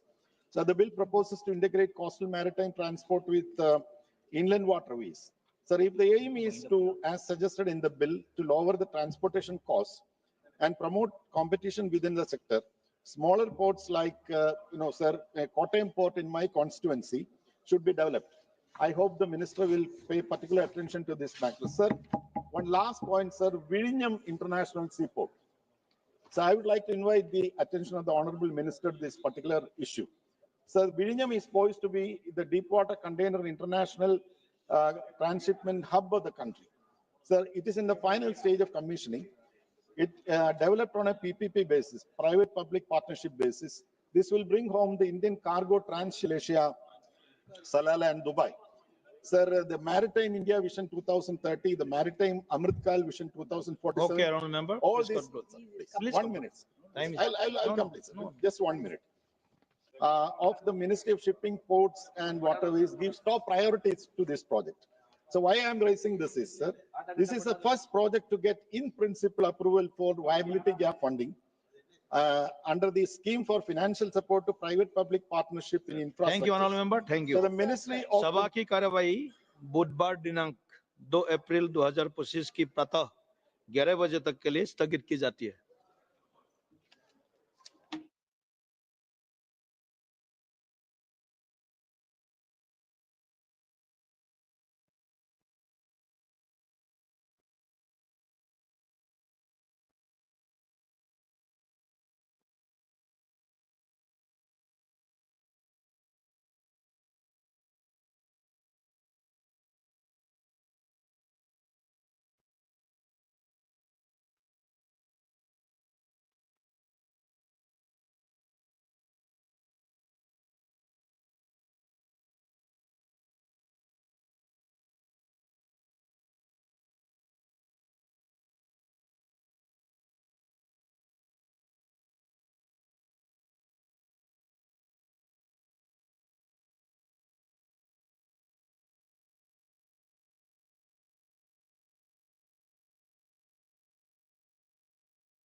multinational corporations. He founded the concept of the barefoot manager. He created the concept of rural management. That is how IRMA was born. It is a brainchild of Dr. Verghese Kurian. Mr. Respected Tribhuvan Das Patel and Dr. Kurian enjoyed a father-son relationship. Sir, today, Mr. Verghese Kurian's daughter calls Tribhuvan Das Patel Kaka. Tribhuvan Kaka is what she calls him. They had a father-son bond. It was Tribhuvan Das Patel who pleaded with Dr. Kurian to stay on in Anand and build the milk cooperative with new technologies, new machines. History did not start in 2014, sir. The cooperative movement was built decades before Narendra Modi became Chief Minister of Gujarat. There is a long line of the great Nehruvian nation builders, like Dr. Verghese Kurian, like Dr. Manmohan Singh, that this government cannot bring itself to credit and to acknowledge. This government has an antipathy to the great Nehruvian nation builders like Dr. Kurian, but this antipathy and hostility to the Nehruvian nation builders must not get the better of good sense. Dr. Kurian founded IRMA, and as a proud son of Gujarat, Dr. Verghese Kurian's name must find place in this new university. Sir, they are trying to rewrite history, but those who try to rewrite history will never be forgiven by history. Thank you. History will never forgive those who rewrite history. Thank you, sir. Thank you. Yes. A. 238 K. A. Yes, go ahead. माननीय सदस्य ने इस cooperative bill को minority और majority के साथ जोड़ा है कि इसलिए वर्गीज कुरियन को इग्नोर किया गया कि वो माइनॉरिटी क्लास से हैं। ये सरासर गलत है और इसमें कोई सदस्य किसी अन्य सदस्य या लोकसभा के किसी सदस्य के विरुद्ध मान हानिकारक या अपराध में फंसाने वाले स्वरूप का कोई आरोप नहीं लगाएगा, जबकि आरोप लगाने वाले सदस्य ने सभापति और संबंधित मंत्री को भी इसकी पूर्व सूचना न दी हो, ताकि मंत्री उत्तर दिए जाने के प्रयोजन के लिए इसमें जांच की जा सके। ये सभापति जी इसको डिलीट करना चाहिए।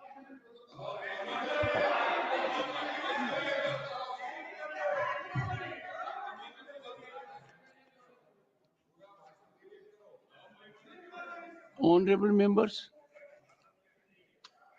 on this,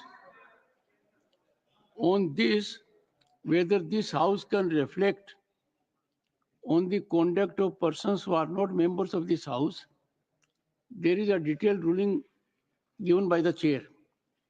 I will examine it in that perspective. It is on twofold situations.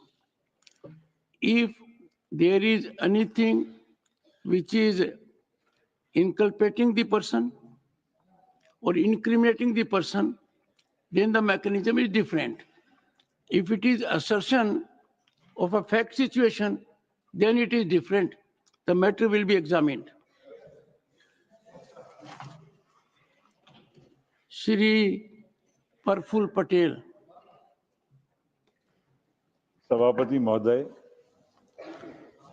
आज हम यहाँ पर त्रिभुवन सहकारी यूनिवर्सिटी बिल 2025 इसको पारित करने के लिए चर्चा कर रहे हैं और मैं इस बिल का पूरे तरह से समर्थन करते हुए एक जानकारी आपके माध्यम से सदन को देना चाहता हूं और बड़े गर्व के साथ देना चाहता हूं कि त्रिभुवन दास पटेल जो इस Kheda district milk producers cooperative के संस्थापक रहे, हमारे पूर्वज भी वहीं से आते हैं जहां से त्रिभुवन दास जी ने शुरुआत की। हमारे पूर्वज वहीं से आते हैं सर, और जो आनंद शहर है वहां से मेरी पत्नी भी वहीं से आती है। तो ये कहकर आपने बहुत आनंदित किया है। आनंदित किया क्योंकि उनके द्वारा आयोजित एक कार्यक्रम में मैं गया था तो उनका towering figure and you were only assisting. बिल्कुल बिल्कुल सर, आपके इलाके में गया था, अच्छा कार्यक्रम था। बड़ी गंभीर चर्चा हो रही थी, कोई नाराज वाराज हो रहे थे, तो मैंने बोला जरा मूड बदलने का काम किया जाए। हमारे मित्र जयराम भी थोड़ा मुस्कुरा दे। तो मेरा आपसे अनुरोध है कि आप अक्सर हाउस में रहा करें। तो हाउस हमेशा प्रफुल्लित रहेगा।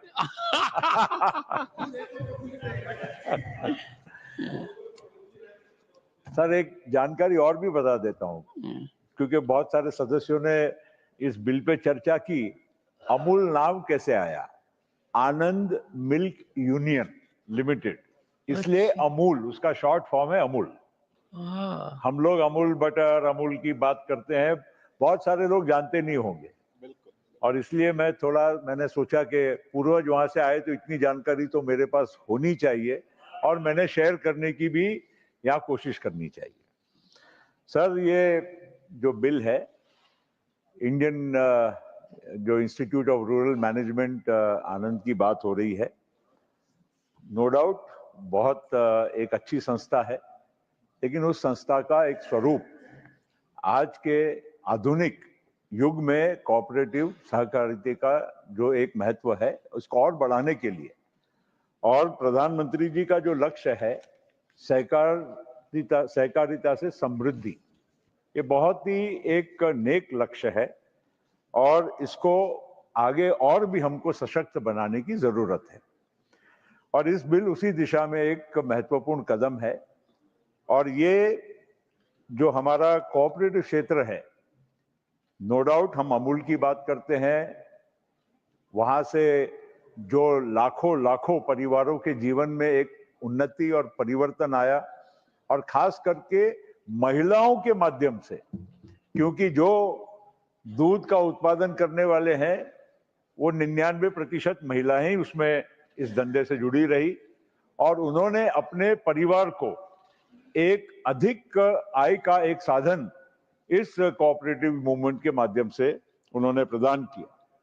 और त्रिभुवन दास जी पटेल की जो बात यहाँ हुई, नो डाउट वर्गीज कुरियन साहब का भी कोई योगदान की किसी ने कोई कम नहीं समझना चाहिए, लेकिन कोई अगर व्यक्ति, महान व्यक्ति, और वो भी स्वतंत्रता सेनानी, उसके बाद जिन्होंने सरदार वल्लभ भाई पटेल के आदेश पर यहाँ पर गुजरात में इतनी बड़ी कोऑपरेटिव मूवमेंट की शुरुआत की, अगर उनका नाम अगर इस यूनिवर्सिटी को दिया जाता है तो उसका सहर्ष सबने स्वागत करना चाहिए। और मैं ये बहुत गर्व के साथ कहना चाहता हूं कि ये जो एक कदम है लोगों को प्रेरित करेगा और लोगों को अच्छे काम करने के लिए प्रेरित करेगा।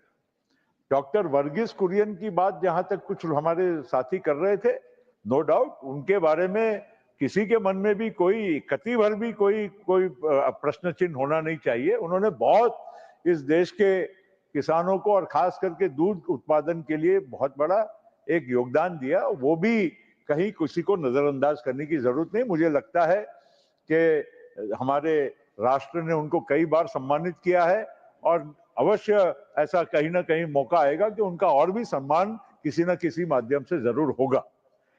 आज कोऑपरेटिव क्षेत्र में, क्योंकि महाराष्ट्र से जुड़ा हुआ हूं, गुजरात में हमारे पूर्वज थे, मगर महाराष्ट्र और गुजरात खास करके ये दोनों जो राज्य हैं ये बहुत ही कोऑपरेटिव। आपका कार्य क्षेत्र महाराष्ट्र से काफी और प्रांतों में भी है।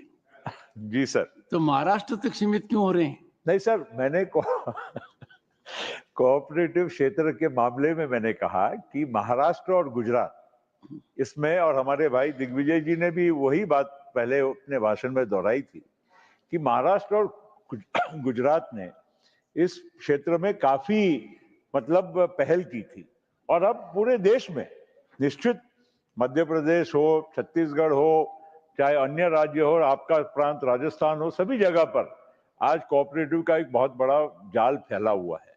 और केवल कोऑपरेटिव अब एक ही कुछ लिमिटेड दायरे में नहीं, विभिन्न क्षेत्रों में आज कोऑपरेटिव्स का बहुत बड़ा एक योगदान रहा है।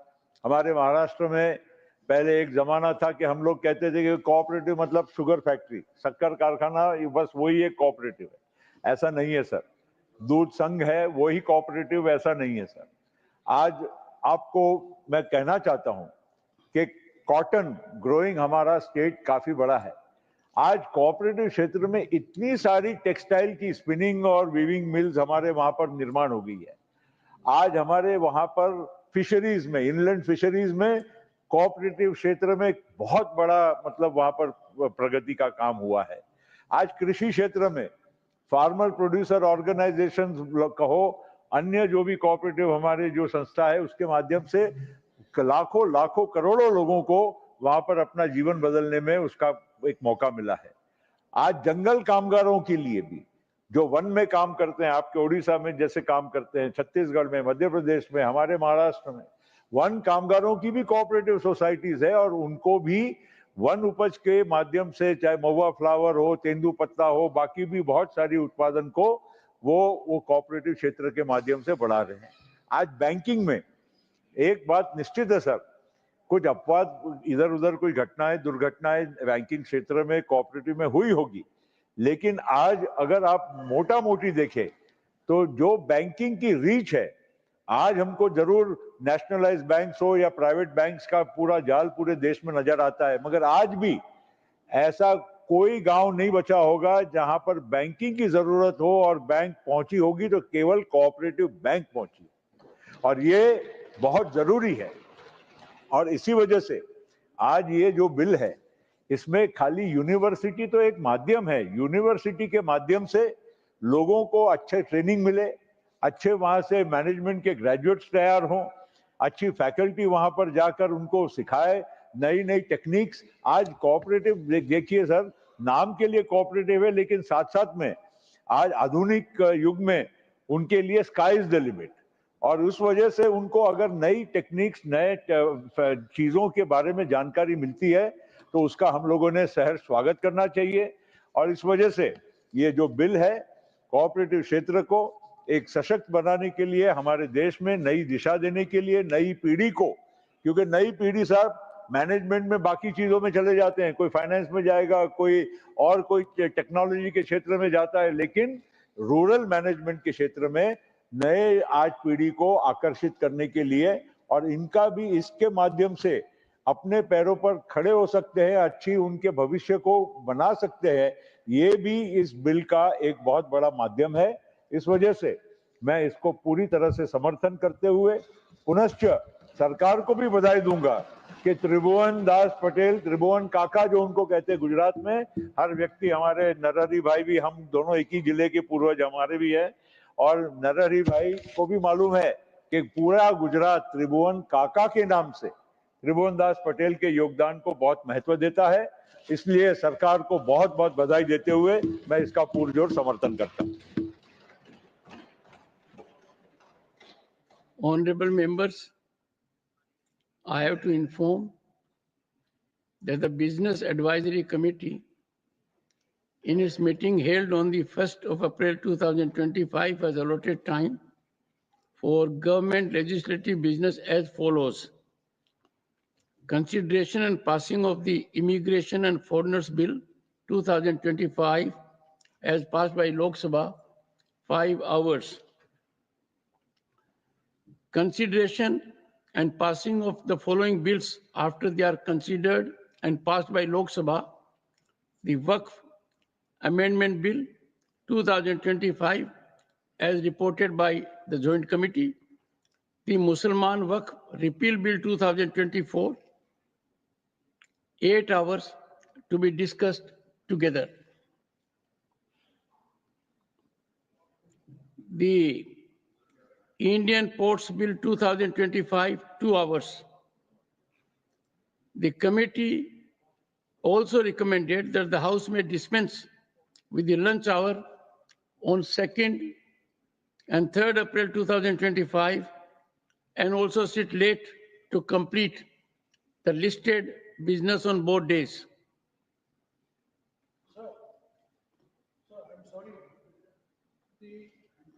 Said that the Indian port bill will not be taken up during this session. That is what they said. So it is not 3 hours in this session. I just want to clarify. Your point is noted. Point is noted.